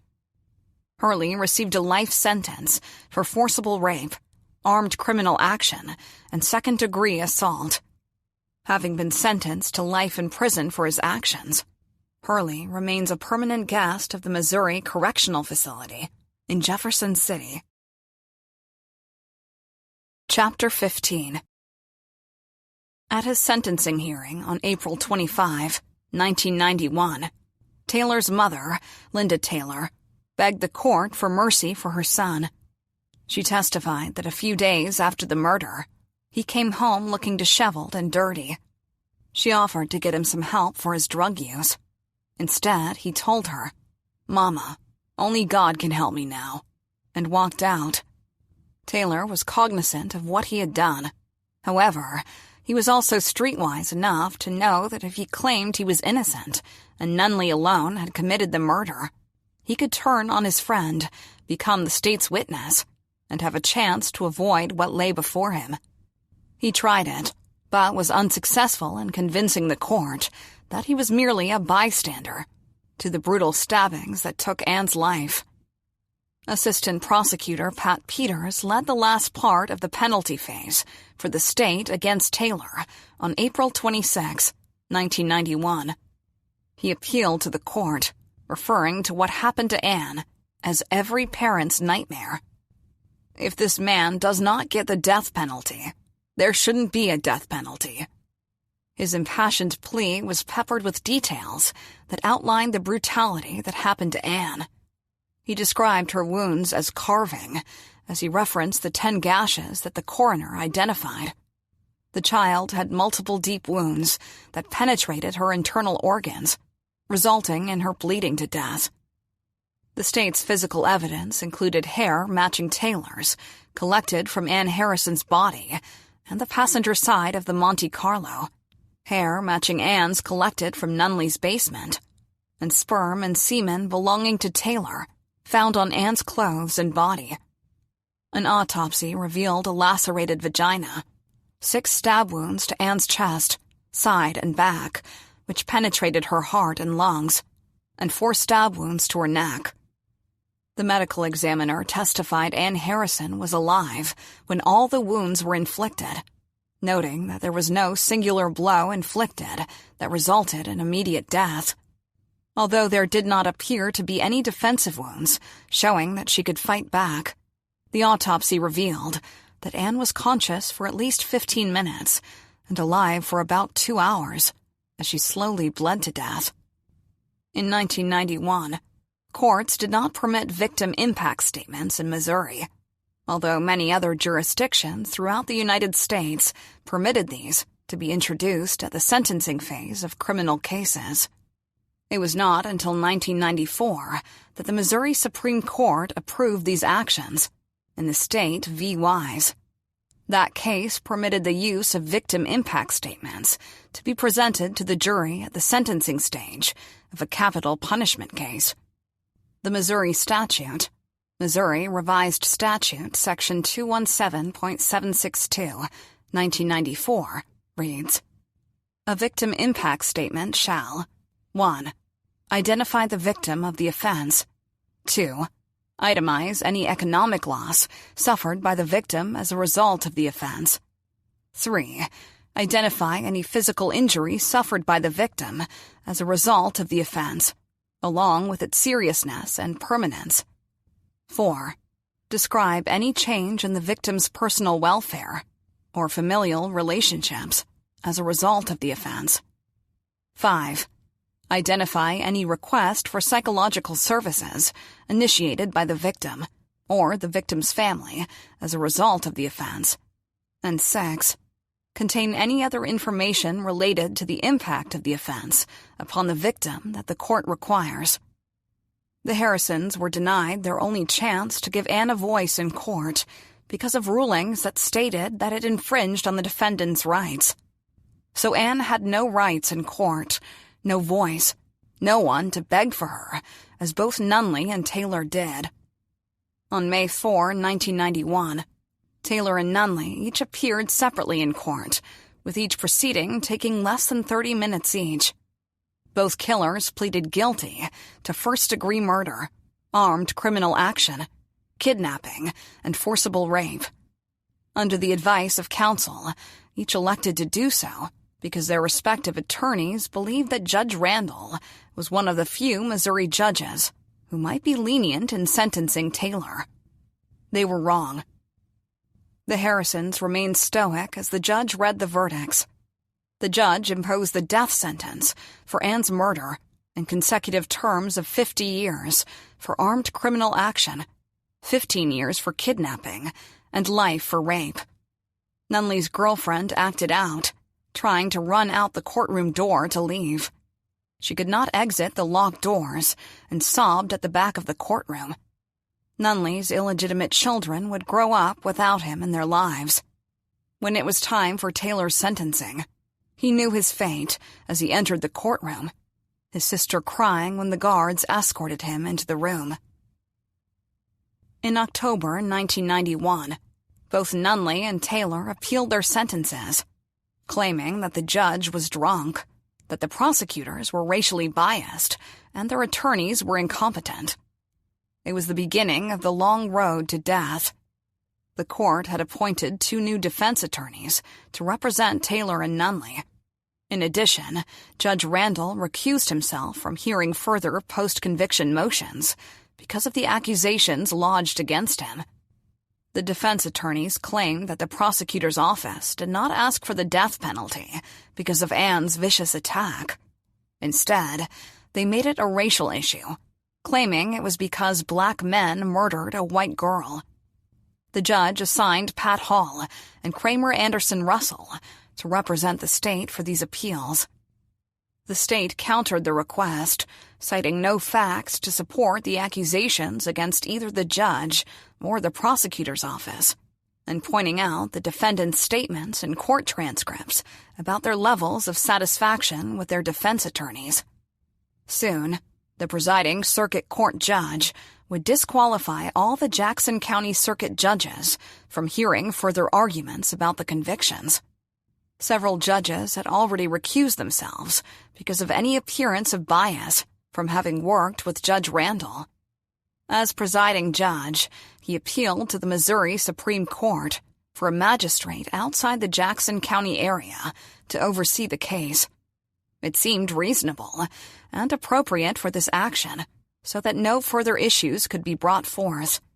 However, these accusations would be brought up repeatedly through the court system as Nunley and Taylor worked to escape what had been a fair and just sentence from the start. As Judge Randall stated in his ruling, they gambled and lost. Chapter 16. On November 22, 1991, the Missouri Supreme Court appointed Judge Robert H. Durker from the 22nd Judicial Circuit to handle the appeals. Because Judge Randall was accused of being under the influence of alcohol when he pronounced Taylor's sentence, despite having made the ruling before having a drink at lunch, a special judge was appointed to hear Taylor's post-conviction relief hearing. The allegations that Judge Randall had been drinking during all the trial proceedings would prove unfounded. 3 years after Anne's murder, the killers were back in court, attempting to get their sentencing overturned. According to Taylor's testimony at his guilty plea hearing, which corroborated his videotaped statement and other evidence adduced in the sentencing hearing, Taylor and a companion, Roderick Nunley, spent the night of March 21, 1989, driving a stolen Chevrolet Monte Carlo, stealing T-tops, smoking marijuana, and drinking wine coolers. During the early morning hours of March 22nd, a Lee Summit police officer followed them, but they lost the police after a high-speed chase on a highway. The officer had to discontinue the pursuit because the suspect vehicle entered Kansas City's limit. Nunley, a past master of eluding police, was driving yet another stolen vehicle. He knew that one jurisdiction's officers couldn't follow him into another city's limits without a justifiable reason. Whatever might be wrong with this car, expired plates, no taillight, or whatever the officer suspected, would not be enough to be followed into Kansas City. He had an odd talent for stealing cars and auto parts, which again benefited him. He would, however, leave a telltale clue in the car that would link him to the crime. His days of auto theft were about to come to a halt, but not before he committed one last, horrific offense that would forever change the course of local history. His all-night into early morning crime spree was the last night of peaceful slumber the Harrisons would ever know. There were stolen T-tops in the car that the pair had planned to sell at a chop shop, a covert operation that dealt in stolen auto parts in Raytown, Missouri. Instead, because the business was not open yet, they drove around to kill time, or at least they claimed that was all they planned to kill. It was the only reason that they were in the neighborhood. About 7 a.m., they saw 15-year-old Anne Marie Harrison waiting for the school bus at the end of her driveway. Taylor told Nunley, who was driving at the time, to stop so Taylor could snatch her purse. Nunley stopped the car. Taylor got out, pretended to need directions, grabbed her, and put her in the front seat between himself and Nunley. He left her purse and other belongings exactly where she had placed them. They remained undisturbed. Nunley would later reveal that Taylor was not interested in a theft. His intentions were far more sinister. A neighbor would later state that at approximately 7:06 a.m., he heard two screams, one loud and terrifying, the other cut off with the slamming of a car door. He would recall that he heard the vehicle speed off and glimpsed a Chevy through his kitchen window. Once in the car, Taylor blindfolded Anne with his sock and threatened to stab her with a screwdriver if she was not quiet. Nunley drove to his mother's house in Grandview, Missouri, and pulled the car into the garage at the back of the residence. Nunley bound her hands with cable wire and took Anne to the basement. The evidence adduced in Taylor's sentencing hearing reveals a different factual version of the crime than the evidence offered in Nunley's proceedings. Taylor claimed that Nunley first removed Anne's clothes and had forcible sexual intercourse with her. Taylor said he remained in the garage while this happened, and then he, Taylor, had forcible intercourse with her. They finally untied her and allowed her to dress. Anne tried to persuade them to call her parents for ransom, and Nunley promised he would take her to a telephone to call home. They once again blindfolded her, retied her hands, and led her to the trunk of the Monte Carlo. Anne resisted getting into the trunk until Nunley told her it was a necessary step so that no one would see her. Both men helped her into the trunk. Nunley then returned to the house for 2 knives, a butcher knife, and a smaller steak knife. Nunley argued with Taylor about whether to kill her. Taylor only wanted to rape her and let her go. Conversely, Nunley did not want Anne to testify against him and emphasized he and Taylor were in this together. After all, it was his fault that Anne knew his name. Taylor's the one who called out to him, asking him to retrieve some hair gel so that he could use it as a disgusting aid in the rape process. Nunley attempted to slash her throat after bringing the knives from the kitchen, but the blade was too dull. So instead, he stabbed her through the throat and told Taylor to stick her. The medical examiner would later conclude that Nunley had not only driven the knife from one side of Anne's neck to the other, but that he twisted the knife, adding insult to her deadly wounds. It just solidified the knowledge that Nunley was a violent, menacing creature with no conscience. It was not the first time he killed, and his time in prison would reveal that it wouldn't be the last time he would try. As Nunley continued to stab at her body, Taylor stabbed Anne 2 or 3 times, probably 4. He described how her eyes rolled up in her head, and she was sort of like trying to catch her breath. Nunley and Taylor argued about who would drive the Monte Carlo, and Nunley ended up driving it. Nunley liked to be in control, and he could usually intimidate his companions into allowing him to operate whatever vehicle they were using. As Nunley left the garage in the stolen Monte Carlo, with the victim's body still in the trunk, Taylor followed Nunley in another stolen automobile, a Buick Riviera, that they would also end up abandoning. At around 8:30 a.m., an hour and a half after they kidnapped Anne, Nunley abandoned the automobile on a street, just a little over half of a mile from Taylor's mother's house. Nunley then got into the stolen car that Taylor had been driving, and they returned to the home of Nunley's mother, where Anne had been brutalized just a short time earlier. It was as though nothing significant had happened. It was just business as usual. The 2 killers then got rid of the murder weapons, the blood-stained sock used as a blindfold, and the binding cable they removed from Anne after she was murdered. Nunley and Taylor had grabbed Anne from the curb, where she innocently waited for her school bus, and, a mere 90 minutes later, dumped the vehicle containing her ravaged and mutilated body, leaving her to die alone by the side of the road. Taylor's initial post-conviction hearing was held before Judge Durker on January 3, 1992. The following is Taylor's testimony on cross-examination at the post-conviction hearing. Question: Well, did you think that your chances of not getting death were really good in front of a jury? Answer: I knew that I did not want to go in front of a jury. Question: And why was that, Mr. Taylor?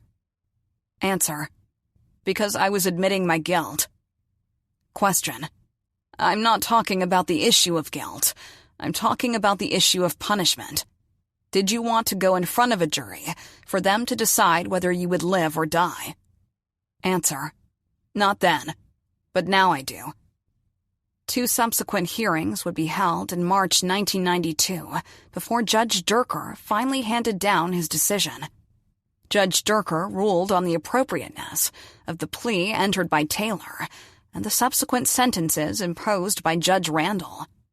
Judge Durker upheld Judge Randall's decisions.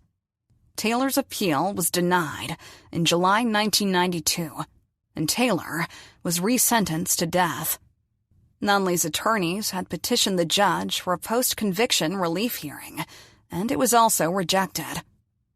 2 more appeals were filed with the Jackson County Circuit Court. Judge H. Michael Coburn heard the first in 1993. That hearing was held in 1994, and the prosecution presented evidence of Anne's kidnapping, rape, and murder. Prosecutors also presented evidence surrounding Taylor's escape from custody after his arrest for Anne's murder. Judge Coburn denied Taylor's motion to withdraw his guilty plea. Instead, he resentenced Taylor to death for the murder conviction, 15 years for the kidnapping conviction, life for the rape conviction, and 50 years for the armed criminal action conviction. The sentences were all to run consecutively. After unsuccessfully launching this appeal, Taylor's attorneys filed yet another motion, this time to be heard by Judge Edith Messina. Her ruling was the same as Judge Coburn's. Chapter 17. As with everything that seemed to touch this case, another tragedy befell one individual close to it. Judge H. Michael Coburn, who ruled on one of the many appeals filed on behalf of Anne's killers, was not exempt from misfortune. On December 23, 1994, Judge Coburn went to personally inspect a condemned building site that was the basis for a temporary restraining order filed for his review and signature. The city of Kansas City, Missouri, tried to get the owner to complete the half-finished building or tear it down. City officials, representatives from neighborhood groups who complained about the dangerous site, the owner, and his lawyer all gathered at 8:30 a.m. on the day before Christmas Eve to look at the site. Upon entering the building and walking a short distance, Judge Coburn fell into an open stairwell that had previously been barricaded. Although he had a flashlight, the judge could not see the hazard in front of him. Because of the removal of the safety barrier, he fell about 12 feet and sustained head injuries that would prove fatal some 4 days later. Attorneys representing the Coburn family successfully defended a lawsuit against the building owner, proving negligence by the building owner. Tragedy was never far from the Harrison case. In January 1994, Nunley had a hearing before Judge John O'Malley to withdraw his guilty plea. But by May of that year, Judge O'Malley denied it and sentenced Nunley to death. Following that defeat, Nunley's attorneys filed another motion for post-conviction relief. This time, they would present it to the judge in February and be denied by O'Malley in March. The state's highest court initially scheduled Nunley to die in September 1996. But 3 days before the execution, the same court stayed their order pending further review in state and federal courts. The ruling for Nunley was final on September 17, 1996, which panicked Taylor and his attorneys. The state set his execution for January 3, 1997, and they felt they were running out of time. Fortunately for Taylor, his attorneys filed with the federal courts for an appeal, and they granted him a stay of execution pending the High Court's ruling. The United States Supreme Court, however, denied discretionary review. This on-again, off-again pattern would continue for the next 26 years. Between the two murderers, a combined total of 80 actions pertained to the Ann Harrison murder case. The next step for Taylor's attorney was to file a motion with the Missouri Supreme Court.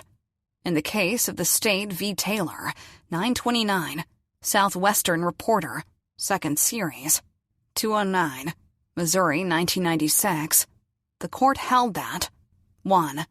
Defendant did not suffer manifest injustice as a result of fact he was sentenced by a different judge than one before whom he had pled guilty. 2.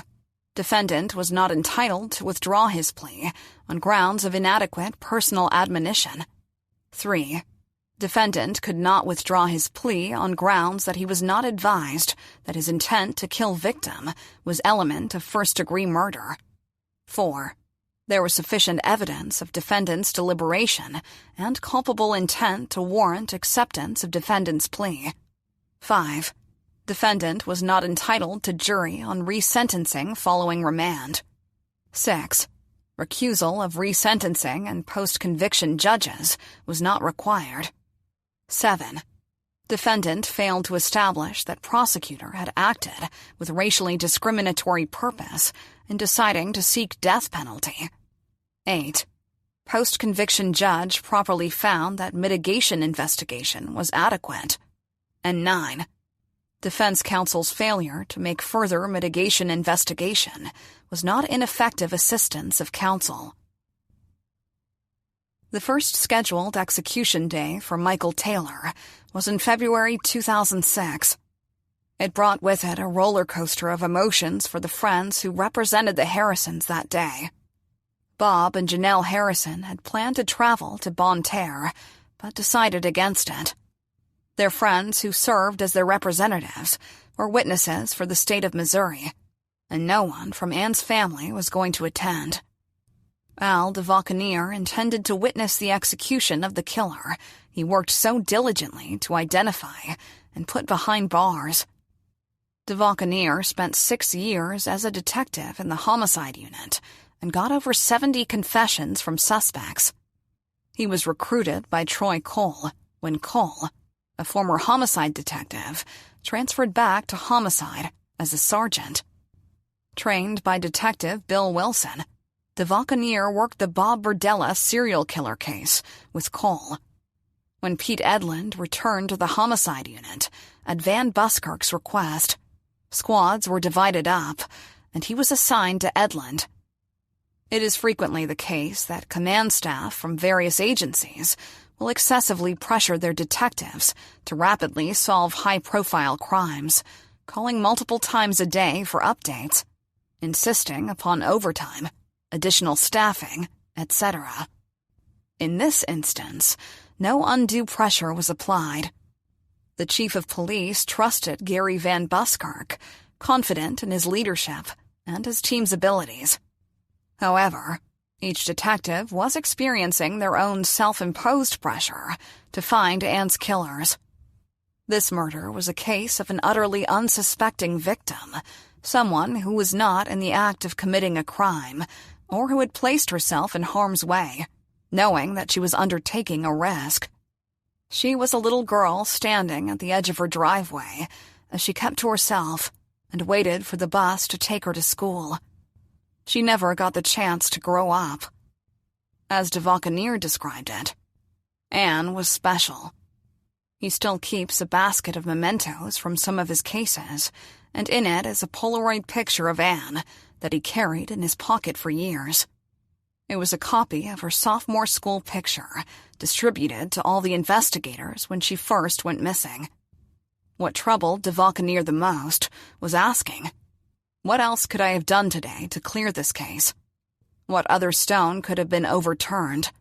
Where else could I have looked? This introspection was a consistent theme among all the detectives working the case.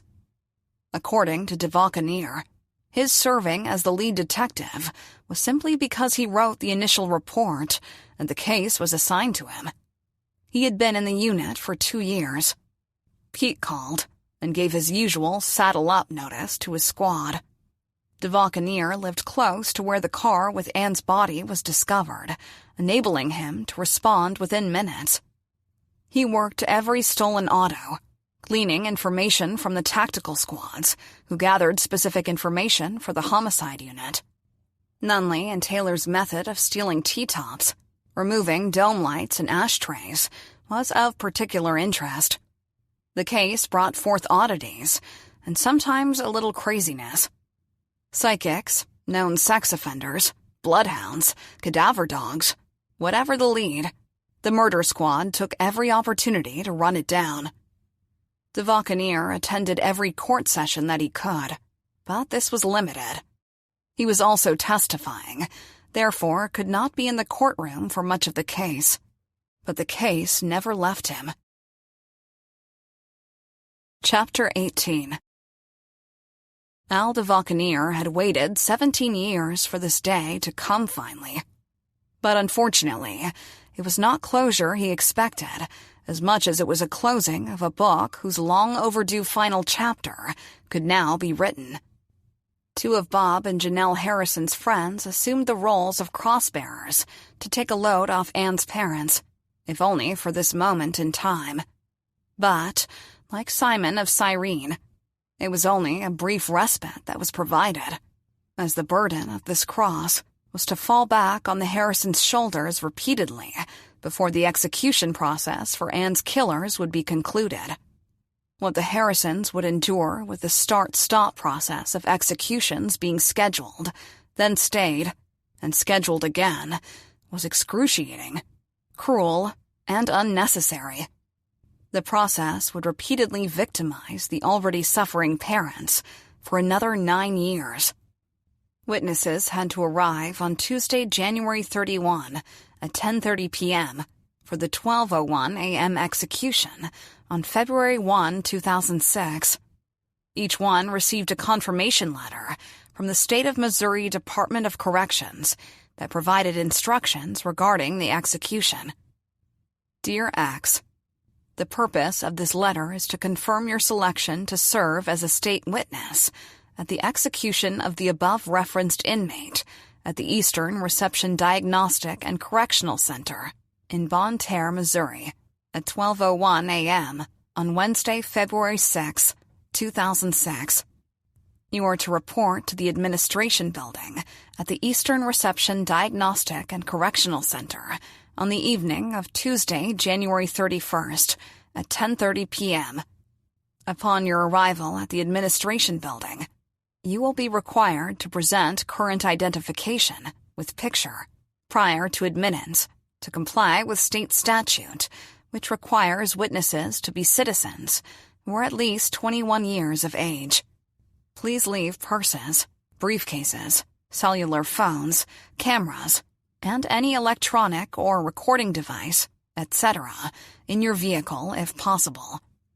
Prior to the escort to the witness area, you will be briefed regarding your duties and responsibilities as a state's witness. It is recommended that you call the institution to confirm the execution date and time before you travel to Bonne Terre, Missouri, by calling 573-XXX-XXXX. The 3 witnesses for the state of Missouri stayed in St. Louis and drove to Bonne Terre together. The prison had instructed them to arrive at 6:30 p.m. at the prison's front gate. Upon arrival, officers at the gate approached the car and requested identification. There seemed to be some confusion about allowing the witnesses to enter at that time, and guards advised them to come back at 8:30 p.m. There was nowhere to go but a Hardee's fast food restaurant near the interstate. The group left and headed to the restaurant, but the food was the last thing on anyone's mind. Soft drinks and a soft-spoken conversation ensued until enough time had passed to head back to the prison. It was hard to make small talk with death looming over their heads. When they returned to the prison, the identification process was repeated twice. The first stop at the gate, and a second check about 50 feet into the parking area, where guards pointed out the designated parking space. The officer indicated that the prisoner's family, the media, and protesters were located on the other side of the building.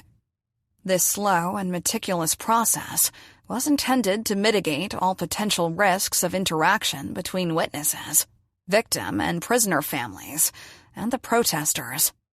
Double-checking and verifying the identities of all the players was the state's equivalent to Bob Vila's measure twice, cut once process to eliminate any mistakes. The entire prison was on lockdown for 2 days before the execution and would remain so for the balance of the week. A group of representatives from the prison met the 3 witnesses and escorted them into the facility. Guards said little, and it was primarily to give instructions to sign in, provide identification, and lock up belongings. Then, one at a time, the guards searched them, instructed them to walk through a metal detector, and escorted them down a locked hallway. About halfway down the hall, there was a bulletproof glass window with a dark window film, making it difficult to see the source of the voice you heard on the microphone. The shadowy figure of a guard was moving behind the glass in a dimly lit control room. He instructed each witness to step up, place the ID in the drawer, and wait. It was high on the wall, and there was a slide-out drawer to put identification in for the guard to inspect. He would look at the person's information, then look up at the individual waiting on the other side, and then send the ID back out and give the exact instructions to the next in line. Because he was hard to see, one had to wonder if his expression questioned the information on the identification provided, or if he held any expression at all. It was, after all, the state's intake center for new prisoners, and the witnesses described it as feeling like convicts as they were marched down the hall and out into the open-air connector to the next building, replete with chain link and razor wire. As the witnesses walked the gray mile to the Missouri death chamber, no words were spoken. Once all the parties had entered the second building, the door slammed shut, with a thundering sound reminiscent of a 1950s Hollywood film noir. The escort continued past a large room with tables and vending machines lining the walls, with goods accessible to prisoners, if they possessed enough coins to insert into the machines. It was the visiting area for prisoners. A locker room adjacent to that corridor provided access to the witness waiting area. Every time they entered a new location, a door slammed shut behind the group as they waited for a guard to unlock the next door and lead them again. The clanging sound of the doors closing against any chance of retreat, while giving off a sense of finality, did not make one feel secure, only uncertain. The cinder-block witness room was some institutional shade of colorless. There was a restroom inside the space, which was of some comfort, as they provided witnesses with an endless stream of water and some jailhouse coffee that was dark and tasteless, not unlike the decor in the room. The coffee lent itself to giving new meaning to the term correction fluid. The Department of Corrections provided each witness a 20-page packet of information, including a photograph and history of the inmate sentenced for execution, circumstances of the offense, legal chronology, history of the death penalty in Missouri, lethal injection statute, a current list of capital punishment inmates since 1979, a current list of capital punishment inmates, and Missouri inmates executed since 1989. Prison officials had cautioned the guards to speak to witnesses only when spoken to, and to give short, if not one-word, answers to the witnesses. In addition, the guards could discuss nothing related to the inmate, the execution, or voice personal opinions. Among the witnesses were reporters who served as state witnesses and to document the execution that was about to occur. At first, there were a few brief conversations among the group, but the level of awkwardness grew into an overwhelming sense of discomfort as the hours passed. Occasionally, someone would comment, but then the silence started up again. Only the rattling of papers, the turn of a magazine page, or the clearing of a throat would break the stillness. Only the hands of the institutional wall clock seemed to make any natural movement. The room's design and the connecting ductwork allowed occupants to overhear muddled conversation in the adjacent room, and vice versa. The prisoner's family was waiting in that other room. Nothing could be distinguished clearly, only a word or two now and then. A reporter attempted to make small talk with the other witnesses, speculating on what Taylor was doing, how the impending execution was affecting him, how he spent his time on his last day. The discussion revolved around Taylor, with sympathies being voiced about him. The author finally spoke up and asked of no one in particular, "Isn't anyone thinking about Ann Harrison and how she spent her last hours on this earth? Isn't that really the reason we are all here?" The room became quiet. Nothing else was said until one reporter finally offered, "This is true. I wonder what the Harrisons must be going through."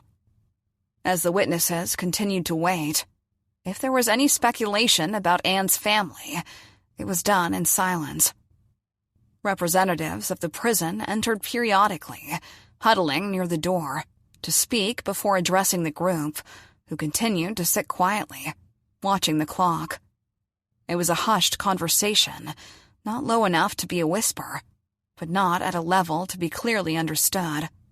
Then, the most official-looking of the group gave an update. He addressed the group 4 different times, and each time, hearts would pound as each witness readied for the execution. "Get ready to go in 10 minutes. No, wait. It's off again. It's back on again." Efforts were made to move the execution forward, primarily because a death warrant was for just 1 day. If the prisoner's execution were not carried out during those 24 hours, the state would have to re-petition the court for another death warrant. Scheduling the execution for 12:01 a.m. gives the state as much time as possible to deal with last-minute legal appeals and temporary stays. In 2006, his 11th hour appeal regarding cruel and unusual punishment by lethal injection was approved to be heard by the 8th U.S. Circuit Court of Appeals, and it granted Taylor a stay. Therefore, on February 1, 2006, Taylor's first execution was postponed. The 8th U.S. Circuit Court of Appeals had granted his stay so the full court could conduct a rehearing. The United States Supreme Court refused to overturn the stay. Only Chief Justices John Roberts, Antonin Scalia, and Clarence Thomas voted to lift the stay and proceed with the execution. Roderick Nunley would start fights at the prison and get sent to the hole, a slang term for getting removed from the general population as punishment. He was ill-tempered, confrontational, and combative, all of which presented problems for the prison.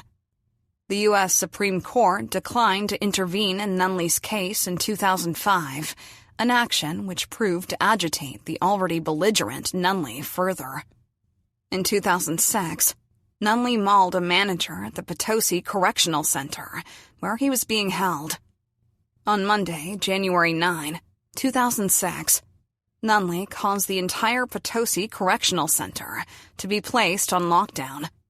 He had been permitted to go to an administrative office to get permission to use the library to seek information regarding his appeal. He had heard that the Missouri Supreme Court had set a date of February 1, 2006 as his new execution date, and therefore he wanted to go to the library. He then attacked one of the prison's functional unit managers with a homemade knife that he had fashioned and stabbed the staff member so horrifically that the victim had to be transported by medical helicopter to a trauma center in St. Louis.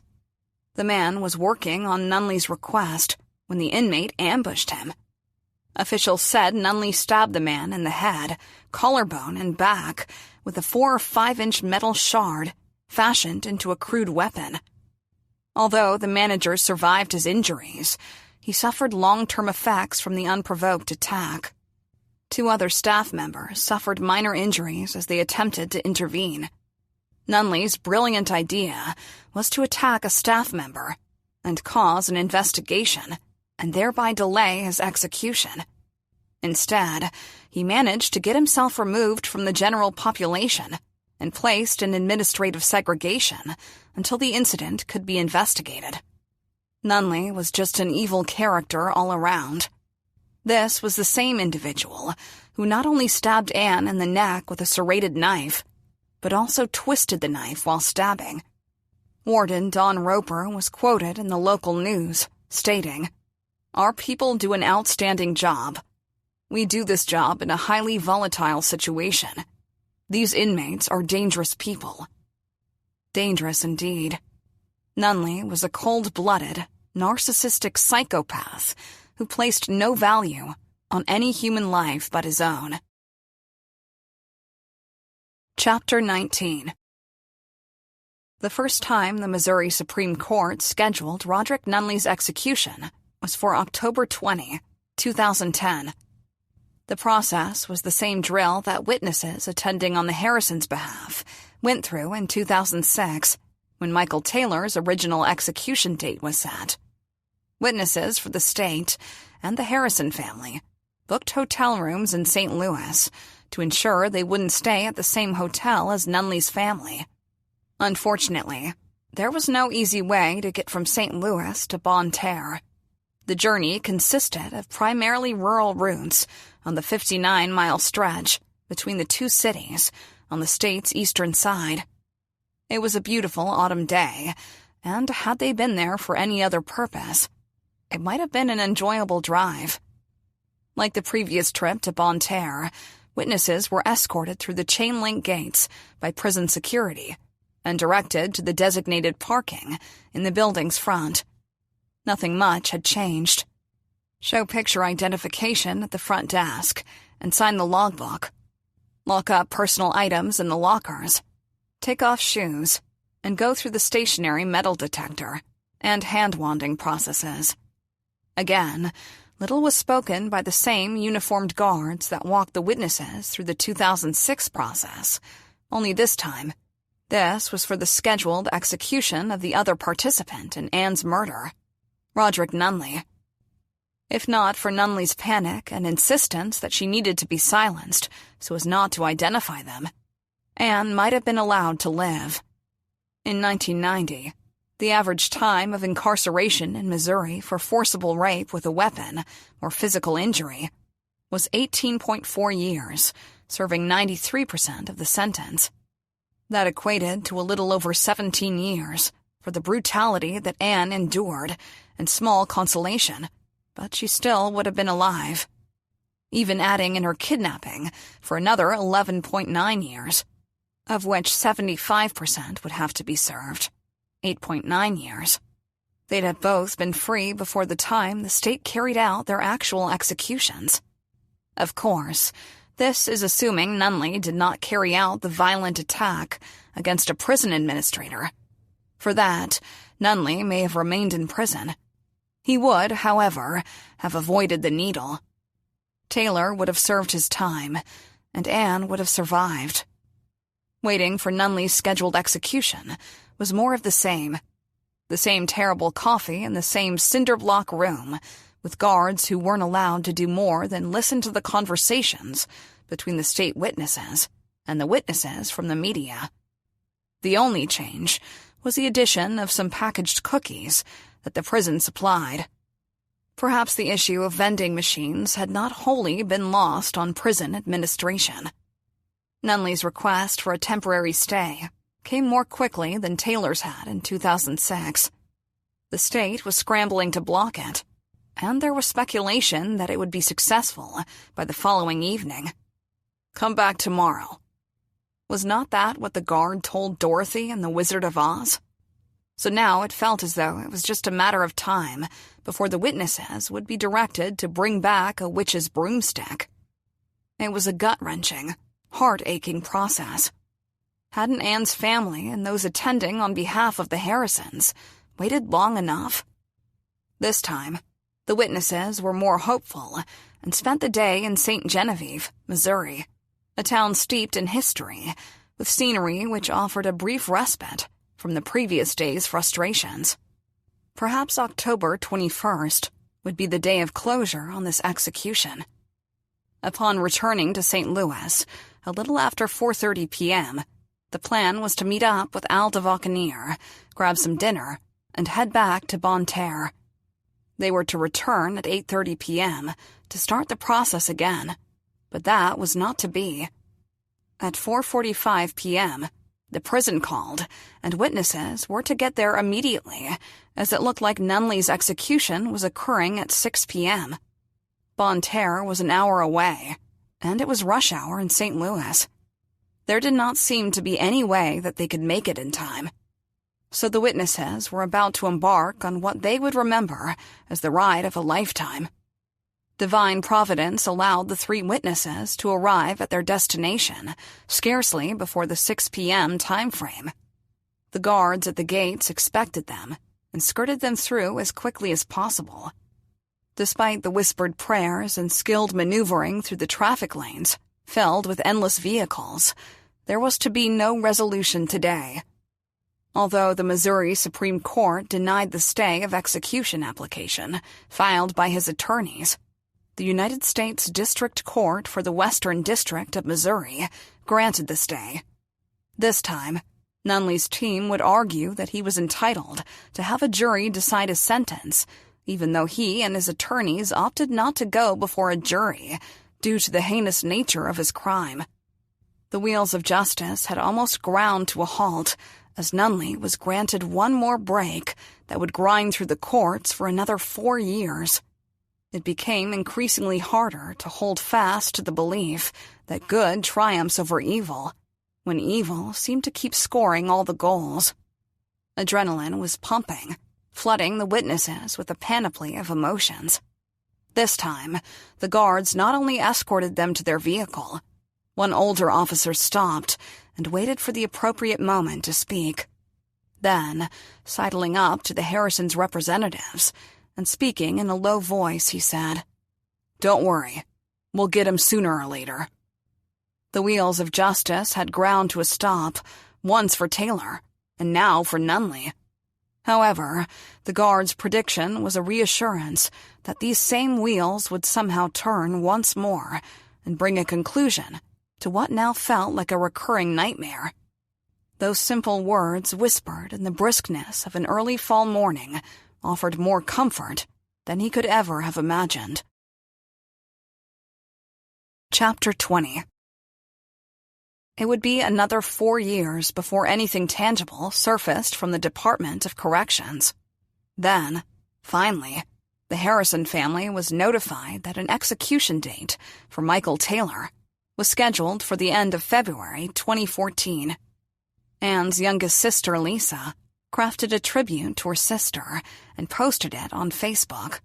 It reads, February 25, 2014. I'm a very private person and will usually opt to not doing any of this so public. But I feel the time is right, and I hope that a different approach to coping with this execution will mean it will actually happen. If I could vocalize everything I am about to say, I would thank each and every one of you in person. I just know I would never get the words out without busting out in an uncontrollable, messy cry. Although I know many of you would make time for it, I will say for comedic purposes that ain't nobody got time for that. A wholehearted thank you goes out to many lately. Thank you for keeping my family in your thoughts. Thank you for those of you who have kept Anne's memory alive. Thank you for posting pictures and for planning events to celebrate her life. I hope to gain the courage to join you and hear stories about her. I don't have very many memories of Anne. Even the memories I have, I am unsure if I generated them so I could at least feel like I knew her. Through stories told by my family, I know she was a very caring and patient person, traits most exercised when dealing with a very terrible toddler Lisa. I know she loved playing her flute, her memory that lived on as Deborah played her flute throughout school.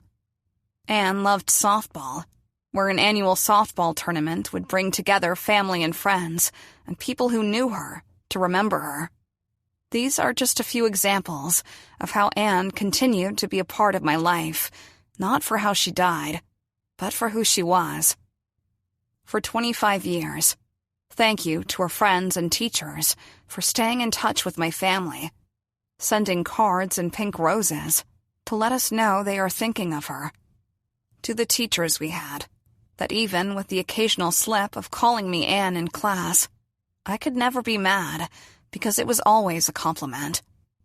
To her closest friends, David and Juliet, that, without hesitation, kept us so close to them that I have always considered them honorary siblings, doing things that older siblings should do, like teaching us how to not listen to crappy music and how to play the most fantastic game of lava using living room furniture while the parents were out. Most of all, to my parents, thank you for being so strong, to face hell and refusing to let it shut you down. Thank you for providing Deborah and I with the most normal childhood you could. We had to learn firsthand how evil people can be and had our innocence taken from us at a very young age. You still taught us how beautiful the world is, and there is still joy to be had and good memories to be made. Thank you for showing us that when difficult times are faced, we still stand on our 2 feet, and it's okay to cry. Thank you for fighting so hard and being strong to bring justice for Anne. Thank you for telling me the times I remind you of her, our similar laughs and similar sense of humor. Tonight I am full of emotions. A heavy heart, knowing what Anne's last moments were like.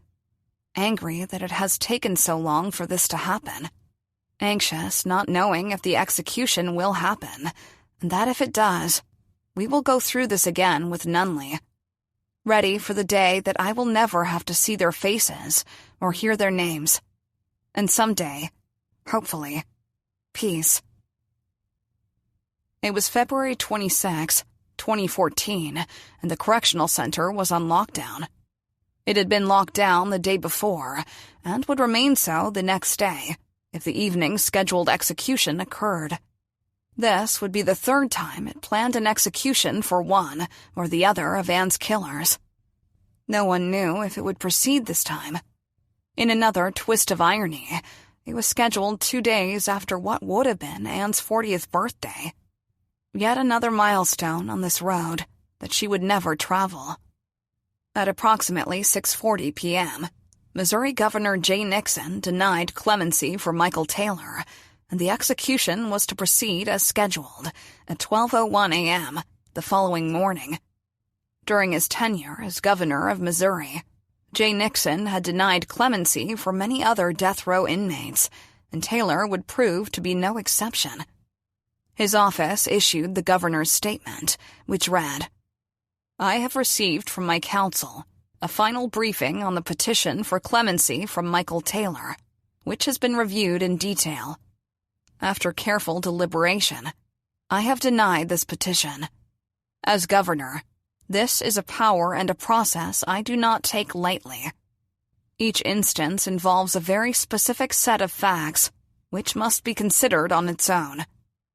15-year-old Anne Harrison was waiting for the school bus at the end of her driveway when she was abducted, raped, and then stabbed to death by Michael Taylor and Roderick Nunley. Years later, the brutality of this crime and the loss of this innocent child remain seared in the memory of the Harrison family and many Kansas City residents. Taylor pleaded guilty to these wanton, heinous crimes and was subsequently convicted of murder and sentenced to death. My decision today upholds this appropriate sentence. I ask that Missourians remember Anne Harrison at this time and keep her parents, Bob and Janelle Harrison, and the Harrison family, in your thoughts and prayers." This trip to Bonne Terre differed from the previous ones. The Harrisons traveled there for the execution, and Bob's brother, David, and sister Anne and her husband planned to meet them there. Their friends who had made this trip multiple times over the years would also travel the 300 miles to the death house again to see if the appeals would be exhausted and justice would finally be meted out for the instigator of the horrific events that led to Anne's murder. They arrived at the hotel in Farmington in the early afternoon. Experience had taught them not to stay in St. Louis, as proximity to the prison was vital, given the erratic on-off pattern of appeals. Al DeVauconeer drove down by himself and went directly to the prison. He planned to drive back to Kansas City immediately after the execution. He wanted time and distance to process what he had waited more than a quarter of a century for. The Harrisons arrived late in the afternoon and met Bob's sister and her husband at the hotel. David Harrison flew into St. Louis from a meeting with an out-of-state client. He then drove from St. Louis, the last to arrive at the prison. He would depart after the execution and make the drive back to St. Louis to catch an early morning flight. They decided that the group, minus Al and David, would meet at the local Applebee's for dinner before leaving for Bonne Terre. Bob's sister Anne would stay behind at the hotel with Janelle after dinner, as Janelle elected not to attend the execution itself. The dinner conversation was polite, yet somewhat stilted. Discussions revolved around the drive down, the excellent weather, and the food quality. Oddly, all the meals were finished, despite no one having the appetite for watching a man die. Dining was simply something that needed to be done, so everyone went through the motions. The Eastern Reception, Diagnostic and Correctional Center in Bonne Terre houses over 2,500 prisoners, and is the facility where new prisoners are inducted into the correctional system after sentencing. In addition, it operates a cooked and chilled food facility that prepares and transports all inmate meals to the Missouri Eastern, Potosi, and Farmington Correctional Centers, as well as the St. Louis Community Release Center. It also houses the lethal injection execution chamber, moved from the Potosi Correctional Center in 2005. While awaiting the scheduling of their execution dates, the inmates on death row are a part of the general population at Potosi, where they work in the prison laundry and have access to the law library the gymnasium, and other facilities that any other prisoner could use. The death row prisoners remain housed at Potosi until being moved to Bonne Terre, shortly before their scheduled execution. Taylor did not use his right to request a specific last meal. When nothing special is asked for, the prison serves the prisoner whatever meal is available. In this case, it was potato soup and a sandwich. Taylor was convinced that he would eat breakfast back at the Potosi Correctional Center, at the prison some 18 miles west, and all would be right again in his world. He bragged to the guards at the prison that he would receive yet another stay of execution, and he would be back at the party by morning. The braggadocio did not know that his career as a criminal was circling the drain in these last hours. In fact, so was Taylor. Back at the hotel, witnesses planned to travel to the prison in one car, and Dave Bernard drove the group. Although he used his Garmin for directions, it was a route that he was already familiar with, having taken it multiple times before. Unfortunately, the prior trips were unproductive, but perhaps the road would lead to a resolution, at least for one of Ann's killers. It had been a reasonably mild day for late February in Missouri. The temperature had risen to 36 degrees Fahrenheit in the afternoon, and it was still comfortable as the group traveled to the prison. A female voice from the directional device spoke which direction to travel and where to turn when required. 16 miles and 22 minutes were the length and time expected to arrive at the destination.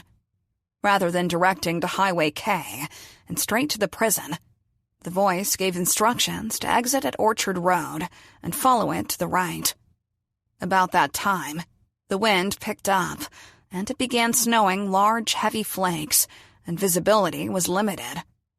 It was as though there was something in the air that changed as the passengers got closer to the prison, with its bright lights casting an eerie yellow glow in the distance. What had been a still, dry night was now covered in snow, a wailing wind that sent a chill through the soul. That route took the car to a street called Stormy Lane, a moniker befitting the circumstance, where it dead-headed directly toward the Gospel Light Free Will Baptist Church. The church's sign was illuminated and seemed to provide a guiding light to get the travelers back on the road in the correct direction. Again, the experience seemed surreal, as though hell was freezing over. Perhaps this time, unlike all the times before, the execution would proceed as planned. Before his execution, Taylor provided a statement to Reuters. "I hurt for her family. No words can express the pain and anguish that they have lived with through the years. I can only wish them peace and pray there will come a day when they can forgive me." Taylor did not offer any other final words at his execution, but had earlier claimed that he had written an apology letter to the Harrisons. However, no such letter was ever provided. Chapter 21. At the age of 47, Michael Taylor was executed on February 26, 2014, at 12:10 a.m. for Ann's murder. There were many last-minute petitions to the U.S. Supreme Court to gain yet another stay, but there was no more time to buy.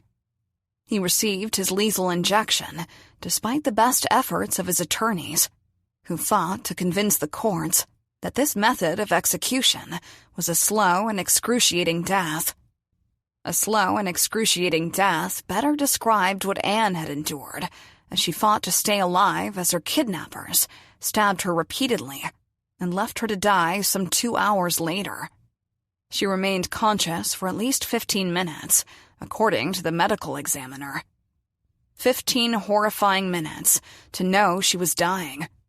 15 agonizing minutes to suffer the pain from those massive injuries inflicted upon her by Michael Taylor.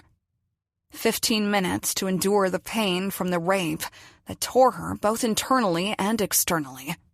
15 minutes to cry silently for her parents, an inaudible lament as her injuries rendered her voiceless. Taylor did not suffer an unspeakable and inhumane death in a dirty car trunk. He did not lie there blindfolded, helpless, and terrified while his murderers joked about how to carry out the killing. That horror was reserved only for his victim. No, he was to have a team of medical professionals clad in clinical garb administer his drugs in a clean, sterile room.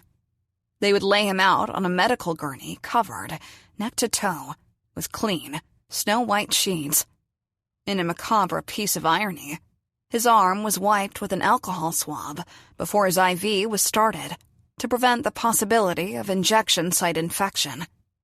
Taylor was not wearing his clothes inside out, nor was he blindfolded with a dirty sock and forced, terrified and bleeding from insufferable brutality, to crawl on his hands and knees as he faced certain death. No, that was what he forced his victim to endure. Anne suffered. There was no vast amount of medical equipment surrounding him. Only one singular cord dangled from under the sheet into a connection on the wall behind him, visible to the witnesses. Taylor looked to his left and mouthed something to his family, seated behind a glass window in a darkened room, and then looked at the ceiling. He turned his head once more to the left, then turned it back, straight ahead, and closed his eyes. He took 2 long breaths, and then the rise and fall of his chest stopped. All visible signs of his breathing had disappeared. In less than 9 minutes from the moment the process began, his heart ceased to beat. It was 12:10 a.m. Taylor was the second execution in 2014. He was number 72, since Missouri reinstated executions decades earlier. Both the families of the victim and the killer gave statements to the media. Taylor's family elected to provide a quote to the press. The family of Michael Anthony Taylor would like to express their gratitude to all of those who supported Michael over the years. It may be a small victory for the state of Missouri, but Michael has won in the end. He has struggled for years with the guilt of not stopping a horrendous crime, and has dedicated much of his time in prison to the memory of Ann Harrison through his work with hospice, tutoring, and mentoring, inside and outside the prison wall. Those heartfelt accomplishments will accompany him into the gates of heaven, where he will be joined by his family and beloved angel. Prison employees gave a far different version of Taylor's days behind bars and stated that he was so confident that he would not be executed. Taylor told guards he would be back at Potosi by morning. His arrogance was not diminished by time or incarceration. Taylor was neither the model prisoner nor mentor that his family claimed. He participated in the same covert crimes that other prisoners committed. He sincerely believed that he would avoid the death penalty and bragged about it. Janelle Harrison also provided a statement to the press regarding Taylor spending the rest of his life in prison. When you commit the ultimate crime, which is murder, then there should be an ultimate penalty. If Ann had been allowed to live, Taylor would have received a life sentence. Under state of Missouri sentencing guidelines, the aggravating circumstances of Ann's murder, coupled with the prior criminal histories of the killers, would have resulted in life without parole. Additionally, forcible rape, kidnapping, and first-degree assault were classified as dangerous felonies. These were 2 individuals who should have spent their lives in prison for their crimes, but had they shown Ann mercy enough to allow her to live, they would also have been afforded the privilege of life. Taylor believed he would escape the death sentence being carried out because, in 2006, his 11th hour appeal to the 8th U.S. Circuit Court of Appeals regarding cruel and unusual punishment by lethal injection gained him a stay of execution. However, 2 years later, the U.S. Supreme Court would uphold the constitutionality of Missouri's execution process, so his chance of any new appeal being upheld was not realistic. After the execution, Missouri Governor Jay Nixon released this statement. Our thoughts and prayers tonight are with Bob and Janelle Harrison and the other members of Ann Harrison's family as they remember the 15-year-old child they lost to an act of senseless violence. When Michael Taylor was executed, after being on death row for a quarter of a century, he was incarcerated 10 years longer than his rape/murder victim lived on Earth. He knew his death was imminent. He was provided with a last meal. He could say goodbye to his family. He was treated with dignity. And he went gently into that long good night. He did not suffer. Anne suffered. Taylor stabbed Ann Harrison repeatedly with a steak knife. She was alive during each of those 10 stabbings. Tennessee Williams wrote that, "Deliberate cruelty is unforgivable." Anne's killers showed no remorse as they watched the life slowly fade from her suffering body. They inflicted their damage gradually, methodically, and deliberately. In a sickening twist of fate, Nunley admitted twisting his knife after plunging it